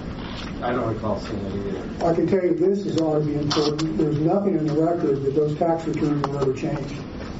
Nothing. Come on. 7 or 10 years of tax returns, 7 or 10 years of Corporation Commission filings under oath. The fact is, she was the owner of Bruin. He was telling the truth. Because again, if she wasn't the owner of Bruin, he could have fixed everything in 2003 by saying, I'm the owner, don't worry about Vicki being investigated, don't worry about Vicki being a partner, don't worry about Bruin being a partner, because I own Bruin. It is inescapable. He lied to the commission, he knew he was lying, or he lied to the IRS, or he lied to the Corporation Commission. One way or the other, this man was spewing lies about the ownership of Bruin. Yeah, I'm a lot less concerned about the tax returns that they filed jointly. I mean, it's all going to show up on the same. All the incomes on a return of both of them, as I am about the Arizona Corporation Commission, which is very, very... The purpose for those annual reports is to find out who owns what, and that's why they have you disclose under penalty of perjury. So I'm far more than the tax returns. Well, do be concerned about the tax returns, because these aren't personal tax returns, these are Bruin tax returns. Oh, these are Bruin that's a good saying, who owns me? Is that a C Corp or an S Corp? I can't stand here and tell you, I should know. Were you referring to the K1 Bruin? Those we believe are in the record. You want us to find them? Sure. So it is an S Corp, but they issue K1s, which means it goes on to their joint return. Mm-hmm. So no harm, no foul on the income side, but inadequate disclosure on the state side, which is got an express interest in regulating corporate activity and who owns what. And the letters with his own lawyer. It's Exhibit 33. Okay.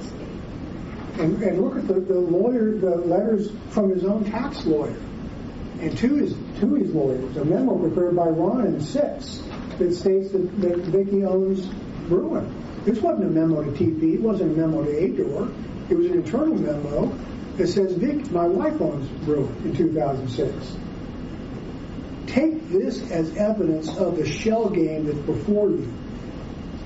They're caught on this, and there's no escaping it. Ron purposefully lied, because this is, I used to have a nun who said, sometimes I've got to get in here to the lies when the truth was doing more good. This is a case where the truth would have done Ron more good if it were true that he owned Bruin. Of course he didn't.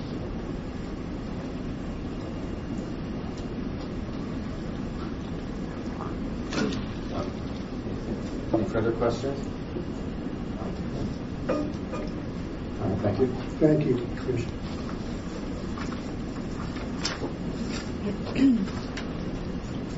Since Mr. Manning was allowed to go on for another 20 minutes, can I just make one small point about the audit papers? I'll grant that. The timeline. But we'll give you 5 minutes. Is that enough? Sure. If you look at Brenda Brandt's testimony, after she talks about the side deal, how there's no side deal because this was not a side deal, it was the deal, she confirmed that the audit papers confirmed that Ron and Jerry could pay their notes with their respective entities' land. And I think that we have the transcript on that. You can get the exhibit number and the page line number. On Bruin ownership, it's absolutely true that the K-1s were inaccurate for 10 years. That's absolutely true. There was no knowingly false statement of material fact by Ron. It wasn't, he did not do it intentionally. It was not to intentionally mislead. It wasn't to hide anything. As you just noted, Commissioner Wallace, there was no tax benefit to do it. All of the income was disclosed on the tax returns because they jointly filed. There was no reason to do it. It was a mistake. Is it a mistake that Ron wishes he hadn't made? Certainly. But is there any import to the mistake other than the fact that it was a mistake? Any penalty to it? Any intention to mislead the state of Arizona or mislead ADOR? No. And that's the standard here. And I can't go back and correct Ron's testimony from 2003 that he testified that his wife owned it from a family standpoint. But you just need to look at his motive. And there is no motive here. You haven't heard any motive from Jerry's side of the table as to why Ron would lie about the ownership of Bruin. Why? There's none. No reason to lie in 2003. No reason to lie in 2011. It makes absolutely no difference. And Mr. Manning admitted it made no difference after 2003 because Bruin no longer owned essential land, so it made no difference to ADOR. Why? And why would it make a difference to ADOR that Bruin was going to transfer its land in payment of a note, which ADOR already knew in 2003? It also doesn't matter whether Mr. Olson represented TP Racing. And there may be some testimony in the record that he also represented Ron, but the reality is that he represented TP Racing, and when he was questioned in the civil case, he was questioned as a third-party witness by Ron's lawyer. He didn't appear on behalf of Ron, so anything he said was under questioning of Ron's lawyer. And if you can go, and I encourage you to go through all of Olson's 2 volumes of transcripts and read what he said, because again, the secret side deal didn't exist. Everyone denied it was a side deal because it wasn't side. The Brandon, if you look at Exhibit 43 to the appendix, pages 41, lines 1 through 8, it's when Brenda Brandt confirms that the audit work papers confirm the deal, even though she didn't think it was a side deal. Also, Director Gonsher didn't know it was a side deal. He knew it was disclosed by Buzz Alston. And if you look at Exhibit 14, Gonsher's report, he says that the disclosures in 2003 were the most comprehensive investigation that ADOR had ever done for a permit, and that they received all of the information they needed. Thank you. Any other questions? Ms. Harrison, is that Exhibit 43, is that Ron's Exhibit 43, or? It's Exhibit 43 to our response appendix. To your response, okay. And that's Brenda Brandt's deposition testimony, page 41, lines 1 through 8. Is that the auditor? Yes. Okay. Anything further? I just got 10 seconds. This will be this is on our oral argument about a point of law I want to make sure I mention. I gave you Gonsher's testimony. Gonsher testified that he was aware of nothing outside the written record. He didn't know of any oral side deal. He knew of nothing. If he did, he gave that testimony in the ALJ proceeding that he knew of nothing outside the record. If there was a deal, ADOR insisted it had to be in writing, and this was never in writing. The point of law, I don't expect you to respond to this, it's more to counsel, but with respect to the burden of proof, in this proceeding, Ron has the burden of proof because no final decision has been made with respect, and the counsel will give you advice on that. She may disagree with me, but the burden of proof issue has to be discussed to the extent it makes any difference to you or to counsel.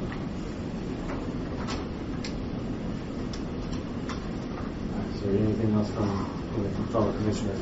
I'm sorry for not speaking in the microphone. I will dedicate that. All right. Having reviewed the administrative law judge's order in the case, and I think we will be doing some more, looking at some documents here shortly, an administrative record and arguments from both parties. And by the way, both of you did a fantastic job, so thank you for representing your clients in the best manner that you could. The commission will now discuss this, we'll deliberate on this, and during this time we can also go into executive session. So if there's anyone at this time that would like to go into executive session for further counsel from our counsel, that would be so moved. Right. You want to see if they want a break? Oh, do you guys need a break? We go into executive. Well, if we go into executive session, are you fine? Okay. You don't need us monitoring you? Just a point of clarification.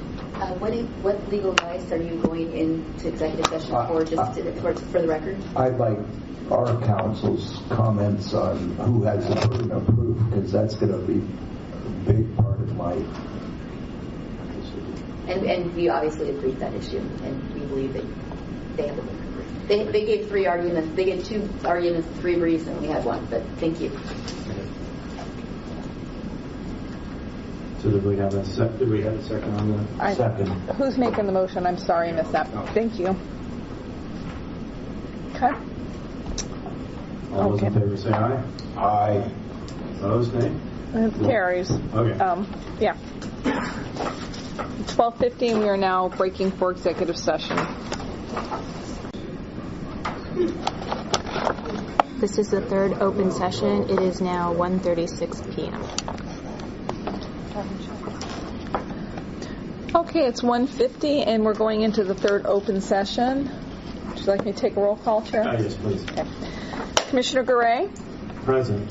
Commissioner Feldmeyer? Yes. Commissioner Lawless? Yes. Commissioner Heupel? Here. Commissioner McClintock? Yes. We're all present and accounted for, sir. All right, thank you. Just one item. I know the room we have only till 5:30 today. Yes. Okay. And I do know we have some folks that would need to get back to catch some flights tonight to get back over to California. So I was kind of looking to see if there was any objection, because I don't know how much more we've got, how long it might go.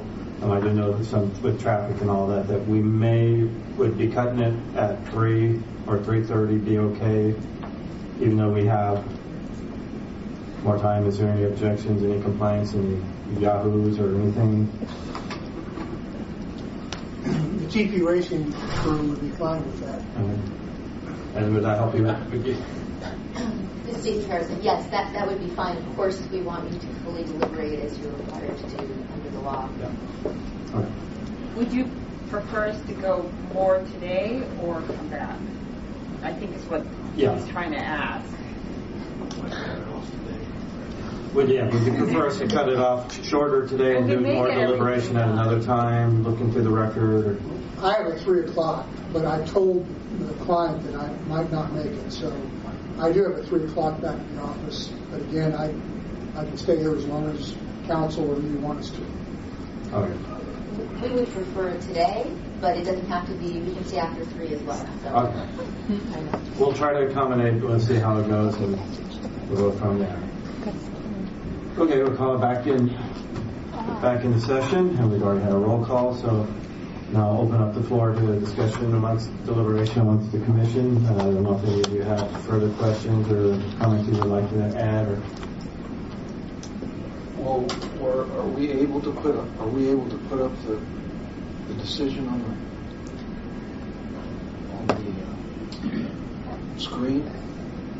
Yes, Yeah, one of the tab 2, I think, of the reports. Of the ALJ. Yes, there it is. Ask and you shall receive. Thank you, gentlemen. Thank you. Whoever did that. Stacy's crew did.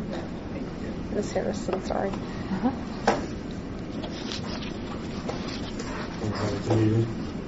Yeah, I think that helps. That's just page 1. It shows, I expect it shows the rest of the decision as well. So you can deliberate now, or you can start with the ALJ decision and go through and then deliberate. If you want to get some initial deliberations out of the way, you can do that as well. However you want to proceed. So there's further pages after this, right? Yes. Okay. I would go start on page 2. Whoever did that, can we have page 2? Findings of fact.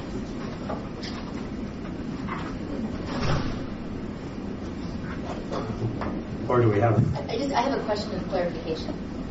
This is Stacey Harrison. I think you're going to go through the ALJ decision regarding the findings of fact and conclusions of law, is what your counsel informed me.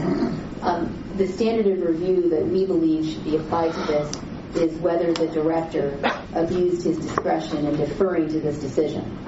So the question is not whether necessarily it's right or wrong, which is of course part of it, but the question is under the law whether or not the director abused his discretion in relying upon the ALJ's findings of fact and conclusions of law.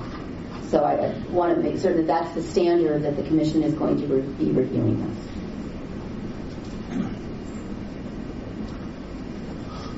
That's not the standard. Of course, your counsel will tell you that it's preponderance of the evidence and not abuse of discretion. This is the initial decision by the commission, and it's not a review by an appellate court. The counsel can give you advice on that in executive session if you need it.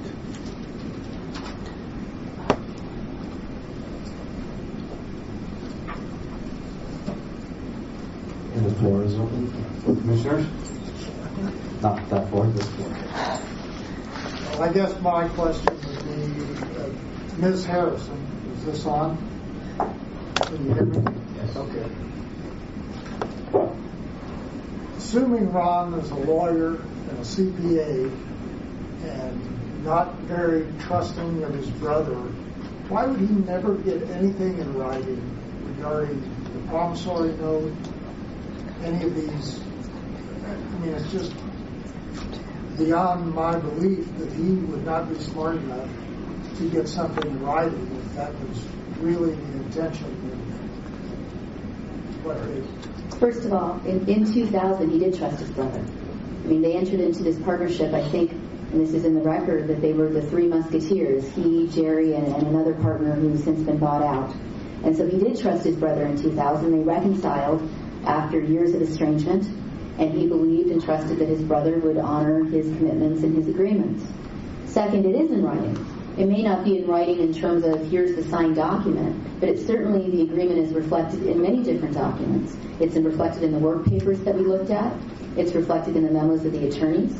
It's reflected in other contemporaneous documents that are in the record.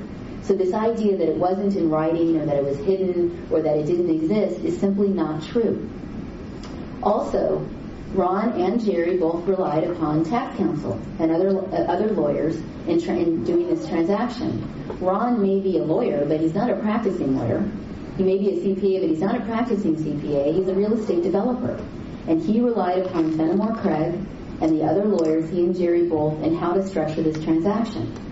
Simply because he relied upon lawyers' advice and didn't document it exactly perfectly doesn't mean that the deal didn't exist. The deal clearly existed. There's evidence of it. I showed you only a fraction of that evidence. There are other third-party witnesses who talk about how everyone understood that Ron and Jerry could pay off their notes with their respective land, and Jerry indeed did it in 2003. That's uncontroverted. So while it may have been better documented, I don't think anyone disputes that. It could have been better documented. It certainly was documented, and the deal clearly existed. And so if your concern is that you can't believe that the deal existed because it wasn't written down by Ron, there's all of this evidence that the deal did exist, and frankly, they were brothers buying a racetrack, and that's how it ended up based upon their advice of counsel. Although was that fact, I'll take it your word that there was a deal, but why wasn't it disclosed to the commission? It was disclosed.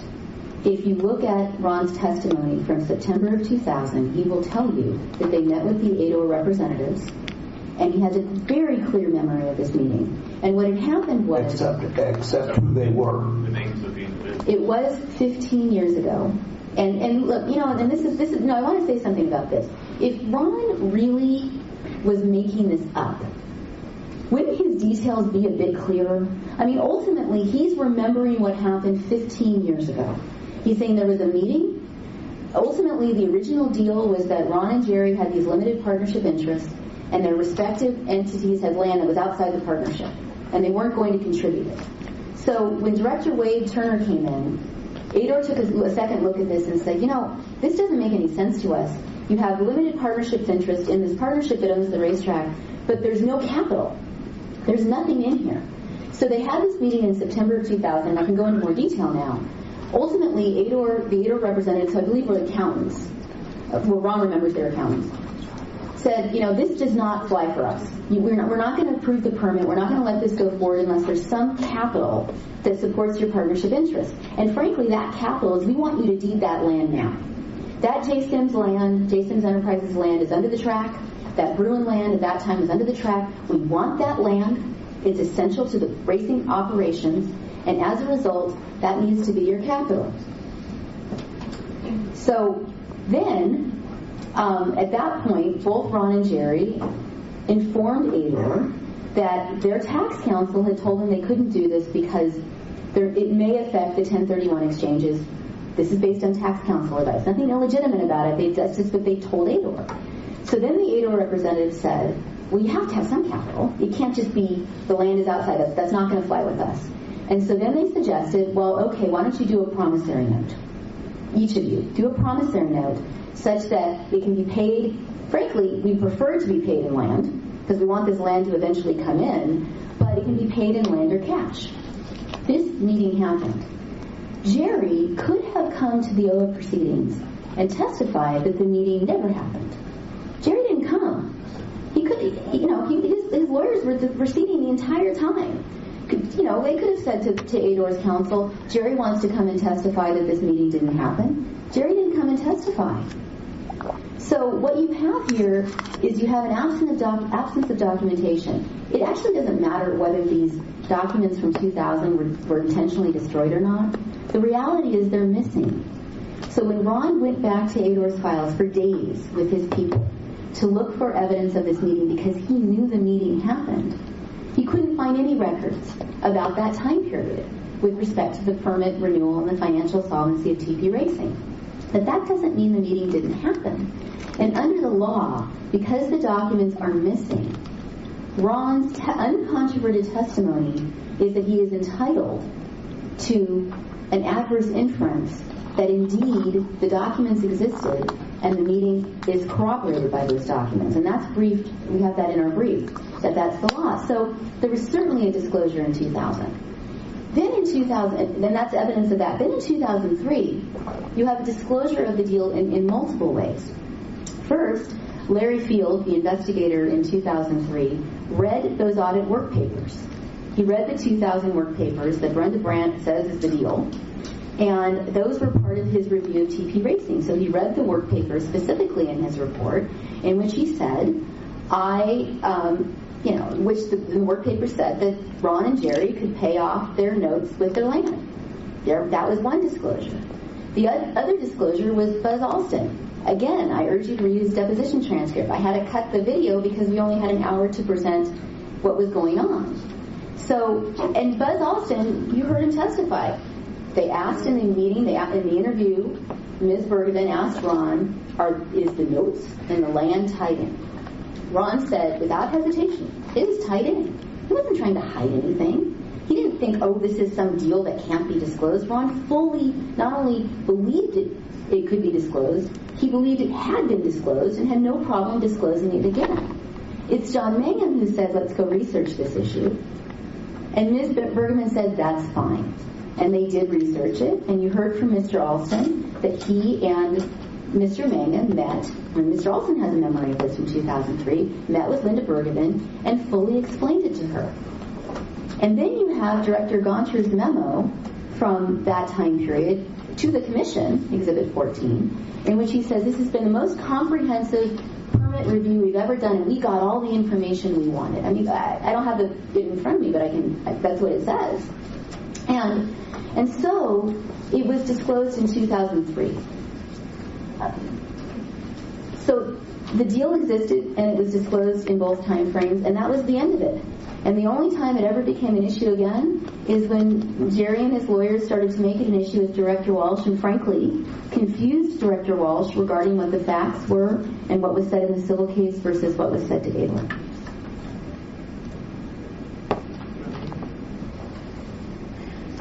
Did I hear correctly that these two individuals who Ron met with and doesn't know their names advised him to hide the real terms? No, absolutely not.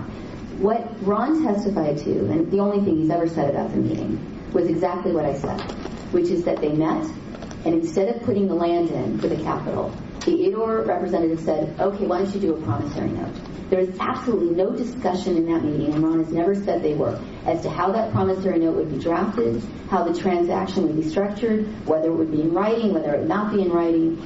They left the meeting, and Ron and Jerry and their advisors then went and structured the transaction.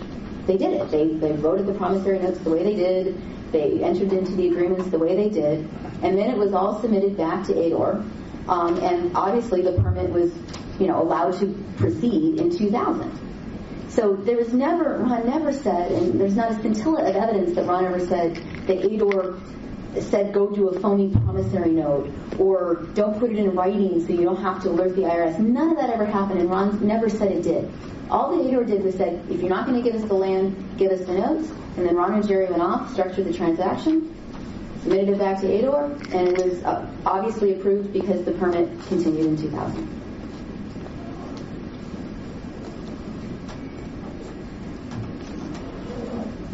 Actually, my question would be for both of you, so I'll let you go first, Stacy. But we have a duty to protect the public and to license individuals and to hand out permits for racing.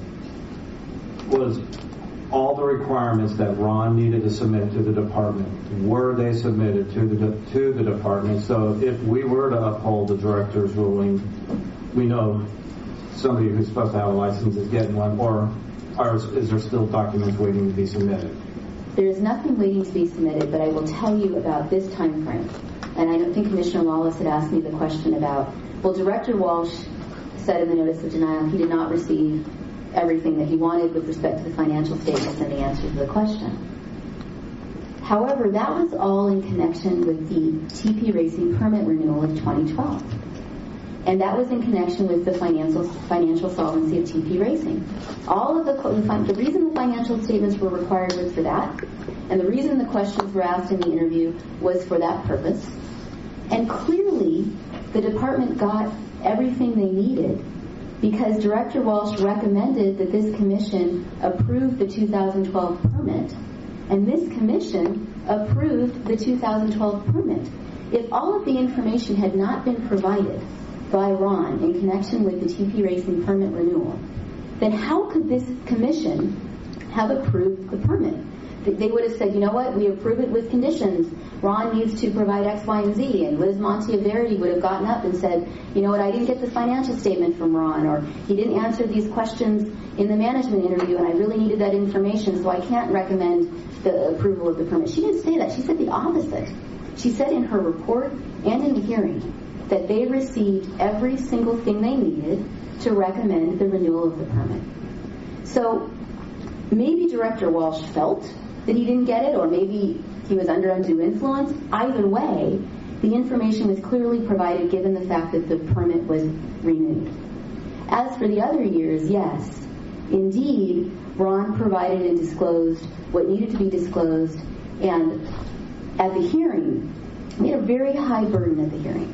We had to prove that each of these allegations in the notice of denial were not supported by any substantial evidence.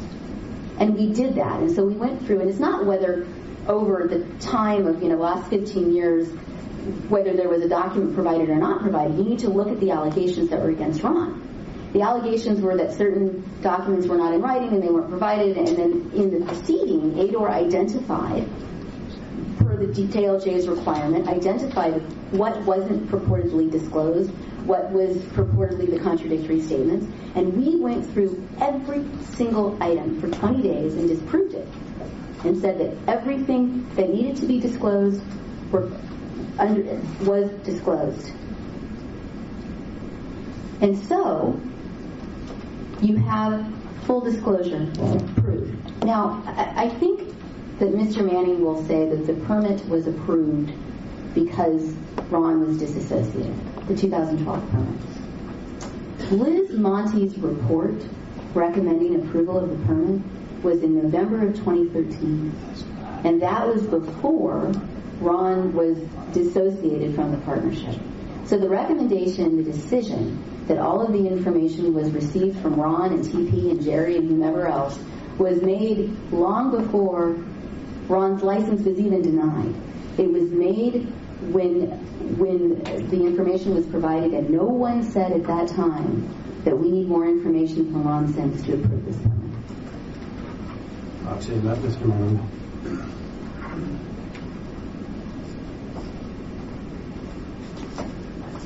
There's no end to what they'll say. She told you that because our permit was approved, that's evidence that all the documents that Ron needed to provide had been provided. You knew, Ador knew, when they approved that, he was gone. He wasn't even a member of the partnership at that point. Of course it didn't matter whether he had provided the documents or not. Of course he had not. But he was no longer part of TP Racing.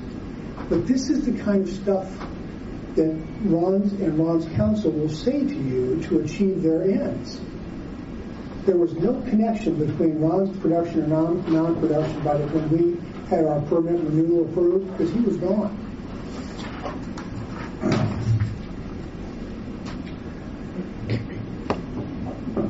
I think it was you, Commissioner Heupel, that asked about the disclosures of Ron in 2003.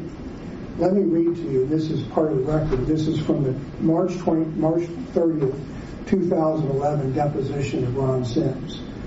And this is where he first disclosed I had a conditional oral side agreement that I didn't have to pay the note that I said I had to pay.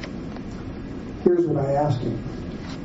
Once he dropped that bombshell in 2011 that the note didn't mean what it says, I asked him, did you, and by the way, this is tab 35, exhibit 10-J, the deposition of Ron Sims at page 212.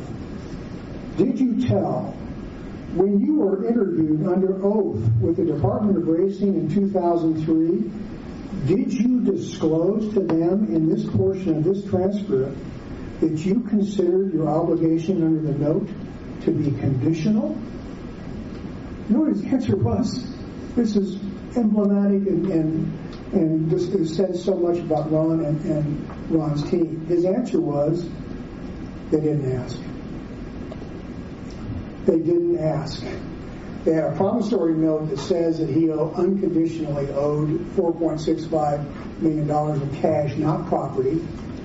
He was interviewed about that in 2003 and said, that's my note. But then when I asked him in 2011, did you disclose this condition of this oral side agreement? His response is, they didn't ask. Shouldn't that tell you a ton about this man that wants a license? Hiding the ball and saying, you have to ask me? By the way, they did ask him.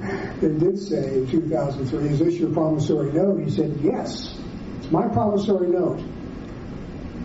It's for my partnership interest. Never anything about a condition or that had to be paid or could be paid by land.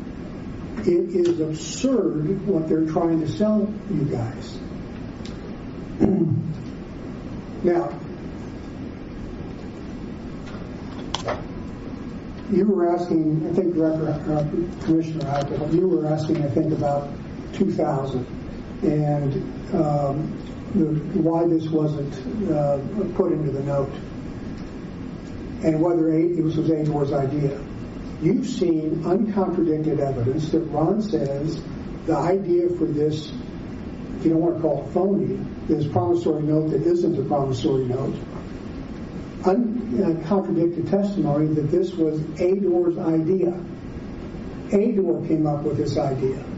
Now, he didn't say, they wrote the note, but it was their idea that he provide an unconditional promissory note for $4.6 million in cash. But he says it was their idea that it not be real, and that he didn't have to pay it according to its terms.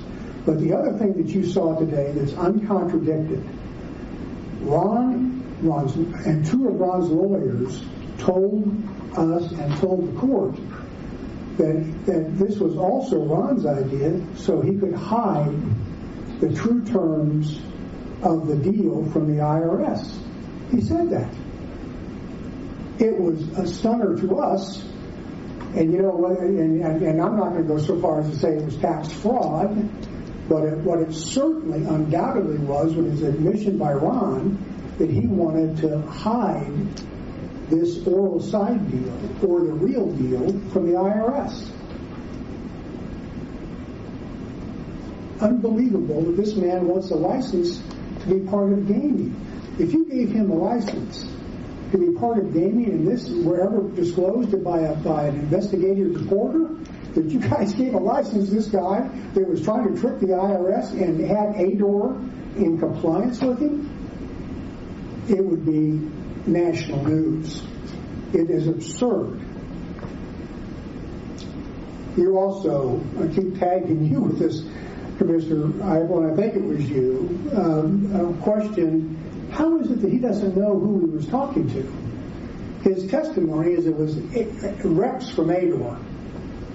The reason he didn't give you names or us names is because that could be checked out. We could depose those people and say, in 2000, did you meet with Ron and say, do this phony promissory note? They're going to look at us like we're Martians. And of course we didn't. That's the reason he can't remember who these ADOR representatives. He couldn't even say if they were ADOR employees. Two unidentified ADOR representatives.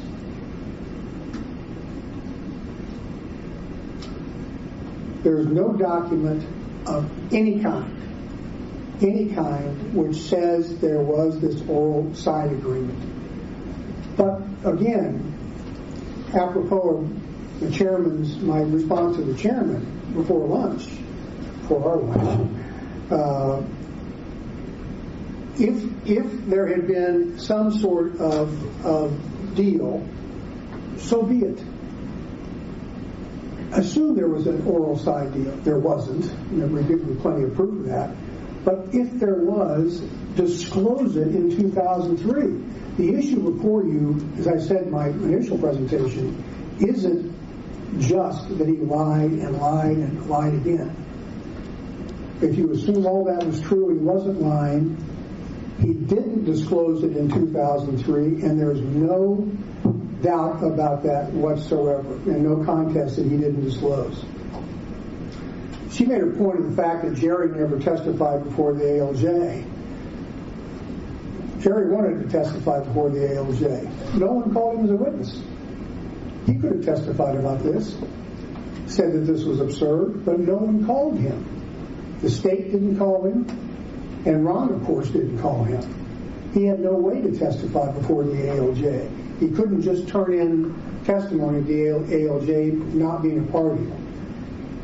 I think almost finally, she mentioned Ms. Bergerman questioning in 2003. Remember that at the end of that segment that you've seen, they say, we're going to research this and get back with you. They got back under oath. Ron got back after researching under oath, telling ADOR nothing about any side deal, nothing about trading the note for his lands. Remember, I showed you a slide, and it's in the documents that I gave you. The 2003 supplemental disclosure provided by Ron says the note is the note. They researched it. They followed up. Mangum and Ron. And if that had existed, it would have been disclosed in that supplement to Ms. Bergen, who had requested it.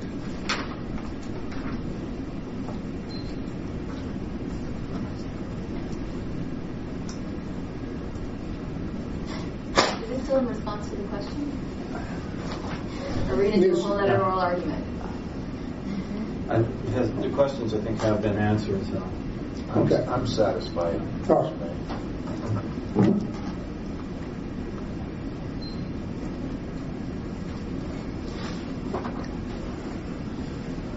Permits are granted for how long? 3 years?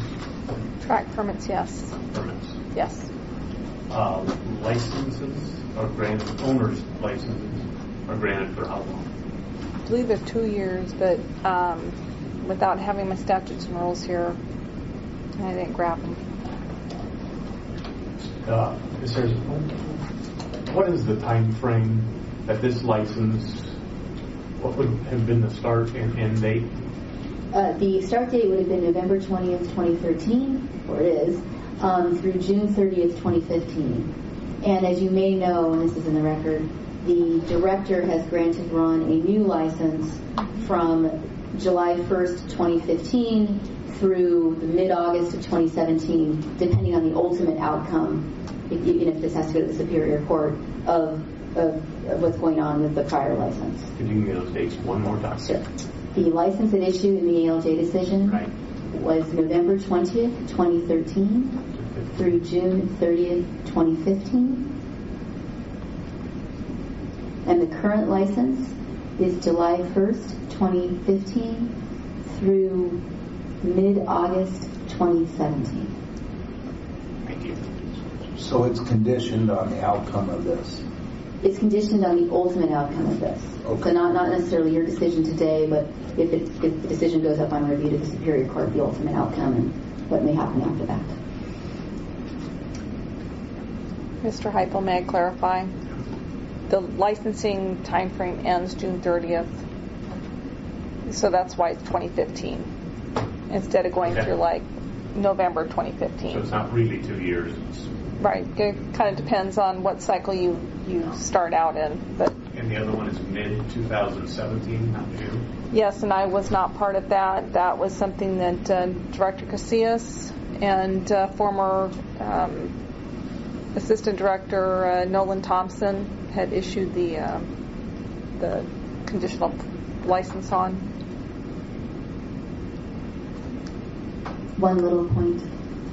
In the interview in 2003, Ron was asked, and he did respond with the note from Lander tied in, so even if he didn't remember the question when he was deposed in 2011, the facts are that he did answer the question in 2003. Anything else?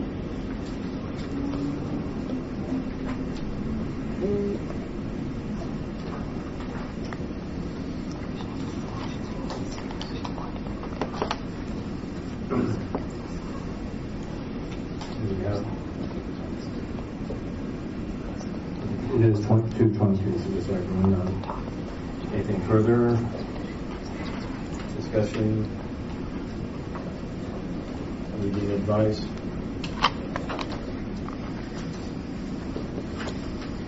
On the, I think we were talking about where Ron went searching for the meeting information in the Department of Racing. And then since there was no records found, the ALJ, I guess, there's a little more credibility to his recollection of what happened versus not finding records. Me as a regular person, I would have never known that. Is this something somebody who's a lawyer would have known from going to law school? It's certainly in the legal authorities. I don't know if a lawyer would just automatically know that without doing the research. But in the legal authorities that we have cited in the brief, it's certainly the law that you're entitled to adverse inferences under certain circumstances if materials and documents are missing or destroyed. Again, a tremendous misstatement of the law. She just told you that there's an adverse inference available if documents are destroyed, and that much is true. There was no evidence documents were destroyed. There was no evidence that the meeting took place. See what they're doing? They're saying that the meeting took place in 2000. There are no documents to show that. So you should draw an inference that the documents because there are no documents that show it, don't exist. There's no evidence that the meeting ever took place except Ron. who says that he had a meeting with two ADOR representatives that he can't name. So, Mr. Chairman, there is no adverse inference that can be drawn whatsoever because no documents exist. They first had to show that documents existed at one time and had been destroyed. And I don't need to remind you, if those documents were destroyed, that's a felony by ADOR. Why would ADOR commit a felony to destroy a public record of a meeting in 2000? I guess if they intended to help Ron commit some sort of tax evasion, but you'd have to accept that. You'd have to make a few logical leaps there to get to that point. But the fact that there are no documents exist is just as likely that's because no meeting ever took place. There certainly is not a shred of evidence that your department, people in your office, in your ADOR office, destroyed records.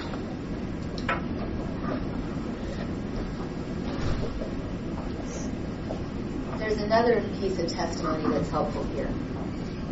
Joyce Cosby at the hearing was asked, when Ron was looking for all of these documents to support the fact that this meeting occurred, did Ron appear sincere in looking for the documents? In other words, was he just trying to make a show, to say, I talked about this meeting and I want to show that I'm looking for documents even though he didn't think a document really existed?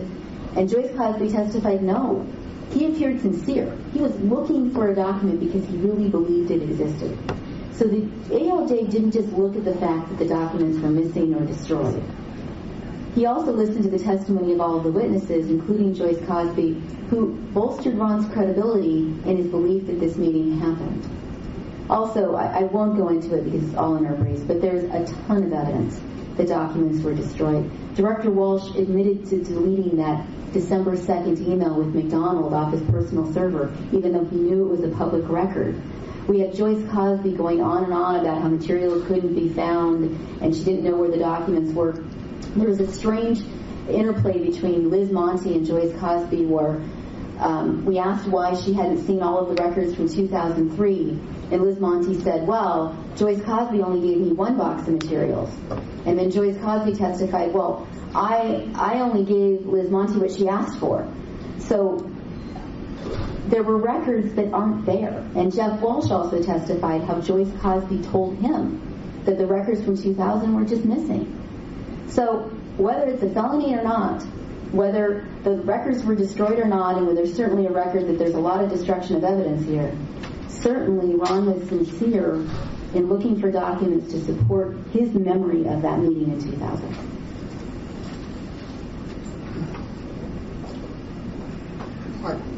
Paralegal had a great point. I can't help but give it to you.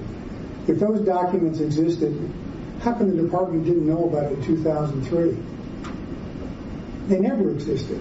And by the way, there's no evidence of destruction of documents except that email by Director Walsh, which was done, I don't know why it was done, but we gave it to them. They had that email. They got the email, and they got it from us. There's not a shred of other evidence that any document was destroyed by ADOR and they committed some sort of felony. Again, though, the essential point is, if they ever existed, where were they in 2003? They didn't even exist then, because it didn't happen. And Mr. Mangum said it never happened.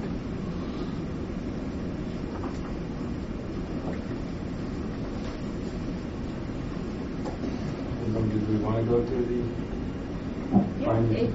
I would encourage you guys to deliberate. You can ask some questions, but before you start going through, or while, however which way you want to do it, you could deliberate while. I want to do what everyone wants to do. So you could discuss it among yourselves.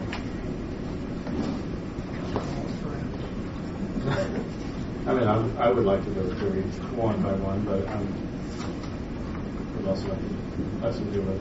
We'll try to do that. Okay. All. You would probably Can we make a suggestion? 56, and there was 10. Help us. If we could call a lifeline, that'd be great. I have a suggestion I hope will be helpful. Wouldn't it be helpful to you all? First of all, it's 2:30. Wouldn't it be helpful if you adjourned and both sides provided you findings of fact and conclusions of law for you to consider at the same time you're considering the ALJs? And give cite evidence to you, and we'll get them to you pretty quick. That way you'd have a set from us and a set from Ron, and you could use those in your deliberations concerning the ALJ. One of the things I'm concerned about is the ALJ didn't make findings of fact and conclusions of law of some of the misrepresentations and lies of Ron. He didn't even address it. We can address that with cited evidence from the ALJ record and proposed findings of fact and conclusions of law to you. Both sides will do that. The only problem I have is, we've already received thousands and thousands of pages of documents, and I feel like right now I'm about to be like that one commercial for, I forget, some internet sales where the heads explode and this blue smoke comes out. I really don't want my head smoking. Well, I don't think they'd be long, but Can we limit the pages? Yeah. And is it from outside the record? Yeah, I would like to hear from Stacy. We have the issue is that we have to base our decision from what's there. So it does us little good to have several hundred extra findings of fact and conclusions of law.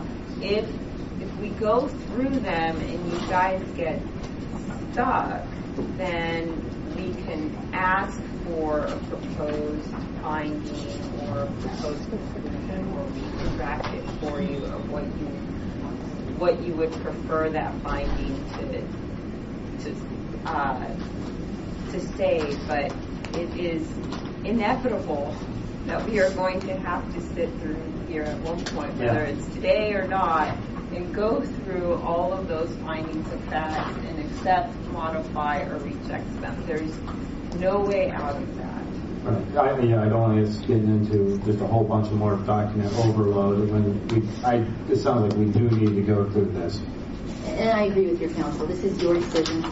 It is your going through each of these items, and this is the basis for your decision, whether or not the director used his discretion in deferring to it. And you certainly don't need more paper. And ultimately, all that will happen is you'll get a one-sided document from them, you'll get a one-sided document from us, we'll object, and then you're going to have to do this anyway. So I would suggest you go with your counsel's advice. Mr. Chairman, although I appreciate Mr. Manning's thoughts on how we might be able to move this forward, I can't read anymore. I mean, I'm tapped out. My head's going to explode in 4 years. So when I went into this from the very beginning in reviewing the record, I thought, well, I'll try and develop some straightforward method to attack this. Well, there really wasn't one, because I kept bouncing back and forth between one document and another. And I came across some important things that helped guide me in preparing for today, and what I thought I might listen for more heavily, if that's the appropriate way to describe it. So one of the things that I pulled out and highlighted was the statement from Director Casillas when he endorsed the decision that the ALJ made, and the quote that he made was, the quote from his statement was, I read the ALJ's recommendation from the hearing that was conducted at OAH, knowing that the ALJ, being an attorney, independent body, listened to all the facts of the case, all of the evidence that was presented, and I did not disagree with his findings of fact and ultimate recommendation. That is why I did not modify/reject that decision. And I couple that with returning to the conclusions of law on this decision, where under number 2, the ALJ said a preponderance of evidence was required because Mr. Sims, and I'm moving to number 1 now, bears the burden of proof in this appeal. And he goes on to say that it is pretty clear to him, after full review, this tribunal concludes that a preponderance of the evidence presented at the hearing established that Mr. Sims is qualified to be licensed by ADOR and that he has sufficient good repute and moral character to satisfy the statutory requirement for a license.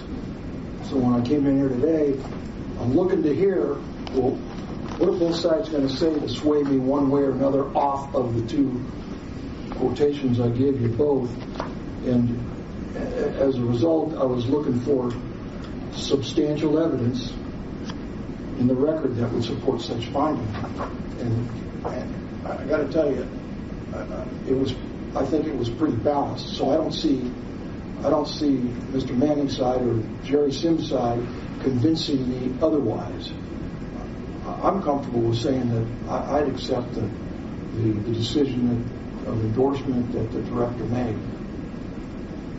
My concern is that the other side wasn't equally, or I don't know how to say this, but they weren't represented as well as Ron's side was in the ALJ hearing.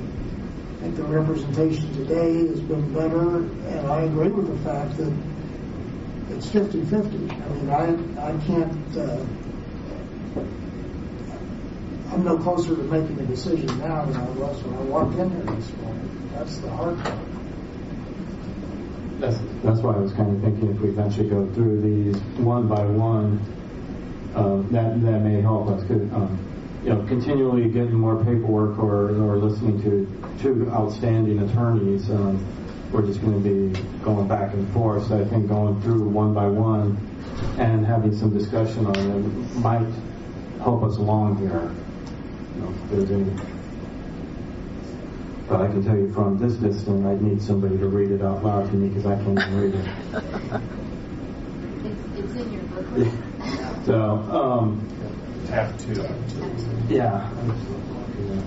Volume 1. It's on this one. Tab 2 of Volume 1.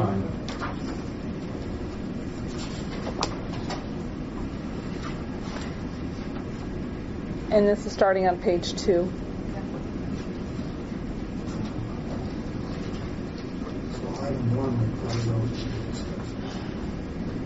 Right, I think we just start with 2A.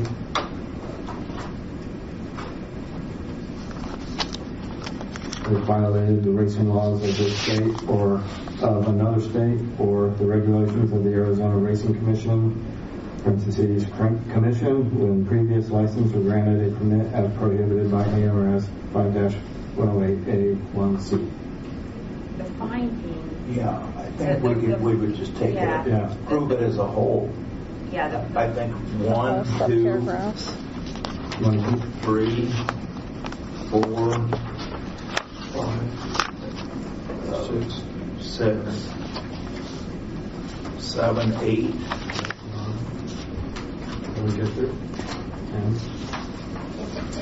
To just help you a little bit in navigating through this, number 2 lays out what the notice of denial said, and that's addressed by the ALJ. Those conclusions of law are addressed by the ALJ in the back of his decision, where he makes the ultimate conclusions of law that Ron didn't violate any of these laws, etc. Right. So I don't know how you want to do it, but it may be helpful for you to go to the findings of fact and not to the conclusions of law first. That's where we're at. Okay. Yeah. I got to 10. Yeah, we got to 10. 10 looks good. 2 preliminary partners. That's the same. Yep. 12. Is a passive partner with 18%, 10 plus. I think, I don't know about the percentage on 13. Is 55% accurate, Mr. Manning? 54 and change. Approximately 55. I'm good with that. Approximately correct at the time. The number 12, Mr. Sims was a passive partner with respect to TP. Ron was a owner of 50% owner of the general partnership. He had 32%, hardly a passive partner. I hate to argue minutia, but Ron did not have any control whatsoever over the day-to-day operations of the racetrack.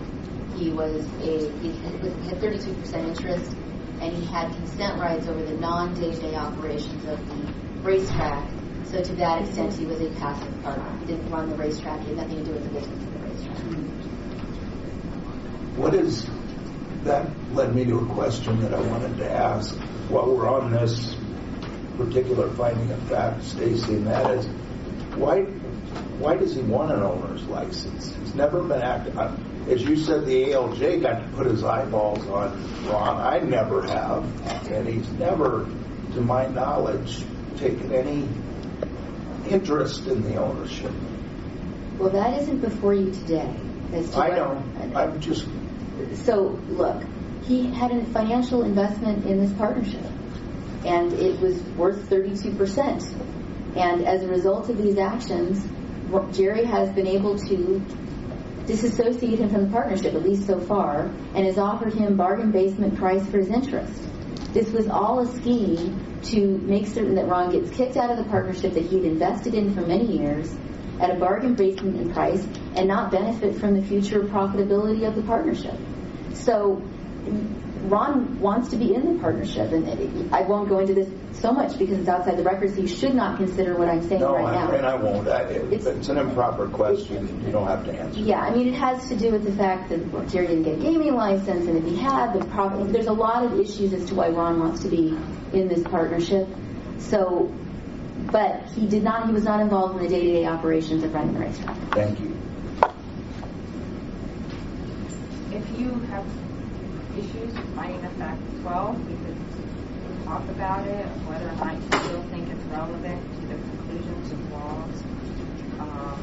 The other way to do this is to address the conclusions of law first, and then you may have the findings support that. Sometimes that is easier. I'm fine with Stacy's answer that he's a passive partner. Well, I question that because if they're going to do a capital improvement, then he's involved with the decision. So let me ask this. What's the definition of a passive? Maybe we don't have to debate that if we want to hold that and come back and go through the ones that we agree on. Yeah. And I agree. Or just say Mr. Sims is a partner with respect to TP. That's accurate. Then we don't have to argue over what passive means. You're the ones that have to agree on the findings and find support and the record for it. Well, you it's can also in the record that he was a partner at the time. Right. Yeah. But yes, you can go through and then you can go through all the ones that you think are uncontroversial and discuss those, and then you could pull some out, and we could either start discussing them today, or if you want to reconvene at a... I'm okay just pulling the word passive out. I'm fine with that. I'm fine. Okay, good. 13's fine in my mind. Motion on that? No. We're gonna we're gonna approve. We have to approve the findings. 13 I'm good with. You said 14 I'll take at face. I'm unaware of the structure. That's in the record. Yeah. 15 is in the record. Right. So that's good. Yeah. Yeah. 16 and 17 look fine. Yep. Excuse me, just a point of clarification. Did you all counsel with your counsel with respect to burden of proof? Who has it here? You guys make a decision on that yet? We were in executive session for those discussions. Yes. Okay. And nothing you can disclose to us Executive sessions are confidential. No, I'm aware of that. I'm not asking what was said there. Is there a determination from... Well, giving a determination implies what was said there, so we're not going to answer. Thank you.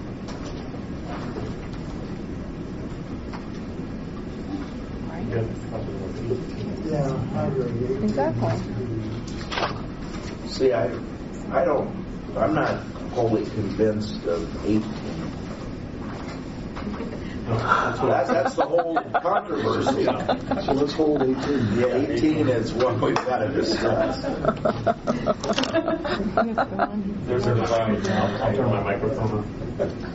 So we're calling 18 out, and I'll set it aside.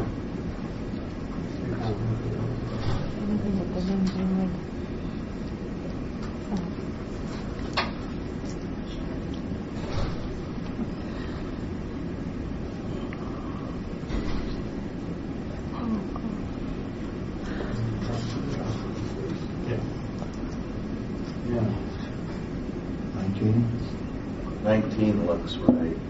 That's what I remember too. Well, 19 is okay. Question.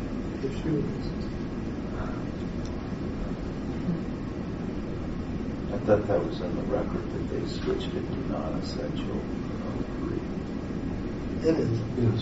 Yeah, and that, but they thought it was because Mrs. Sims owned it at that time. But 18 says Mr. Sims' own Bruin since 2000. And 19 says in 2003, H.R. considered whether Bruin as then owner of the land. Right. So one's saying one was the owner while the other's saying the other. So it's equal one is equal both. Owned by a non-licensed. They're in discussion, please. Thank you. If you have any questions, they'll ask you guys directly, okay?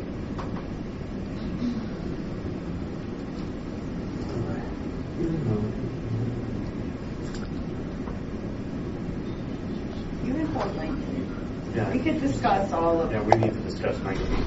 Okay. 19 is hold too. 20. So did we pull 19? Yes, sir. Okay.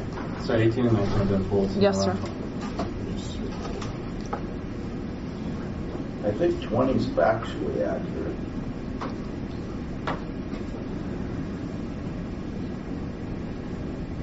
Yeah, that's what I remember also. All right, 20 then? I'm okay. 21, I don't agree with. Hang on a second. I'm sorry, on 20, were you all in agreement, or? I think we have 3 so far.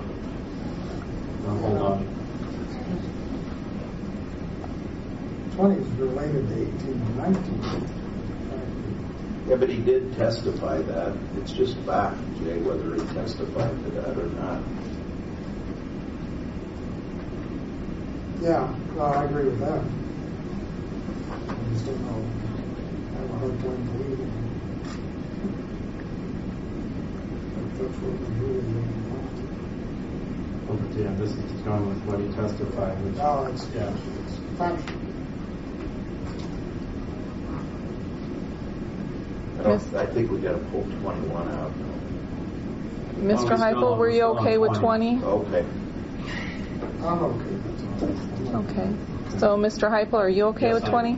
Okay, so I've got everybody on okay with 20. right, Okay, so now to 21.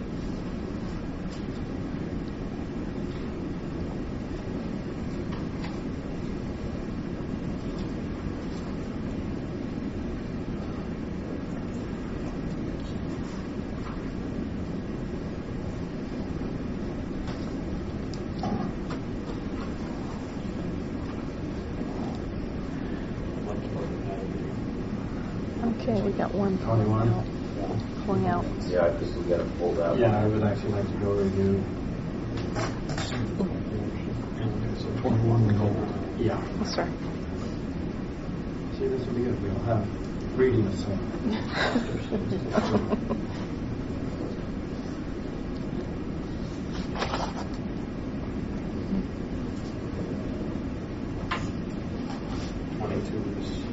Twenty-two is related to 20. Yeah. Pull that out.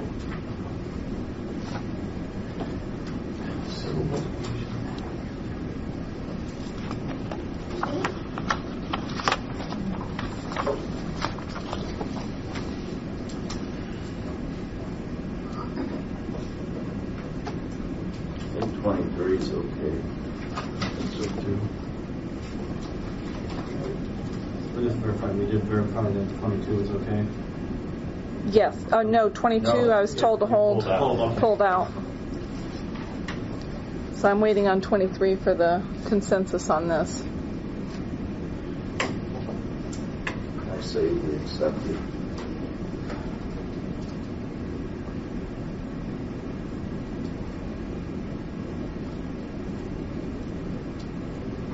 I agree. Yep. I'm okay. Okay, 24.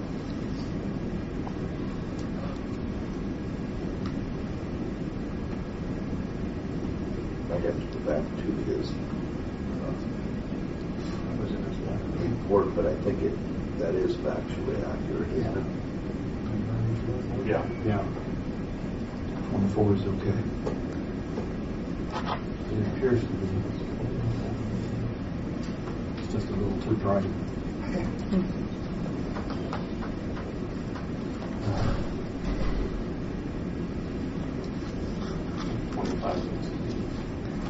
And you've got like 3 pages associated with that. So we were okay with 25. Yeah. Yes, sir. I'm sorry to hear that. Okay with 24. We were okay with 24.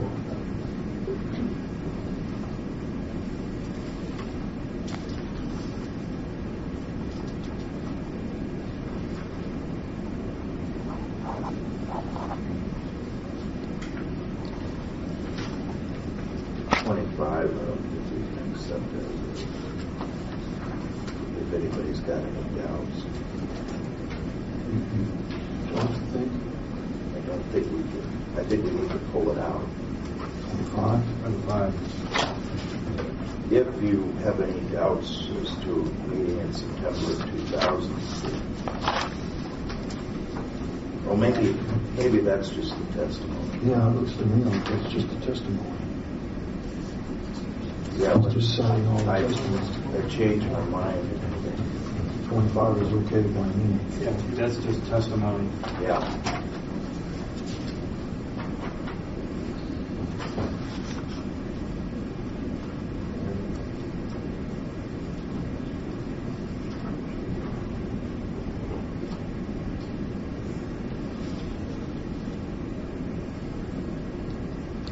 Waiting for M2 to make a decision. This is dealing with the oral side agreement. But I think he did testify that he discussed with Ador. Yeah, so 26 would be good. Yeah. Well, we're on 25. I'm still waiting for response from Mr. McClintock and Mr. Heupel to whether they think it needs to be pulled out or it's okay. All of you need to be in agreement or it gets pulled out. Well, they don't. Well, I'd like to solve we could discuss. Yeah, you can discuss it. Yeah, there's a couple of different ways of looking at this also. So not only do you need findings to support the conclusions of law that you're ultimately going to come up with, even if you adopt, modify, or reject the ALJ's conclusions of law, but whether or not you can decide this at the end, whether or not a particular finding is relevant to be in there. So obviously there's no dispute that this testimony happened in the record, but whether or not you want it as part of the decision is also another decision that you have to make. Well, this is all testimony about Ron's oral side deal. Right. So almost requires a leap of faith on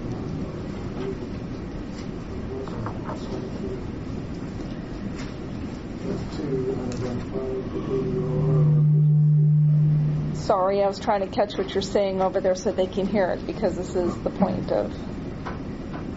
I said this is just Ron's testimony about the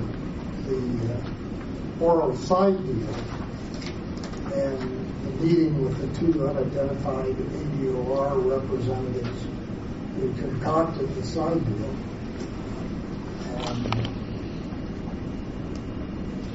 It's just hard for me to believe that really happened.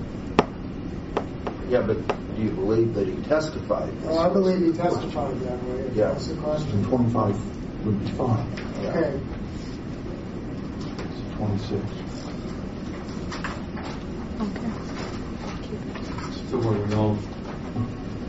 Mr. Heupel, you're shaking your head. Yes, you're okay with 25? Yes. Okay, so 26. I think it's fine.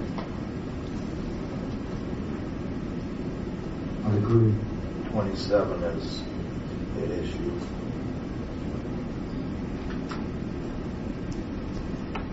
You guys. I vote to pull that out. Agreement on 26. Yeah, I'm okay. Okay, so 26 is okay. So 27, I have one to pull out.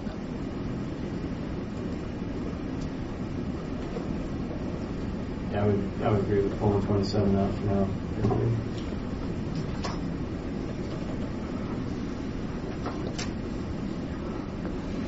Well, the last sentence of 27 says the determination as to whether Mr. Sims' promissory note could be actually paid off while utilizing the Bruin land instead of cash will be decided by the Superior Court in the ongoing civil litigation. I think that's the crux sentence. The first sentence is the one that's it. I like that too.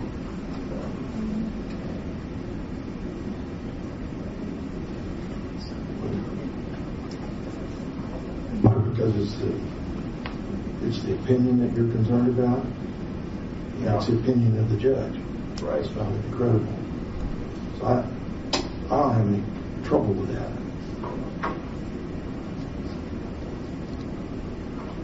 Yeah, but do we want that in, without discussing it, do we want that in our findings of fact? Do we find it to be credible? Hold it, I'm okay. I just don't see it changing based on everything I've read and everything I've heard. Well, we haven't even discussed all the merits yet.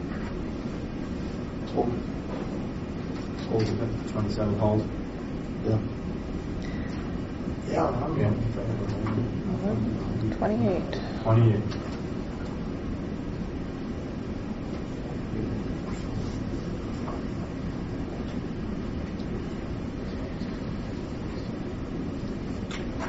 It should be fine. Yeah, I'm okay with 28. I am too.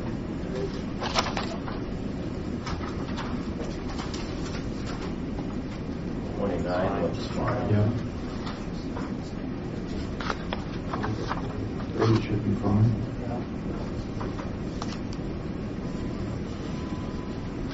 Okay, 30. I agree with 30. So, yeah.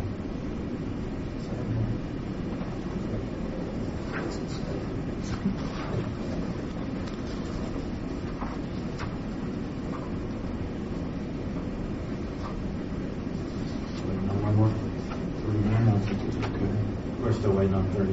Mr. Heupel, are you okay with 30? Thank you. You're okay. Okay, so 31. What is that, 31?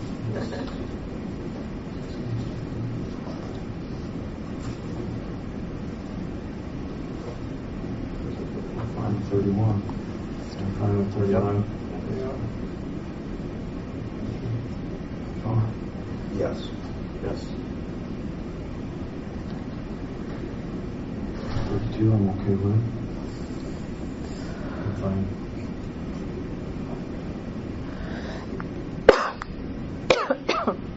I have a question. Just how old are Mr. Sims' children that he's worried about being kidnapped? Or who's he worried about being kidnapped? This was a threat made against his entire family by, there was a police report filed by someone who called up and threatened the entire family, I believe, including his children who are adults, unless money was given to them. And there was a deep concern that by putting the financial condition in the public record, that would give more fodder to more people like that. I was just curious because it never stated anywhere, and knowing his age, I wondered if he had young children. Well, his daughter Julie was pregnant at the time, so I think there was a concern about her unborn child as well. That was just...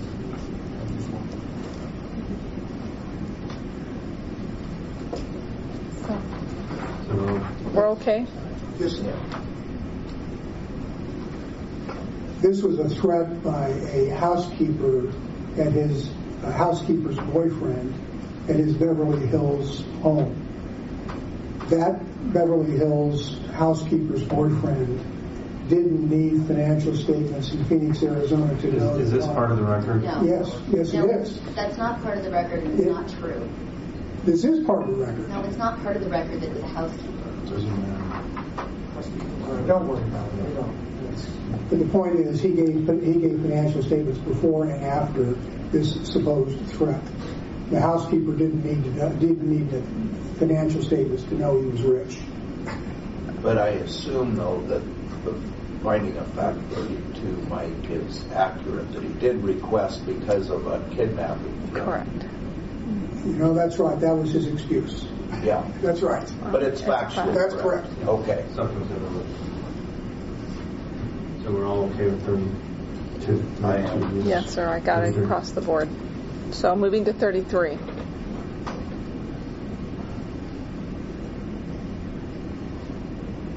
I'm good with. I don't remember the specific part of the record that said that, but Yeah. We had a meeting and she wrote down all the numbers and pages of that's right. Yeah. So we in agreement it's okay? 33 is okay. Okay.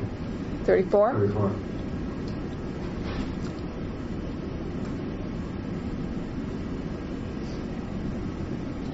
I don't remember the date. I thought that meeting didn't take place because No, the meeting took place on April 3rd. on April 3rd. Yes. That's fine. But this is what I remember from 34. I'm good with. I'm good. Okay. We okay? 35 then, gentlemen? Hold on. It's just one. I'm okay with that.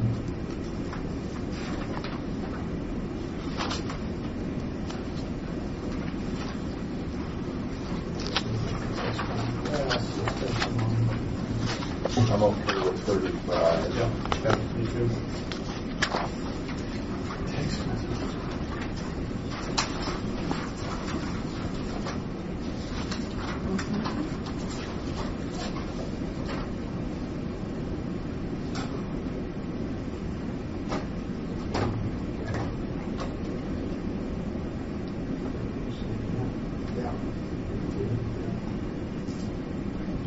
Good with 36.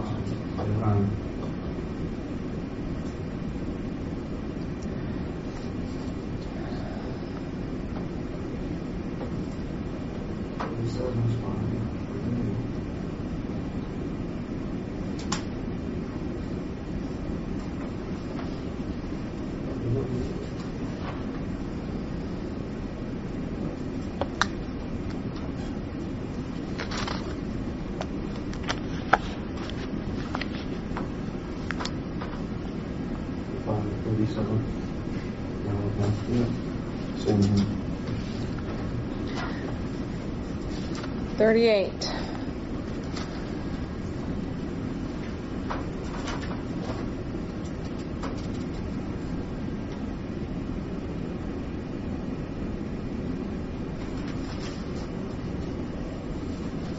It's testimony. I'm good with that.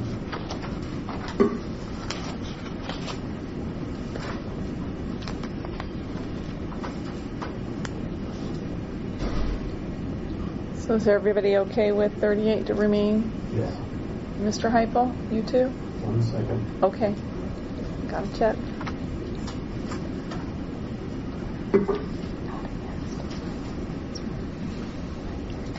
I'm okay with that. Okay, stays in. So 39. He did testify. I agree. Good 39.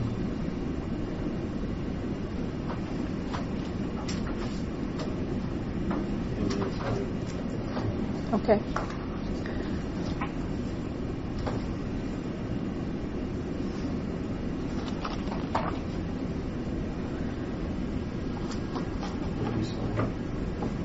More than fine, yeah.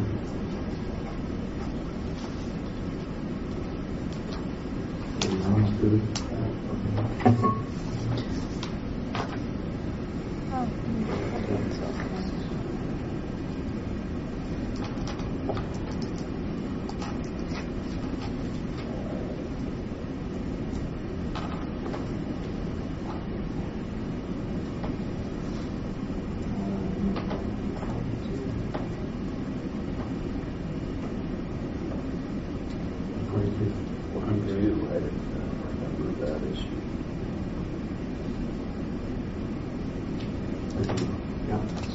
I'm fine with 42.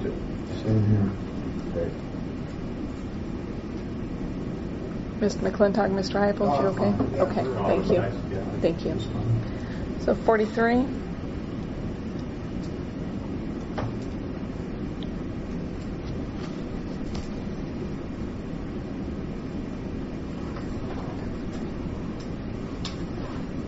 I'm good with.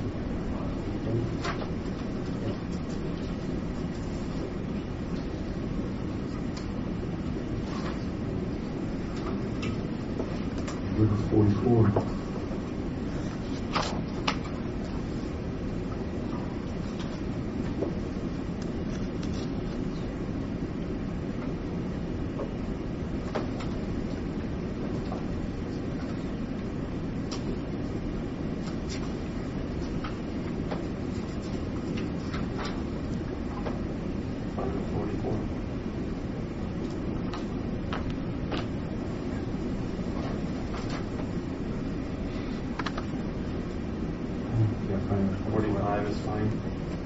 Are we done with 44, Mr. McClintock?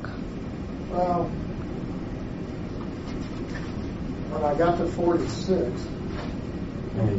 Well, hang on a second. I'm not done. Are you okay with 44? 46 relates to 43, 44, and 45.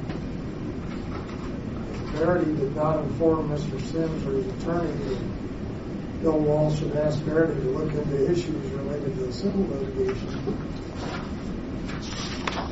There's some question about whether there were one or two reports.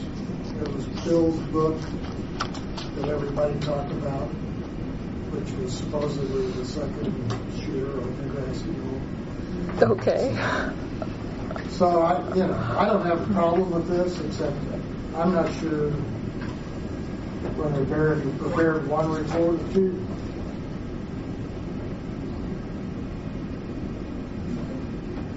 You could. Well, but I don't know how I'm going to get the answer. We could question that, but I think 43 and 44 are accurate in the way they've identified the information that's available to us. I guess that's my problem. I'm reading things into these shouldn't be. One person said, maybe the last person said, over here she's saying that they were both accurate as to what they said. Okay. And even though you're going through the exercise now, pulling certain findings, you're not ruling on them. So you could go if you're just going through this in order to effectively deliberate. So once you go through it and you feel that if you feel that other findings need modification, then I'm not even sure it's germane to what we're deciding. And that's another issue that you might consider, is that certain findings may not be germane to what you want. But this is just an exercise for you guys. Not very good at that. You're doing great. 45, 45, and 46, I'm okay with. And 47, I'm okay with. Yeah.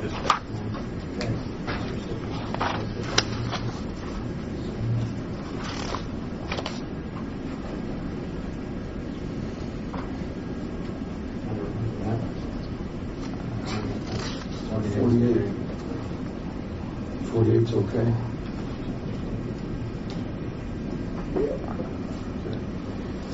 Gentlemen, 49. are you guys three on the end okay? Yes. Because I hear comments on this side, but I'm not hearing anything over here. Okay. Circle one. 49.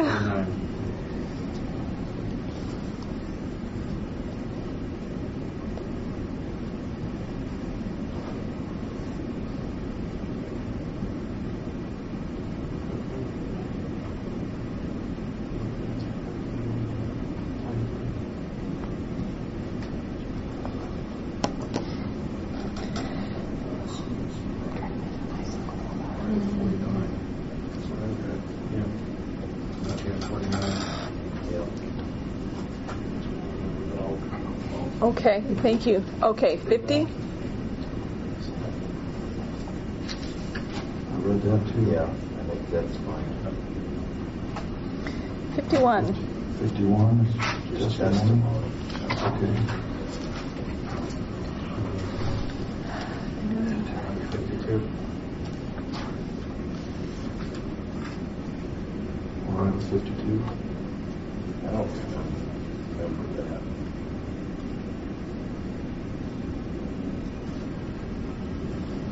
And that would be Sims. But that was a public record. That was one of their briefs alleged. No, those are the quotes from McDonald. Yeah, that's true. So 52 is okay by me. I just don't remember him actually encouraging to revoke. And Yeah. may have been dancing around the issue. I just don't. Yeah, I'd pull 52 out for discussion. Change the word encouraged.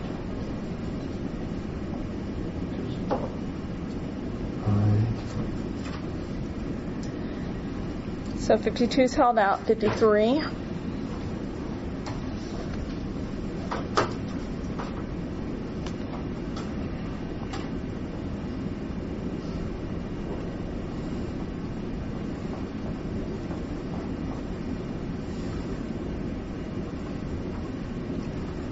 Fine, 53.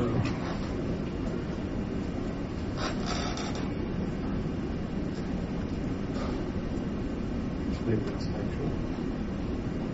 I'm fine with 53. Okay, 54.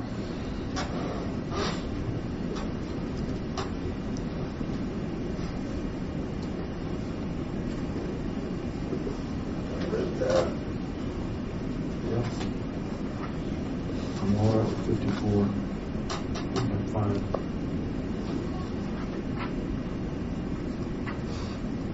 I'm not fine with 54, but I'm fine with 54.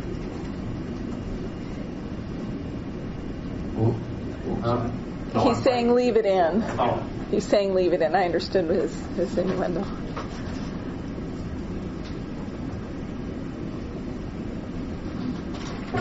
Fine with 55.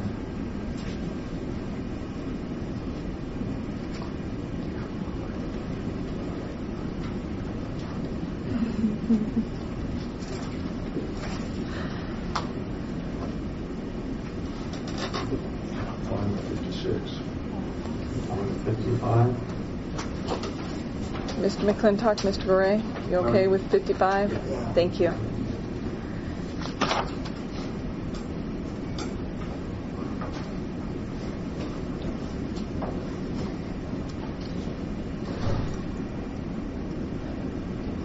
I'm okay with 56. I'm not.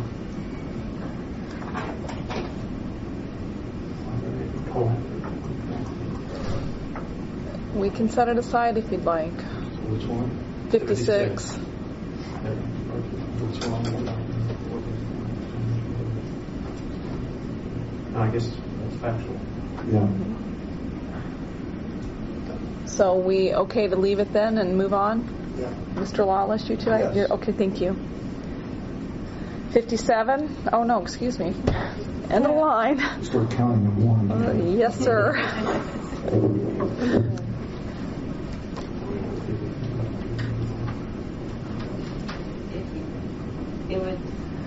Is the statute accurate? Camila?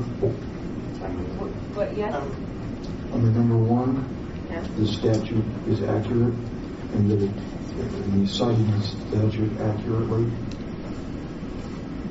1092.07 for OA, or administrative proceedings. Yeah, the burden of proof is always on the license. Is always on the applicant. All right, number 1. One point of clarification, this is referring to the burden of proof before the ALJ during the hearing. If you approve it, that's what it is for. Thank you.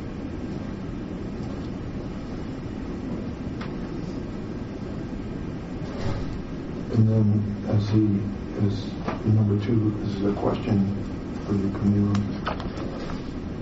He's citing the preponderance of the evidence, which I presume in your Right out of Black's Law. Okay, so that's accurate too. Yeah, it looks accurate to me. Okay. Of what the preponderance of the evidence is. And then I'm all right with 2.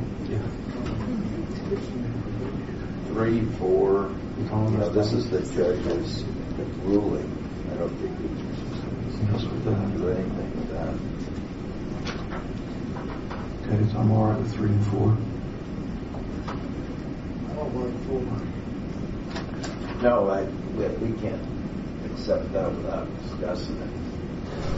I think the rest of the conclusions of law are probably it's premature to. Four, pull 4. I'm sorry, was 3 staying in, or are we pulling 3? No, I hadn't got. 3. We haven't decided that yet. So hold on 3. Hold on 3. Okay. Throughout the rest.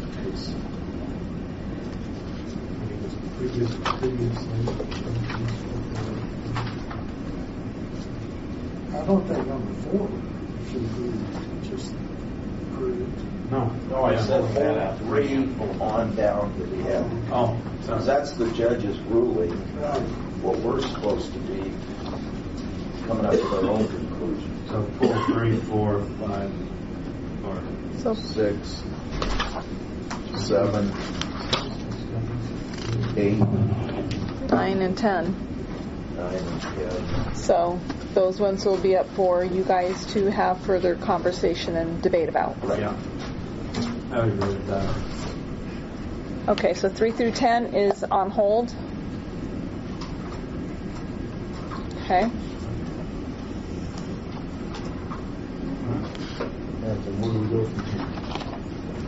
We are going to have to, unless you guys want to keep going at this, we're going to need to probably recess and reconvene at another time when we can coordinate schedules with you guys and the availability of the conference room, and then start back at it with the understanding you guys aren't going to discuss this amongst yourselves, that you're going to.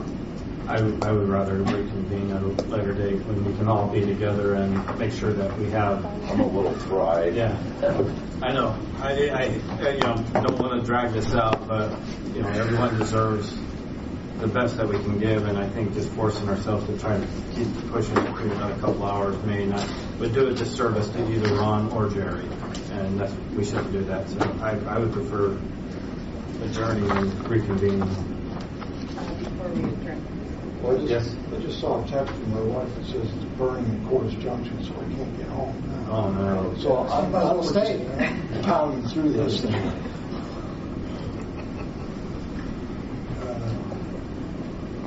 Yeah.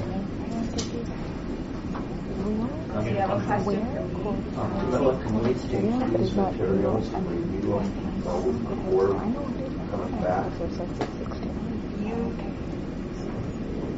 Maybe that's a question for the lawyers. You can, this is, you cannot talk about this matter among yourself, obviously. Well, we know that. And,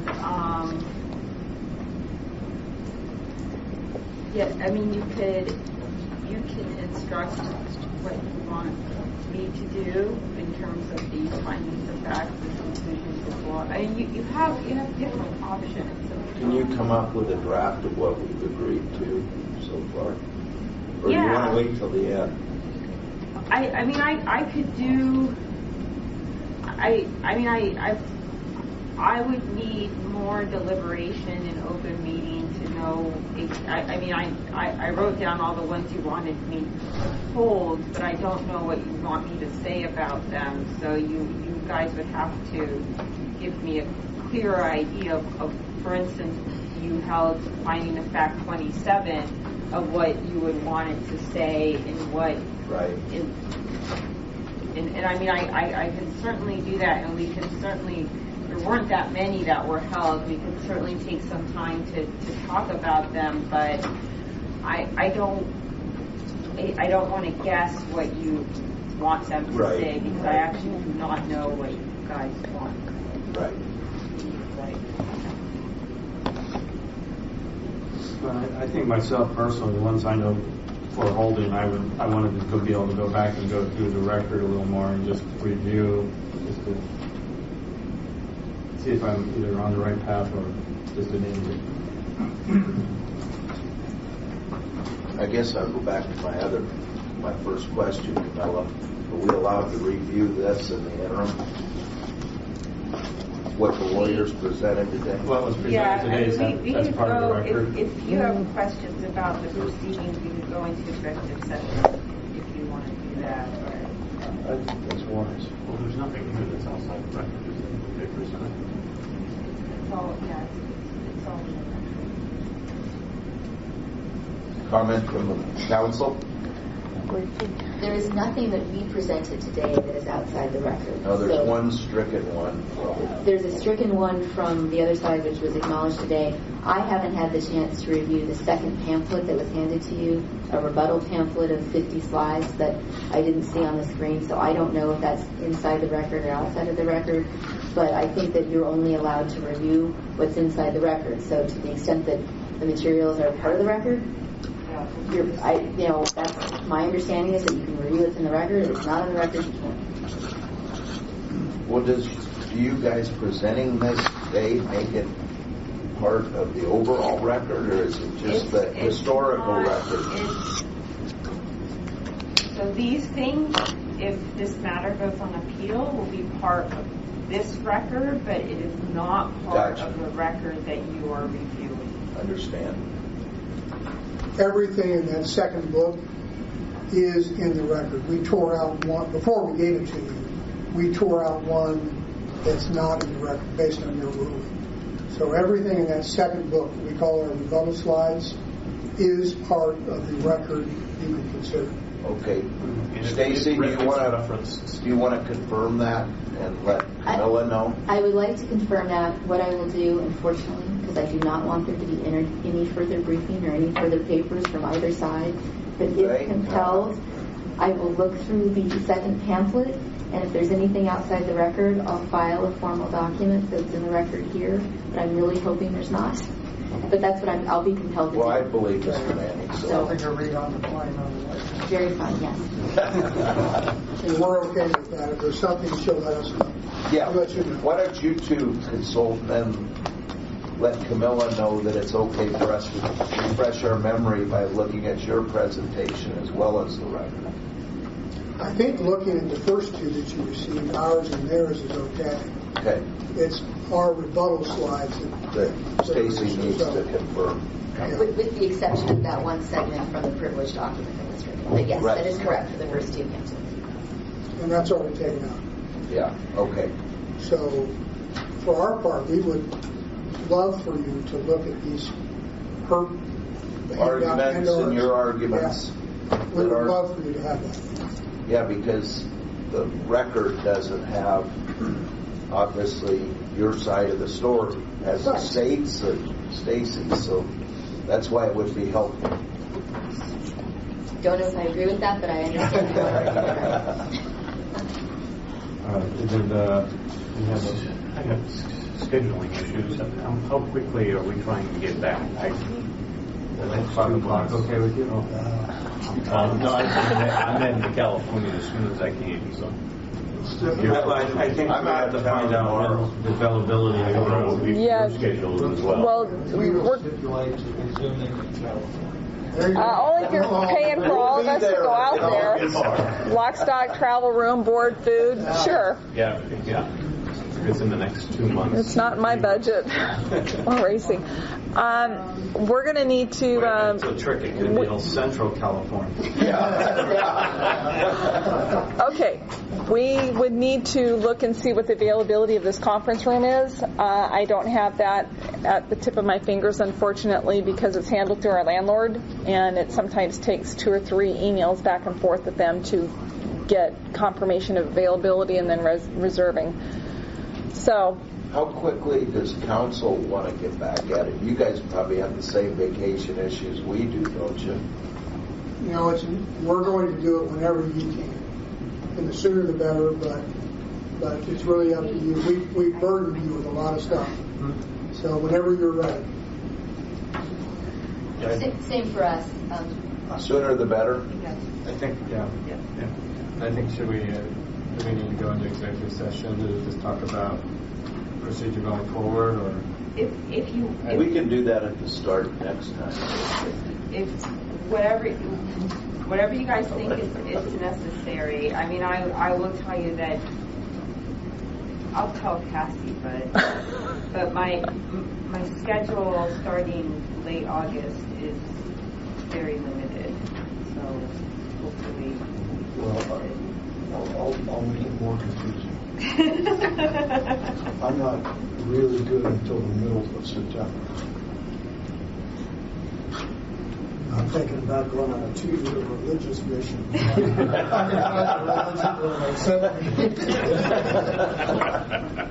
Well, I'll go with you. Okay, well, we'll figure something out. Just for the record, my only condition is I'm out of town the week of July 18th. Okay. But other than that, I'm okay. July 10th?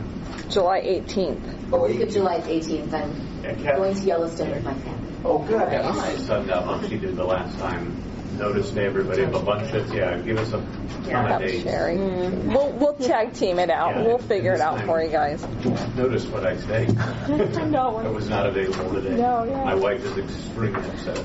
Tell her kudos. On the rebuttal slides. I had you down as a no-show. Yes. Totally off subject. That laser, can you shut that thing off? The laser pointer. He's going blind.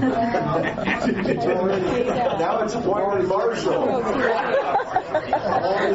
I'll do it this way. Slide 62 in the rebuttal slides. Okay. Rip that out. Oh, it hasn't been ripped out? No, rip out slide 62 in your rebuttal slide. Don't look at it. Rip it out. Throw it away. which color book is it? It's the black one, and it says rebuttal. Yep. Okay. Hope I don't think you can read it from there. All right. Please don't. We'll just do it like this. Just do it like this, and then it won't hurt anybody's eyes.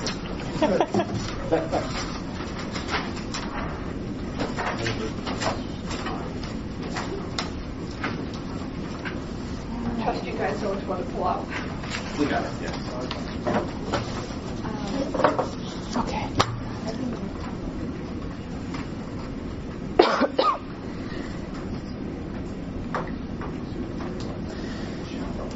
I agree.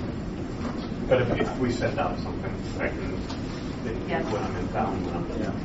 Okay, so are we ready to adjourn, and we'll work on the scheduling later, and if we need to have an executive session at the beginning to go over procedural matters, then we'll do that at the beginning of the next one? Yeah, I just want to congratulate both legal teams for a job well done today. I thought you were both very persuasive. Okay. Yeah, I do apologize for dragging it out, but both of you have done a great job, and both Ron and Jerry do deserve our full attention, and that's what we want to do for both of you. So do we have a motion to adjourn? Second. All in favor say, get out of here now. Aye. It is 3:28 p.m., and this hearing is adjourned to be reconvened at a later time.